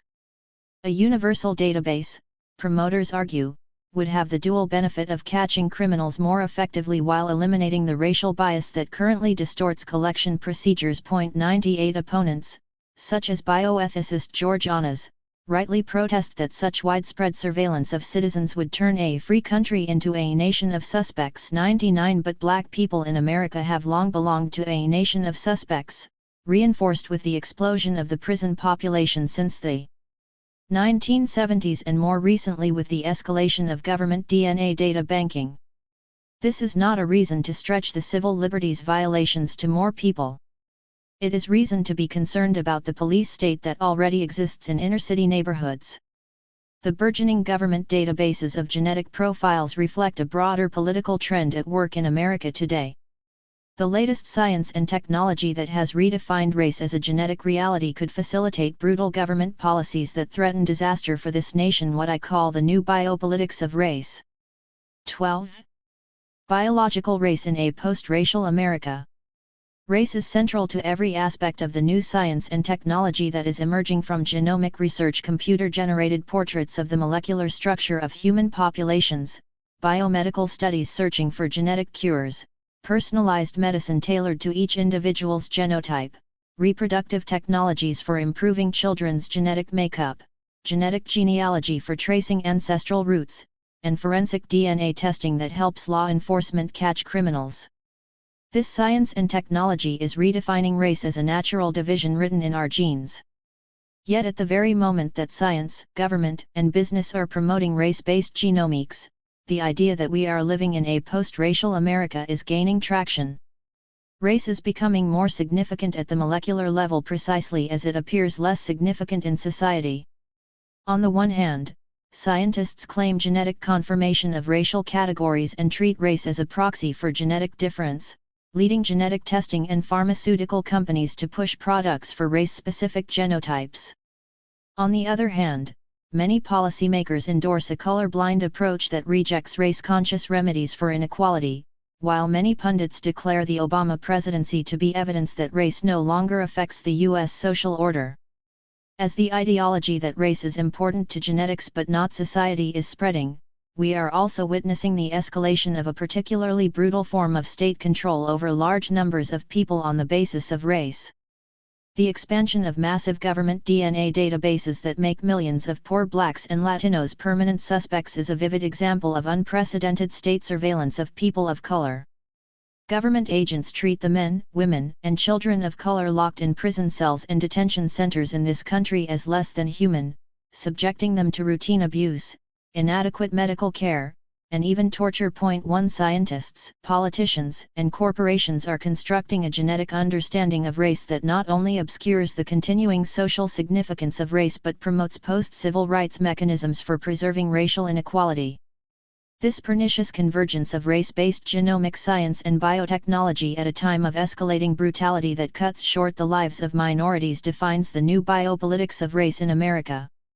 One of the remarkable aspects of racial science and technology today is the support it has from opposing ends of the political spectrum. Both conservatives who espouse a colorblind ideology and liberals who believe in a post-racial America have embraced both the science validating racial difference at the genetic level and biotechnological solutions for inequality at the social level. Even some activists who oppose racism have adopted the view that race-based genetics and technology can be used as a tool for alleviating health inequities, building solidarity, and fixing the criminal justice system. Examining the grounds for this bipartisan endorsement of racial science shows the flaws in its logic and the urgent need for a political understanding of race that does not rely on biology. Conservative color blindness and genetic race. Color blindness and race consciousness compete as major schemes for determining the proper treatment of race in social policy. Point 2. In the political arena, advocacy for colorblind policies is based on the assertion that racism has ceased to be the cause of social inequities, while race-conscious policies are promoted as a necessary means for remedying persistent institutional racism. Color blindness emerged as a conservative strategy after the civil rights movement succeeded in toppling the Southern Jim Crow system and forms of de jure segregation in the North. A backlash movement intent on crushing black empowerment and preserving white dominance latched onto the concept of color blindness as an ideological tool of retrenchment. As sociologist Eduardo Bonilla Silva notes in his classic Racism Without Racists, much as Jim Crow served as the glue for defending a brutal and overt system of racial oppression in the pre-civil rights era, colorblind racism serves today as the ideological armor for a covered and institutionalized system in the post-civil rights era. 3. Whites rationalized the persistent gaps between white and minority health, wealth, and status as products of unbiased market operations, not continuing social injustice. Racial minorities have fallen behind whites on every measure, the theory goes, as a result of their own failings, which make them unable to compete with whites in purportedly fair social, political, and economic arenas. Colorblind ideology posits that because racism no longer impedes minority progress, there is no need for social policies to account for race. Pretending that the civil rights movement attained perfect equality ignores the lingering effects and systemic incorporation of 3 centuries of official white supremacy as well as newly minted forms of racial discrimination. Civil rights advocates explicitly argued that eliminating the structural roots of racial inequality required paying attention to race. As U.S. Supreme Court Justice Thurgood Marshall explained, it is because of a legacy of unequal treatment that we now must permit the institutions of this society to give consideration to race in making decisions about who will hold the positions of influence, affluence, and prestige in America. For color blindness strips the government of any justification for taking affirmative steps to correct past injustices. Colorblind ideology has been increasingly implemented in government policy by a conservative majority on the U.S. Supreme Court as well as in some state legislatures. California, by voter referendum, Michigan, Nebraska, and Washington banned consideration of race in public employment, education, and contracting. Florida prohibits using race as a factor in state university admissions. A series of Supreme Court decisions in the last 2 decades struck down race-conscious measures to desegregate schools and workplaces. In City of Richmond v. J.A. Croson Co., decided in 1989, the court ruled that the former capital of the Confederacy practiced reverse discrimination against whites by adopting a set-aside program to steer some of its construction dollars to minority-owned firms even when, without the program, less than 1% of construction contracts went to minorities in a city over 50% African American, as legal scholar Ian Haney Lopez pointed out. 5 Justice Clarence Thomas articulated the preposterous perspective that equates official Jim Crow segregation with state efforts to end its legacy, noting a moral and constitutional equivalence between laws designed to subjugate a race and those that distribute benefits on the basis of race in order to foster some current notion of equality. In each instance, it is racial discrimination pure and simple. 6 In June 2007, the court continued to dismantle affirmative action programs in its 5-4 decision, striking down voluntary plans to desegregate elementary schools in Seattle, Washington, and Jefferson County, Kentucky. 7 The court reiterated the position that the Constitution requires the government to be colorblind by paying no attention to race in policymaking. The way to stop discrimination on the basis of race is to stop discriminating on the basis of race, Chief Justice John Roberts declared. One of the techniques the court uses to mask the existence of institutionalized racism is to treat its impact on people of color as a mere statistical correlation. The court reasons that disadvantages experienced disproportionately by minorities represent a higher statistical chance of harm rather than reflect institutions that systematically discriminate against them. Because people of color just happen to be more frequent victims of neutral policies, this view holds, there is no reason to invalidate the policies for being racially discriminatory. One of the most outrageous applications of this statistical masquerade was the court's decision in McCluskey v. Kemp to reject the claim that Georgia's death penalty was biased against blacks. Despite evidence that Georgia executed blacks who murdered whites at 22 times the rate for blacks who killed blacks, the court concluded that these figures proved at most a discrepancy that appears to correlate with race. 8. Both majority and dissenting justices recognized that such disparities were so endemic to U.S. criminal justice that making racial discrimination unconstitutional would threaten the entire system. As Justice Brennan wrote in dissent, the reason for McCluskey's holding was a fear of too much justice. 9. Reducing this systemic bias against blacks to a correlation with race served as an excuse for maintaining a discriminatory institution. More recently, the court used this statistical sleight of hand to disguise discrimination against black firefighters in New Haven, Connecticut. In its 2009 decision Ricci v. DeStefano, the court ruled that the city discriminated against its white firefighters when it threw out a written promotional exam that failed to select any blacks. The majority opinion by Justice Anthony Kennedy continuously downplays the discriminatory impact of the test by calling it a statistical disparity between whites who were promotable because they passed the test and blacks who were denied the opportunity for promotion because they did poorly. In contrast, the dissenting opinion by Justice Ruth Bader Ginsburg emphasizes the backdrop of entrenched inequality in firefighting that New Haven officials were trying to reverse. By casting the test results as merely a statistical disparity, the majority ignored the long-standing institutionalized barriers against black firefighters in New Haven. This statistical erasure of racism goes hand in hand with genomic studies of population structure, pharmacogenomics, and genetic ancestry testing, all of which treat race as a statistical proxy for genetic difference. Like this ploy of conservative color blindness, the new genomic methodology hides the political nature of race by recasting race as nothing more than a probabilistic grouping. If systemic racism no longer occurs, then color blindness requires some other explanation for the startling racial disparities that continue to mark every socioeconomic, health, and political indicator. As I described in the first part of this book, biological difference was the predominant explanation for racial inequality for several centuries. When eugenics was discredited after World War II, most conservatives developed an alternative explanation based on black cultural depravity and individual irresponsibility. The new racial science based on genetics has rejuvenated the biological rationale in a modern version that does not appear to be racist and is all the more insidious for it. Some conservative proponents of social color blindness have eagerly embraced the new genetic definition of race as well as genetic explanations of health disparities and racial medicine. Sally Sadel, for example, distinguishes between the proper use of race as a biological category in medicine and the improper use of race as a social category in policy.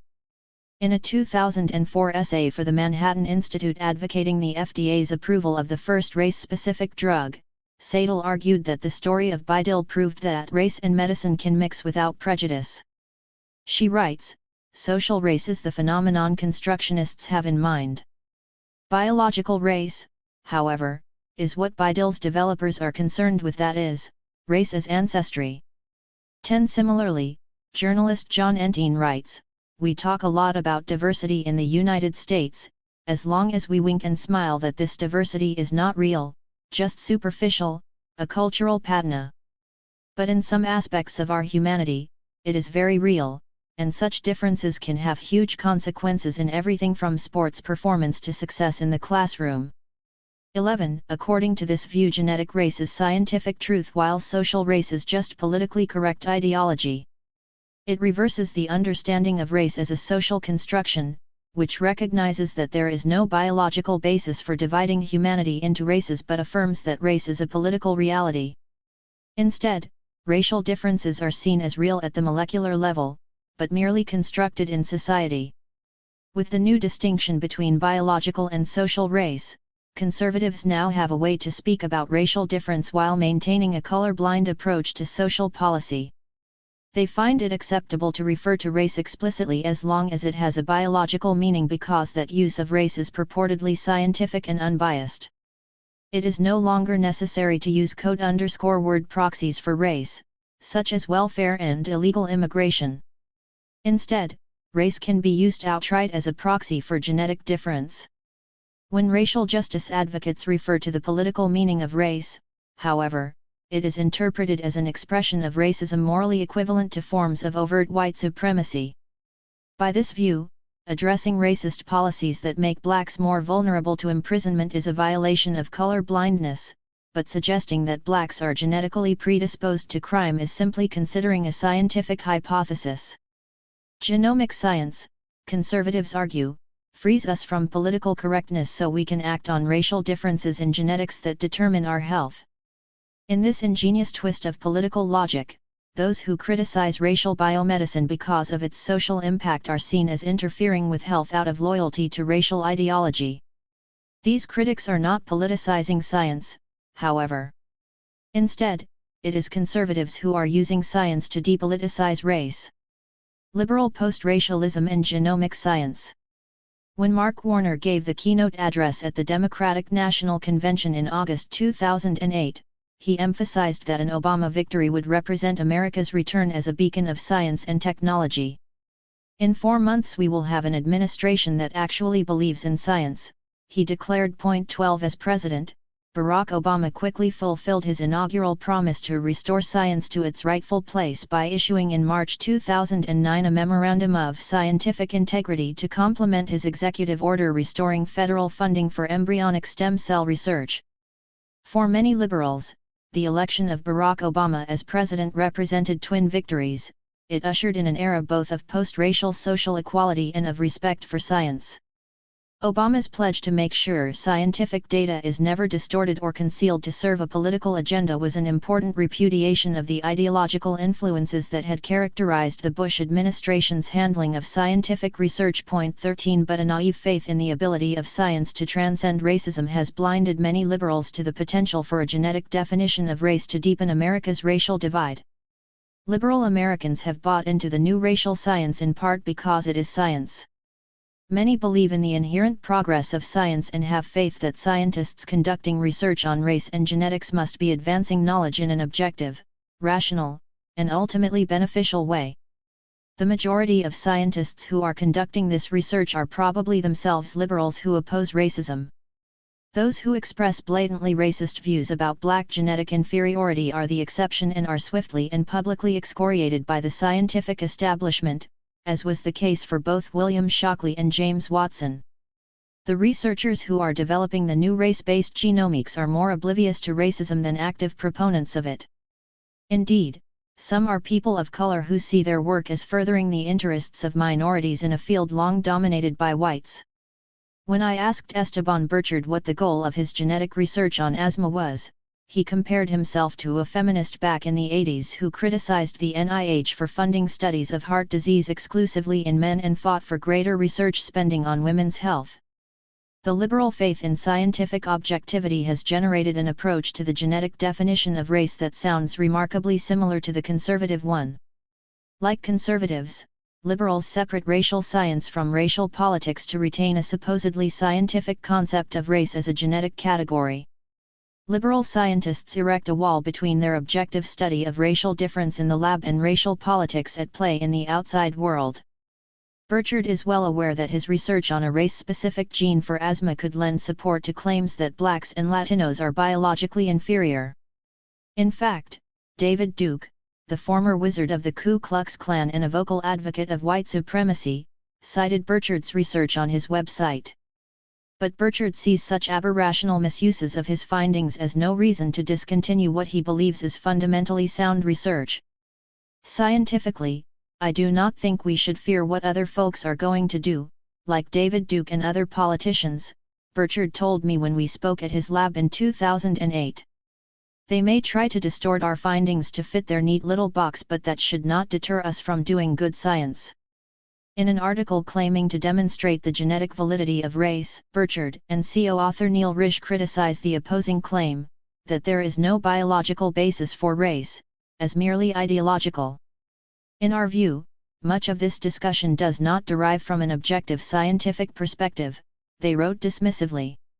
This is understandable, given both the historic and current inequities based on perceived racial or ethnic identities, both in the US and around the world, and the resulting sensitivities in such debates. 14 Like Antine and Sadel, Burchard and Risch distinguish between perceived racial identities that cause controversy at the social level and the real racial ancestries they study at the molecular level.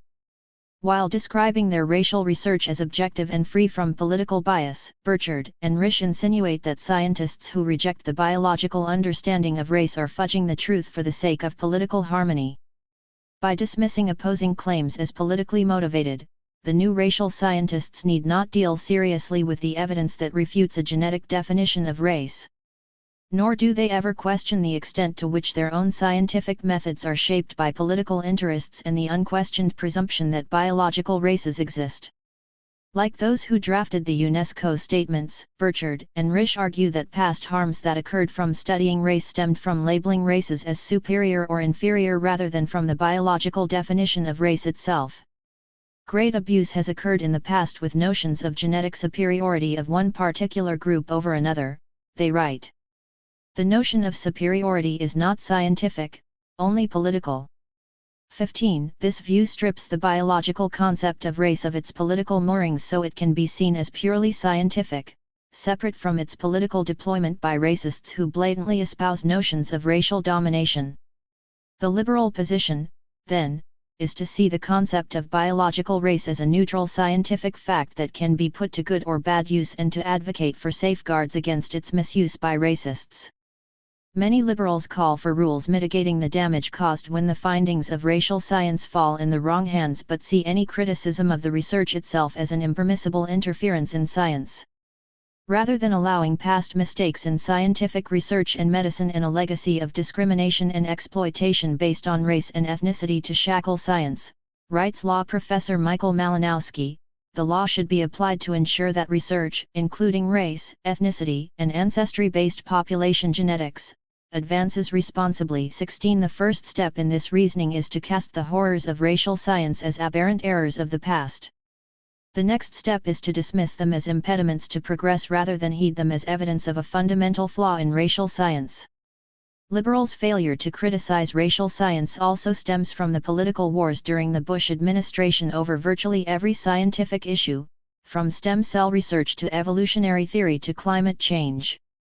One of the chief complaints about George W. Bush was that he undermined health, education, and rights by placing ideology ahead of science, as Hillary Clinton and Cecile Richards wrote in a New York Times op-ed. 17 Because liberals viewed Bush as fanatically anti-science, opposing him seemed to require an equally fanatical pro-science stance. A striking example is liberal support for the California Stem Cell and Cures Act, creating a constitutionally guaranteed right to conduct stem cell research in the state. In November 2004, California voters approved a landmark ballot initiative, Proposition 71, authorizing the state to allocate $3 billion in public funds for stem cell research in both the public and private sectors. Proposition 71 created the largest state-sponsored medical research program in U.S. history, according to Richard Hayes, Executive Director of the Center for Genetics and Society. 18 This unprecedented allocation of public money to the biotech industry relied on an alliance between liberals who support stem cell research and conservatives who advocate state support for private business. 19 Both Silicon Valley venture capitalists and Hollywood celebrities poured millions of dollars into the Yes on 71 campaign. California Democrats saw the initiative as a volley against Bush, who had pledged to ban federal funding of research on certain embryonic stem cell lines. An anti-Prop 71 position has almost become synonymous with Christian conservatism, observed Taylor Woodward in the San Francisco Bay Guardian. 20 When the New York Times ran a story on the battle over the initiative, it noted that funding for opposition to the referendum came from the Catholic Church and religious conservatives. 21 Less attention was paid to a small but passionate alliance of pro-choice progressives who were appalled at the fortune promised to private enterprise, the lack of government oversight to ensure public accountability, and the potential harms to young women who might be pressured to donate eggs for research. Deborah Greenfield, a bioethicist who campaigned against Proposition 71, noted that the measure creates a right to conduct stem cell research in the California Constitution without a corresponding right to receive the benefits of research. 22 The progressives who opposed Proposition 71 were frustrated that others were unable to disentangle their support for stem cell research and opposition to Bush from this corporate goldmine. It seems that opposition by liberals to the Bush administration's ideological limits on scientific research led to a similar reluctance to scrutinize the merits of race-based genomic and biomedical research.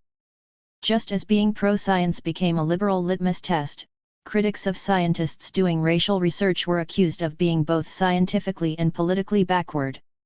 A 2008 National Human Genome Research Institute meeting included a tense discussion of a paper by University of Chicago geneticist Bruce Land reporting evidence that mutations of two genes that regulate brain growth are more common among Eurasians than sub-Saharan Africans.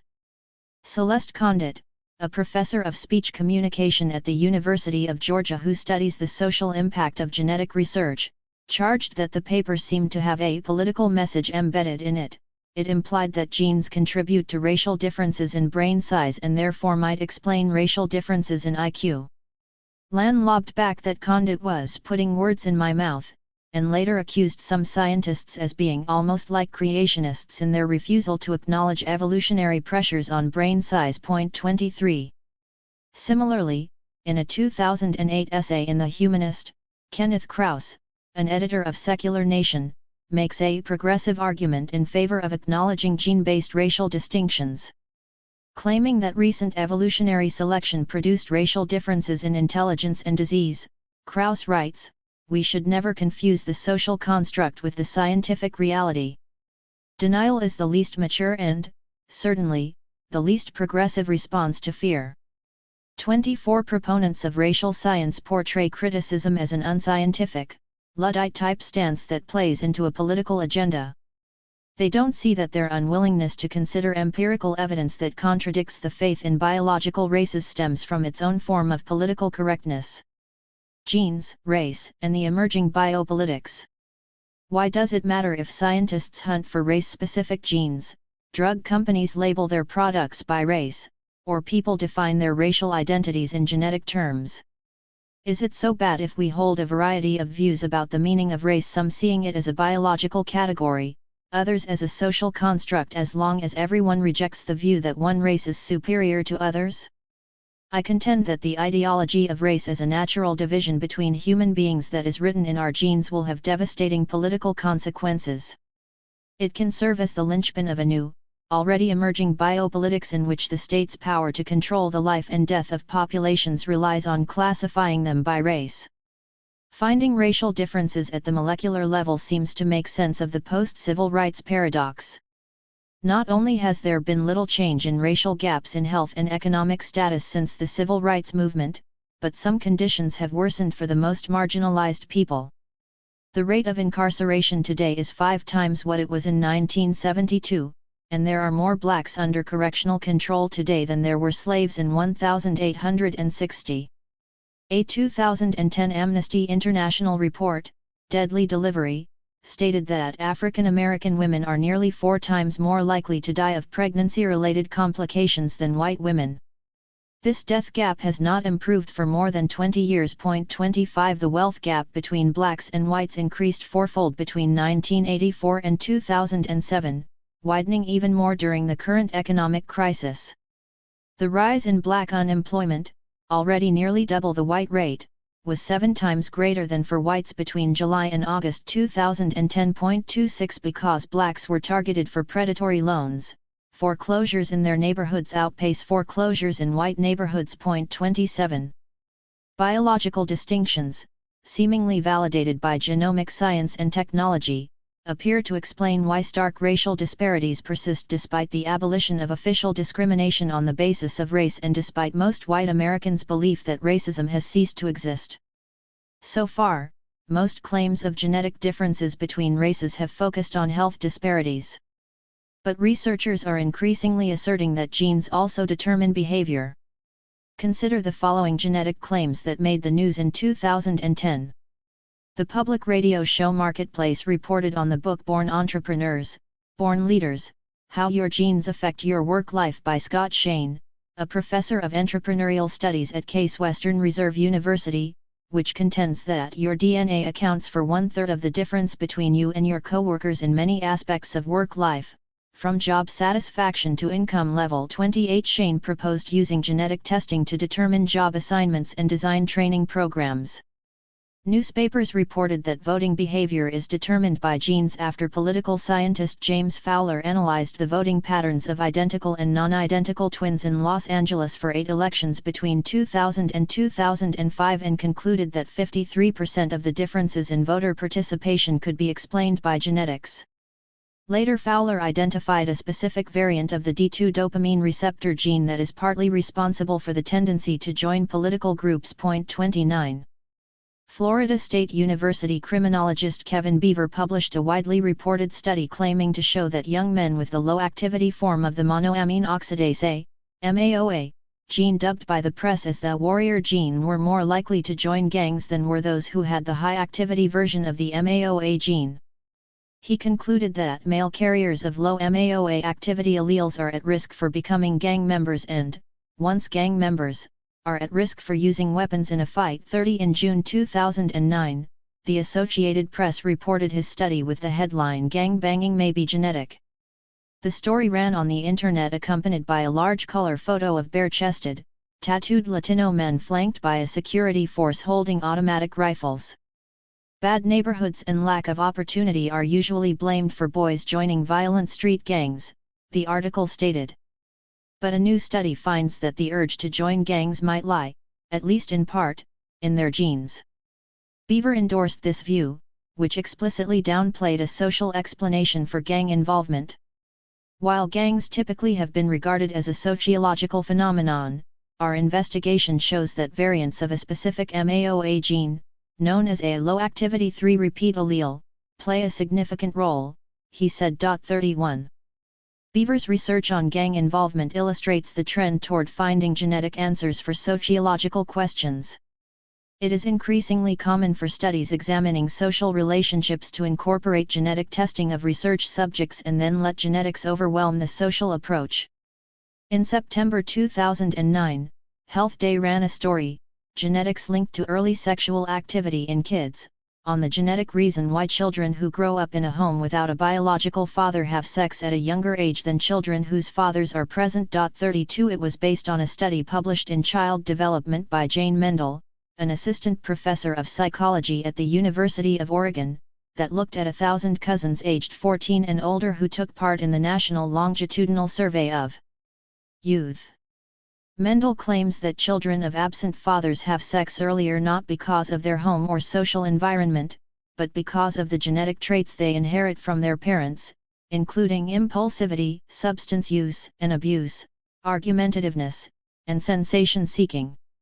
She says, "Our study found that the association between father's absence and children's sexuality is best explained by genetic influences, rather than by environmental theories alone." 33. The two powerful and deeply flawed ideologies of biological race and genetic determinism are ascending in tandem in America today. Americans are so willing to accept genetic explanations for social relationships and behaviors because they believe that race is inherited biology. When scientists report genetic explanations for negative behaviors like gang banging, absentee fatherhood, and teenage sex, which the public stereotypically associates with blacks and Latinos, it seems more plausible that genes cause social problems. These race gene claims simultaneously confirm the myths that races exist in genes and that genes can tell us everything about ourselves. Together, they support a biological explanation for the widening racial chasm in health, incarceration, and social welfare. There is also evidence that genetic theories of race can reinforce dehumanizing stereotypes already embedded in the minds of most Americans. The depiction of blacks as ape-like is a vestige of the scientific theory that placed Africans on an evolutionary spectrum far from whites, who were deemed the most developed, and closer to less advanced primates. The association of blacks with apes gave scientific credence to stereotypes of blacks as innately lazy, aggressive, unintelligent, and licentious, and therefore undeserving of the privileges whites enjoyed. A team of social psychologists discovered that the college students they studied implicitly linked blacks with apes and that this linkage influenced the extent to which students condoned police violence against black suspects. In the first study, Stanford undergraduates were able to identify scrambled ape images faster after they had been subliminally exposed to a black male face and required more frames to identify the ape when primed with a white male face.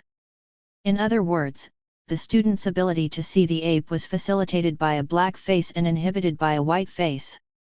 In another study, the team showed students at Penn State a video of police officers beating a suspect whom the students were told was either black or white.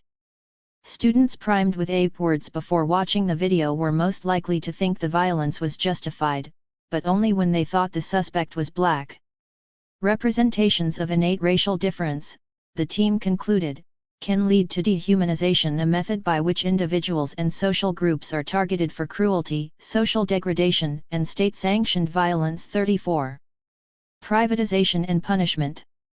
Dehumanization is the perfect word to describe the impact of current federal and state policies that are depriving communities of color of needed services, social programs, and economic resources while keeping them under brutally enforced control.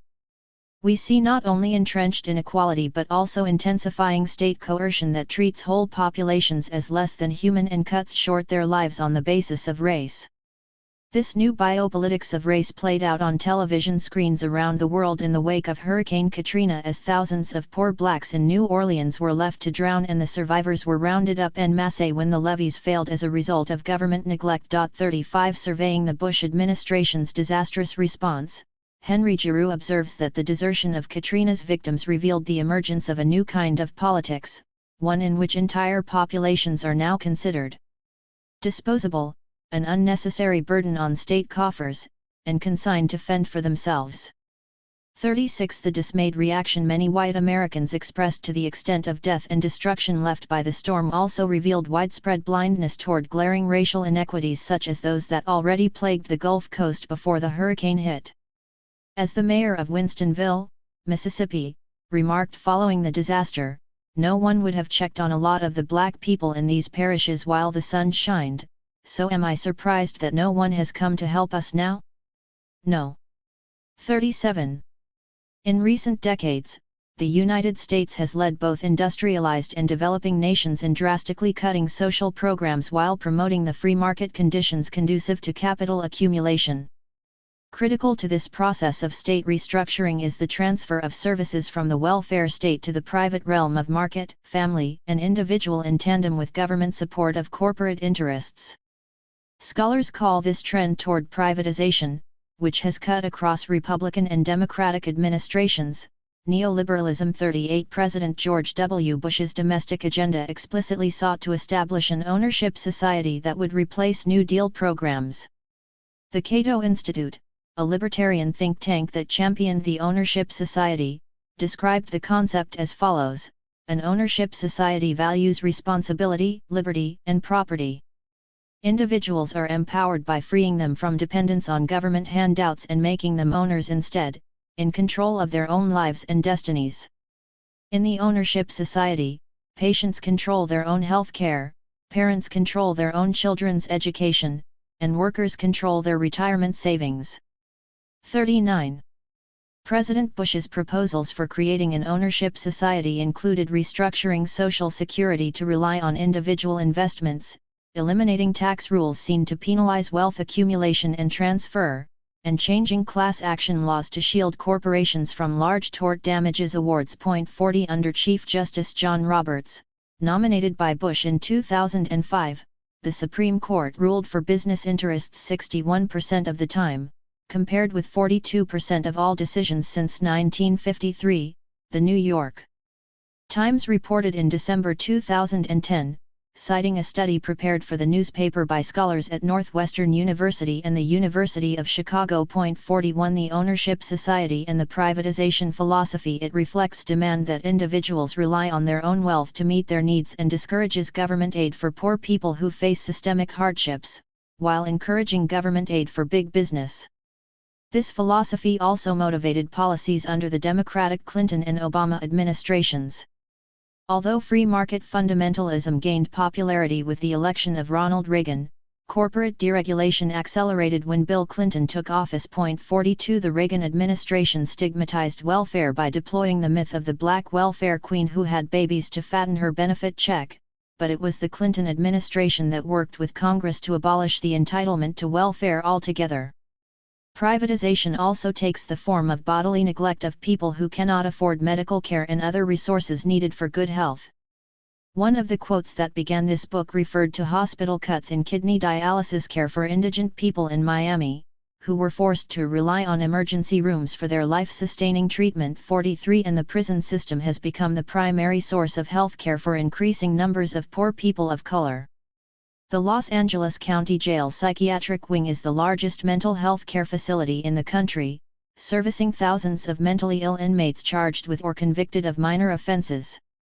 A 2010 ACLU report revealed that inmates at the jail, most of whom are simply awaiting trial, risk severe beatings by deputies if they complain about the overcrowding and filth that has plagued the modern-day medieval dungeon for decades. 44 In 2009, a special panel of federal judges ordered California to reduce its prison population by 46,000 to ease an overcrowding crisis that had been mounting over 20 years because it was unnecessarily killing inmates. One California prisoner dies every 8 days from the state's failure to provide adequate medical care, defined by the U.S. Supreme Court as the minimal civilized measure of life's necessities. The state's appeal of the order, supported by 18 other states, was argued before the Supreme Court in November 2010, delaying relief to dying prisoners even longer. 45. As I discussed in Chapter 9, the promotion of biological citizens who use genetic testing, reprogenetic technologies, and personalized medicine to manage their own health at the molecular level facilitates this shift of responsibility for public welfare from the state to the market and individual.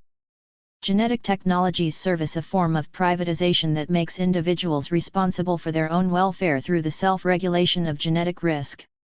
The prominence of race in the new biocitizenship promotes mutually supporting trends toward neoliberalism and racial apathy by making racial inequities seem like biological rather than social problems. 46 As the state and market jointly offer individualized technological solutions for social wrongs, race remains relevant to social policy even as citizens are admonished to be more colorblind. It is not that stark racial gaps in health, welfare, and opportunity no longer exist in this post-racial America, but their roots in racial bias and systemic injustice are concealed by intensified attention to race at the genetic level. The pivotal role of race in creating biocitizens encourages their support for the interests of biocorporations and discourages demands for social change. At the same time that the government is dismantling the social safety net, it has intensified its coercive intervention in poor communities of color. The intensification of corporate power and racial marginalization does not entail a unidimensional shrinking of government.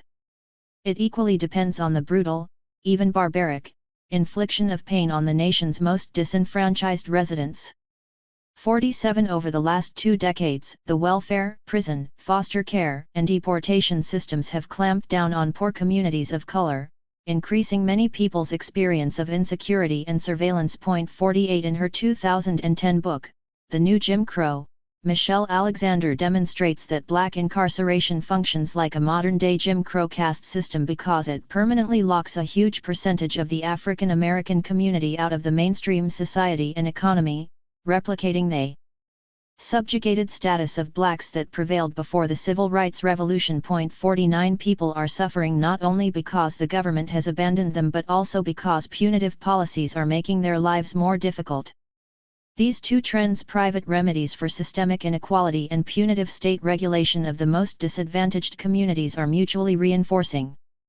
Barbara Ehrenreich noted the correspondence between privatization and punishment when she wrote, "The pattern is to curtail financing for services that might help the poor while ramping up law enforcement, starve school and public transportation budgeting, then make truancy illegal.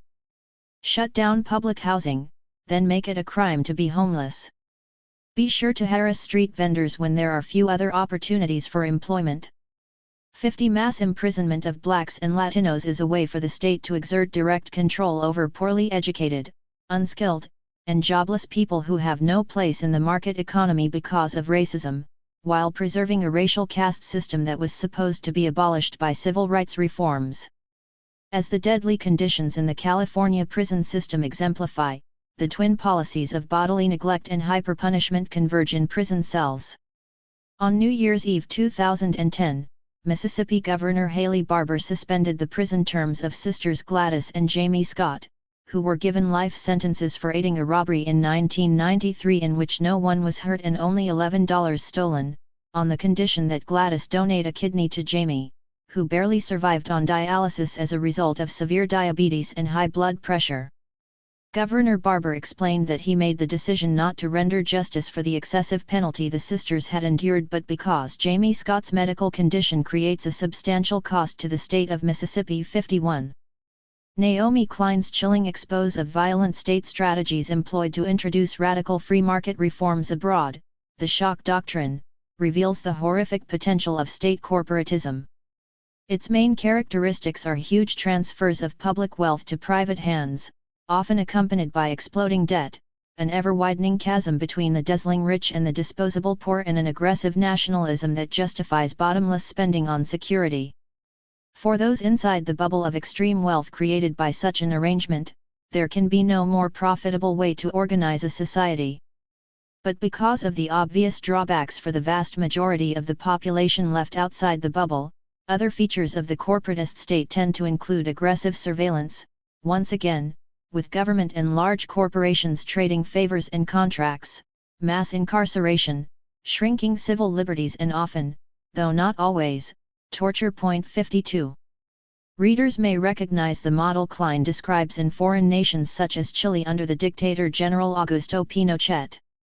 But every word fits current conditions within the United States for poor minority communities. Take a look at what is going on in the nation's public schools, prisons, detention centers, and hospitals serving poor people of color. You will see not only stark inequalities but also a dehumanizing brutality committed by state agents, a brutality that hinges on bodily neglect, abuse, confinement, and even torture of black and brown people. Torture is the only word that can describe the chilling footage of guards at a Panama City, Florida, youth detention center tormenting 14-year-old Martin Lee Anderson to death in January 2006. A security videotape, aired on television and the internet, captured 7 guards covering Martin's mouth, forcing him to inhale ammonia and striking him repeatedly after he stopped running on his first day at the boot camp-style facility. 53. The tape shows a nurse standing by and deliberately watching the entire ordeal, as if giving medical sanction to the guards' deadly brutality. Violence, sometimes amounting to torture, is an accepted part of U.S. prisons and detention centers, which house mostly minority men, women, and children. 54. It is part of a long history of the U.S. government's systematic torture of people of color as a means of racial subjugation in this country and abroad. Torture has historically been an extreme but integral part of racial biopolitics. It graphically imposes a subordinated status on the bodies of its victims while classifying those bodies as fundamentally different. 55. I'm not claiming that anyone involved in today's racial science would support the torture of people based on their race, they would condemn it. Rather, I'm claiming that the legacy of race-based torture continues to this very day and must be taken into account in assessing the implications of a new racial science in the genomic age. The physical and sexual abuse of inmates in U.S. prisons is rampant and tolerated by prison administrators and courts. 56. In addition to the violent enforcement of order meted out on a daily basis, prison guards sometimes inflict extreme measures to intimidate inmates.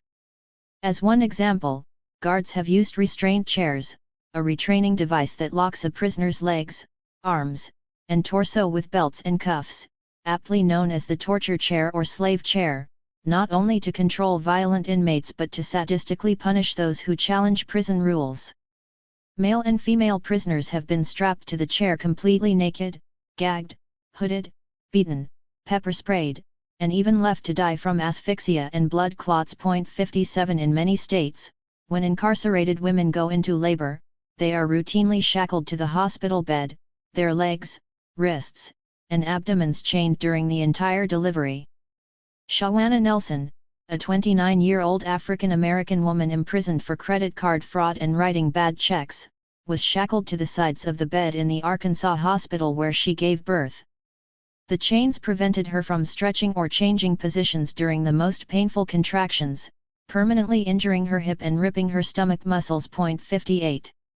The horrors inflicted on children like Martin Lee Anderson who are confined to juvenile detention centers and adult prisons are especially heartbreaking. Incarcerated children around the country not only live in cramped, unsanitary quarters without adequate services and health care, but also are subjected to regular physical and sexual abuse. A federal inquiry begun after the 2006 killing of a 15-year-old by prison staff found that guards at 4 of New York's most hazardous youth prisons routinely used physical force to discipline the youths, resulting in broken bones, shattered teeth, concussions and dozens of other injuries in a period of less than 2 years, according to a July 2010 New York Times report. Federal investigators discovered that staff also kept order among the child inmates by overmedicating them with powerful psychotropic drugs and substantial departures from generally accepted professional standards. 59 Although New York officials belatedly agreed to limit the use of aggressive restraints and to expand mental health services for children in custody, they failed to address adequately the more basic injustice of relying on imprisonment to deal with children's behavioral and mental health problems. 60. The abuse that took place in New York youth prisons is not exceptional. A 2010 study by the Justice Department's Bureau of Justice Statistics found that 12% of 9,000 children confined to juvenile facilities reported being raped at least once, mainly by employees. 61 In some detention centers, the rate of sexual abuse was as high as 30% or more. Even worse, children as young as 12 can be tried as adults in most states, and as young as 7 in 20 states. More than 10,000 children are currently incarcerated with grown men and women where, according to a Columbia University study, they are 5 times as likely to be raped, twice as likely to be beaten and 8 times as likely to commit suicide than adults in the adult prison system. 62. The sketchy yet horrific accounts of immigrants dying in U.S. custody that New York Times journalist Nina Bernstein began to report in 2008 seemed to me to fit the pattern of racial biopolitics I was investigating in my research.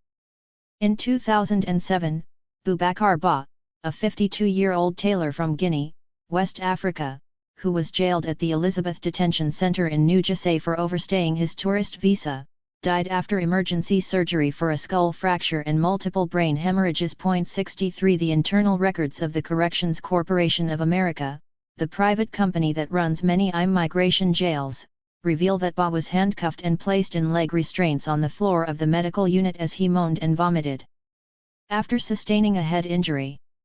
Because his crying out was considered a behavior problem, Ba was taken in shackles to a disciplinary cell, where he remained in solitary confinement for more than 13 hours, despite a nurse's notation that he was unresponsive on the floor with foamy brown vomitus noted around mouth. 64. Hieu Wen, a 34-year-old computer engineer from Hong Kong who, like Ba, overstayed his visa, spent the final months of his life in detention centers in several New England states. 65 In April 2008, NG began to experience excruciating back pain that became so severe over the following 3 months that he could no longer walk or stand. Ng's complaints about his suffering were dismissed by Rhode Island detention officials, who refused to give him a wheelchair or conduct an independent medical evaluation. Instead, guards dragged him from his bed on July 30, carried him in shackles to a car, bruising his arms and legs, and drove him 2 hours to a federal lockup in Hartford. 66 NG was finally taken to a hospital on August 1, where he died in custody 5 days later, his spine fractured by cancer that had spread through his body while immigration agents denied him treatment. It would be a mistake to think of these instances of state-sanctioned inhumanity as aberrations. Indeed, in the last decade, torture was incorporated in official federal policy and accepted by alarming numbers of ordinary Americans. At the outset of the U.S. incursions in Afghanistan and Iraq, lawyers in the Bush administration embarked on a mission to set a sufficiently high standard for torture to render the military's harsh custodial conditions and interrogation methods permissible. 67 President Bush himself set the machinery in motion on February 7, 2002, when he issued a memorandum declaring that the Geneva Conventions did not apply to detainees in Afghanistan and Guantanamo. 68 The legal edifice erected to shield torture has direct antecedents in the colonial jurisprudence that justified the uncivilized treatment of African and Asian natives by U.S. and European imperialists under the racialized theory of savage war. As one British judge explained in 1910, the rule of law could be suspended in the African colonies because a few dominant civilized men have to control a great multitude of the semi-barbarous. 69 racial classifications that marked Africans and Asians as uncivilized savages justified the uncivilized use of torture in waging imperialist wars against them. Lawyers in the Justice Department similarly took the position that the United States was engaged in a new kind of war that necessitated replacing protections accorded prisoners under the Geneva Conventions with a de novo legal regime that permitted harsher treatment. 70. The legal defense by the nation's highest officials of inhumane treatment in foreign detention centers and the steady dose of torture delivered by the entertainment media acclimated much of the American public to the infliction of pain and degradation on Muslim enemy combatants. In the wake of 9/11, torture was championed by movies and television shows that depicted its successful deployment by patriotic heroes to avert disaster and promote the national interest. On virtually every episode of the top-rated Fox television drama 24, boasting 15 million viewers on average, Special Agent Jack Bauer, played by Kiefer Sutherland, tortured terror suspects in order to extract information critical to national security. 71 Meanwhile, some Americans find entertainment in videos showing the gruesome deaths of enemy soldiers and civilians that are currently circulating on the Internet. 72 National polls showed that more than one-third of Americans reported that torture was legitimate in some cases, and only one-third believed the abuses at Abu Ghraib constituted torture. 73. The biological definition of race seems acceptable today because past forms of blatant racial violence, such as lynching, are now institutionalized in new ways that make them invisible to many Americans.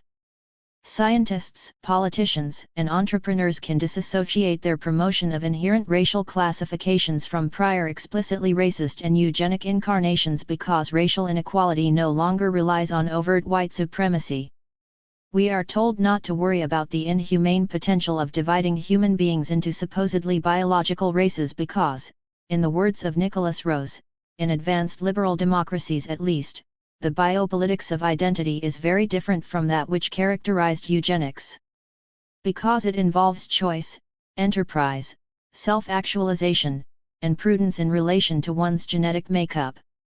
74 But as I have shown, the political context of the new racial science actually involves coercion, surveillance, restraint, and brutality inflicted on minority populations. The reconfiguration of race in genetic terms provides a modern mechanism for legitimating this oppressive politics of race at a time when the United States claims to have repudiated the violent enforcement of a racial caste system.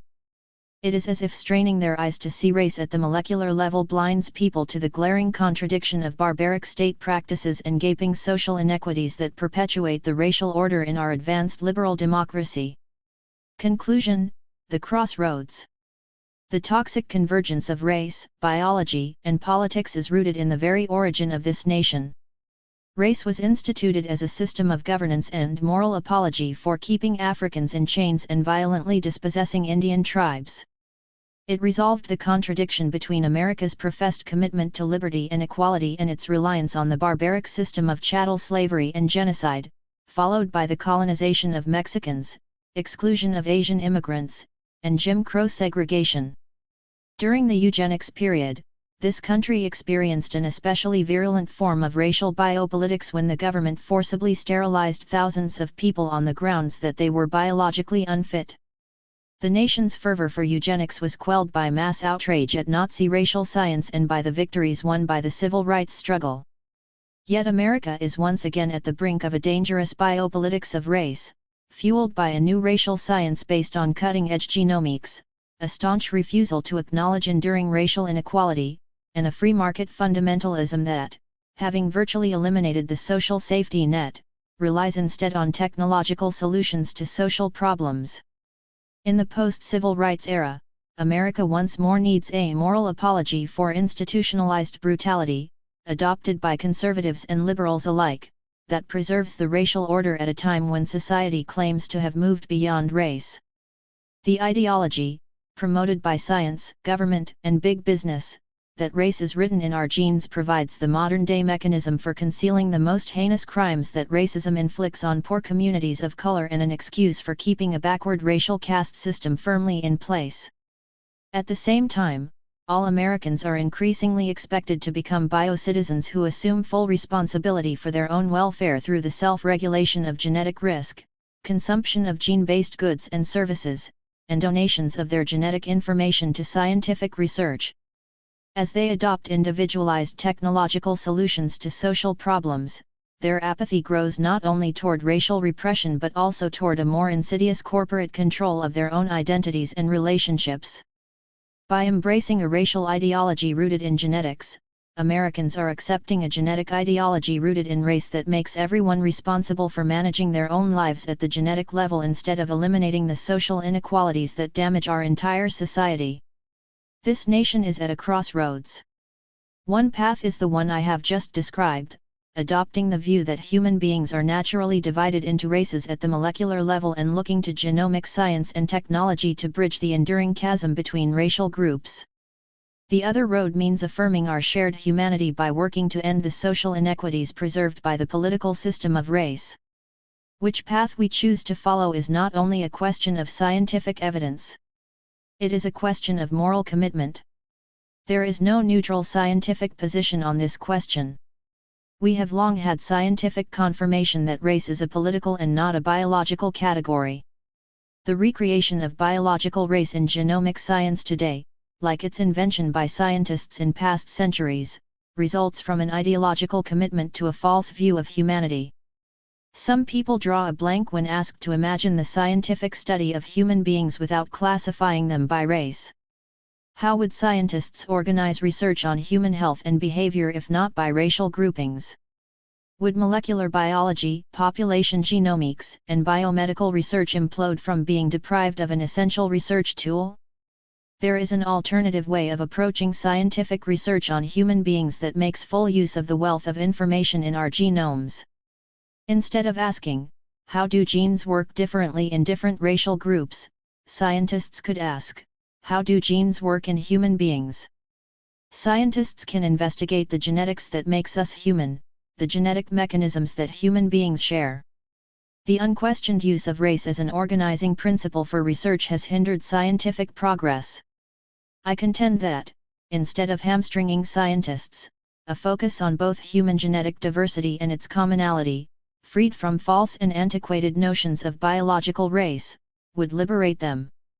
Studying the genetics of how cancer tumors grow in human bodies has been more fruitful than searching for race-specific genes that explain differential rates of cancer.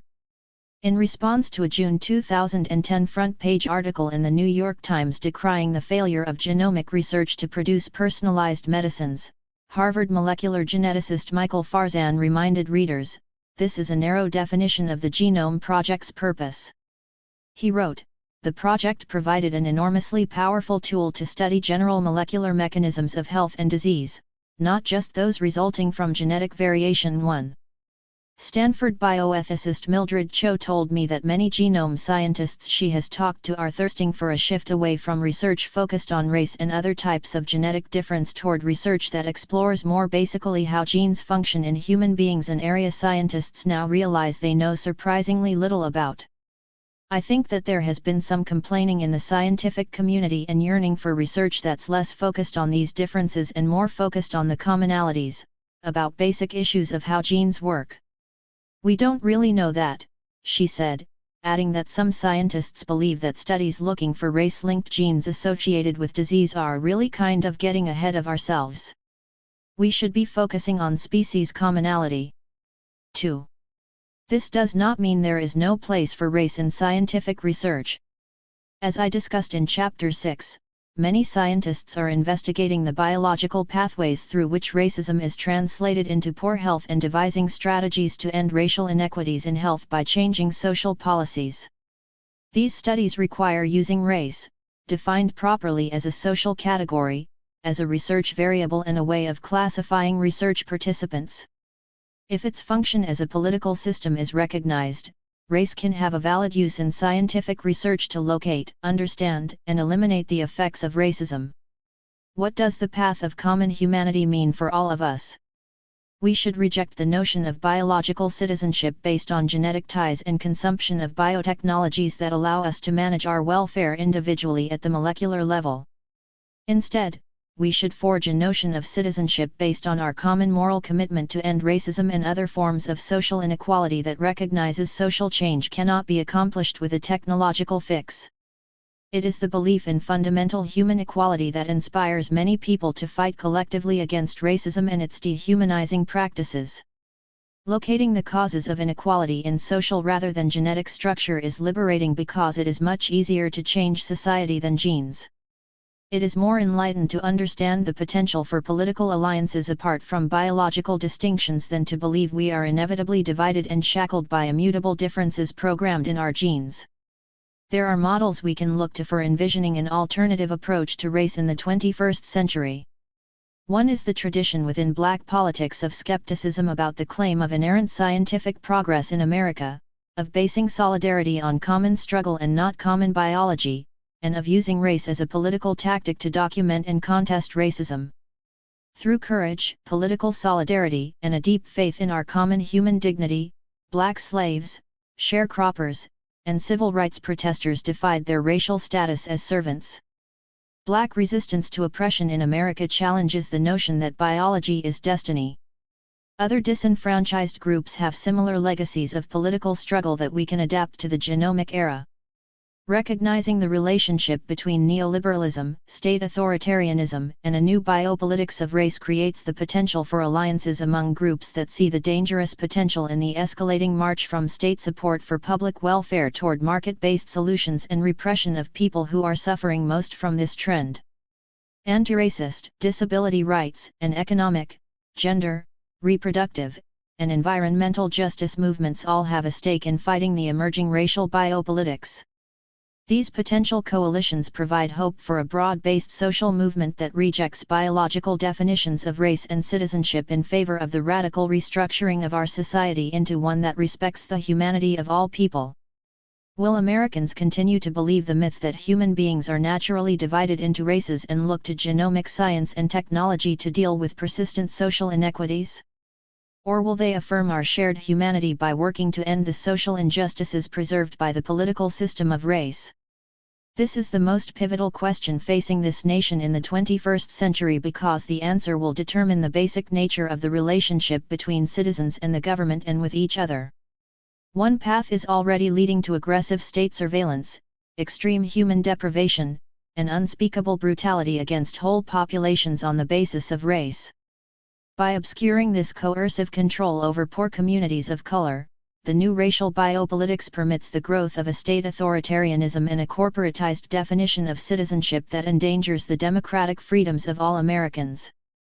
We must choose the other path of common humanity and social change if we are to have any hope for a more free and just nation.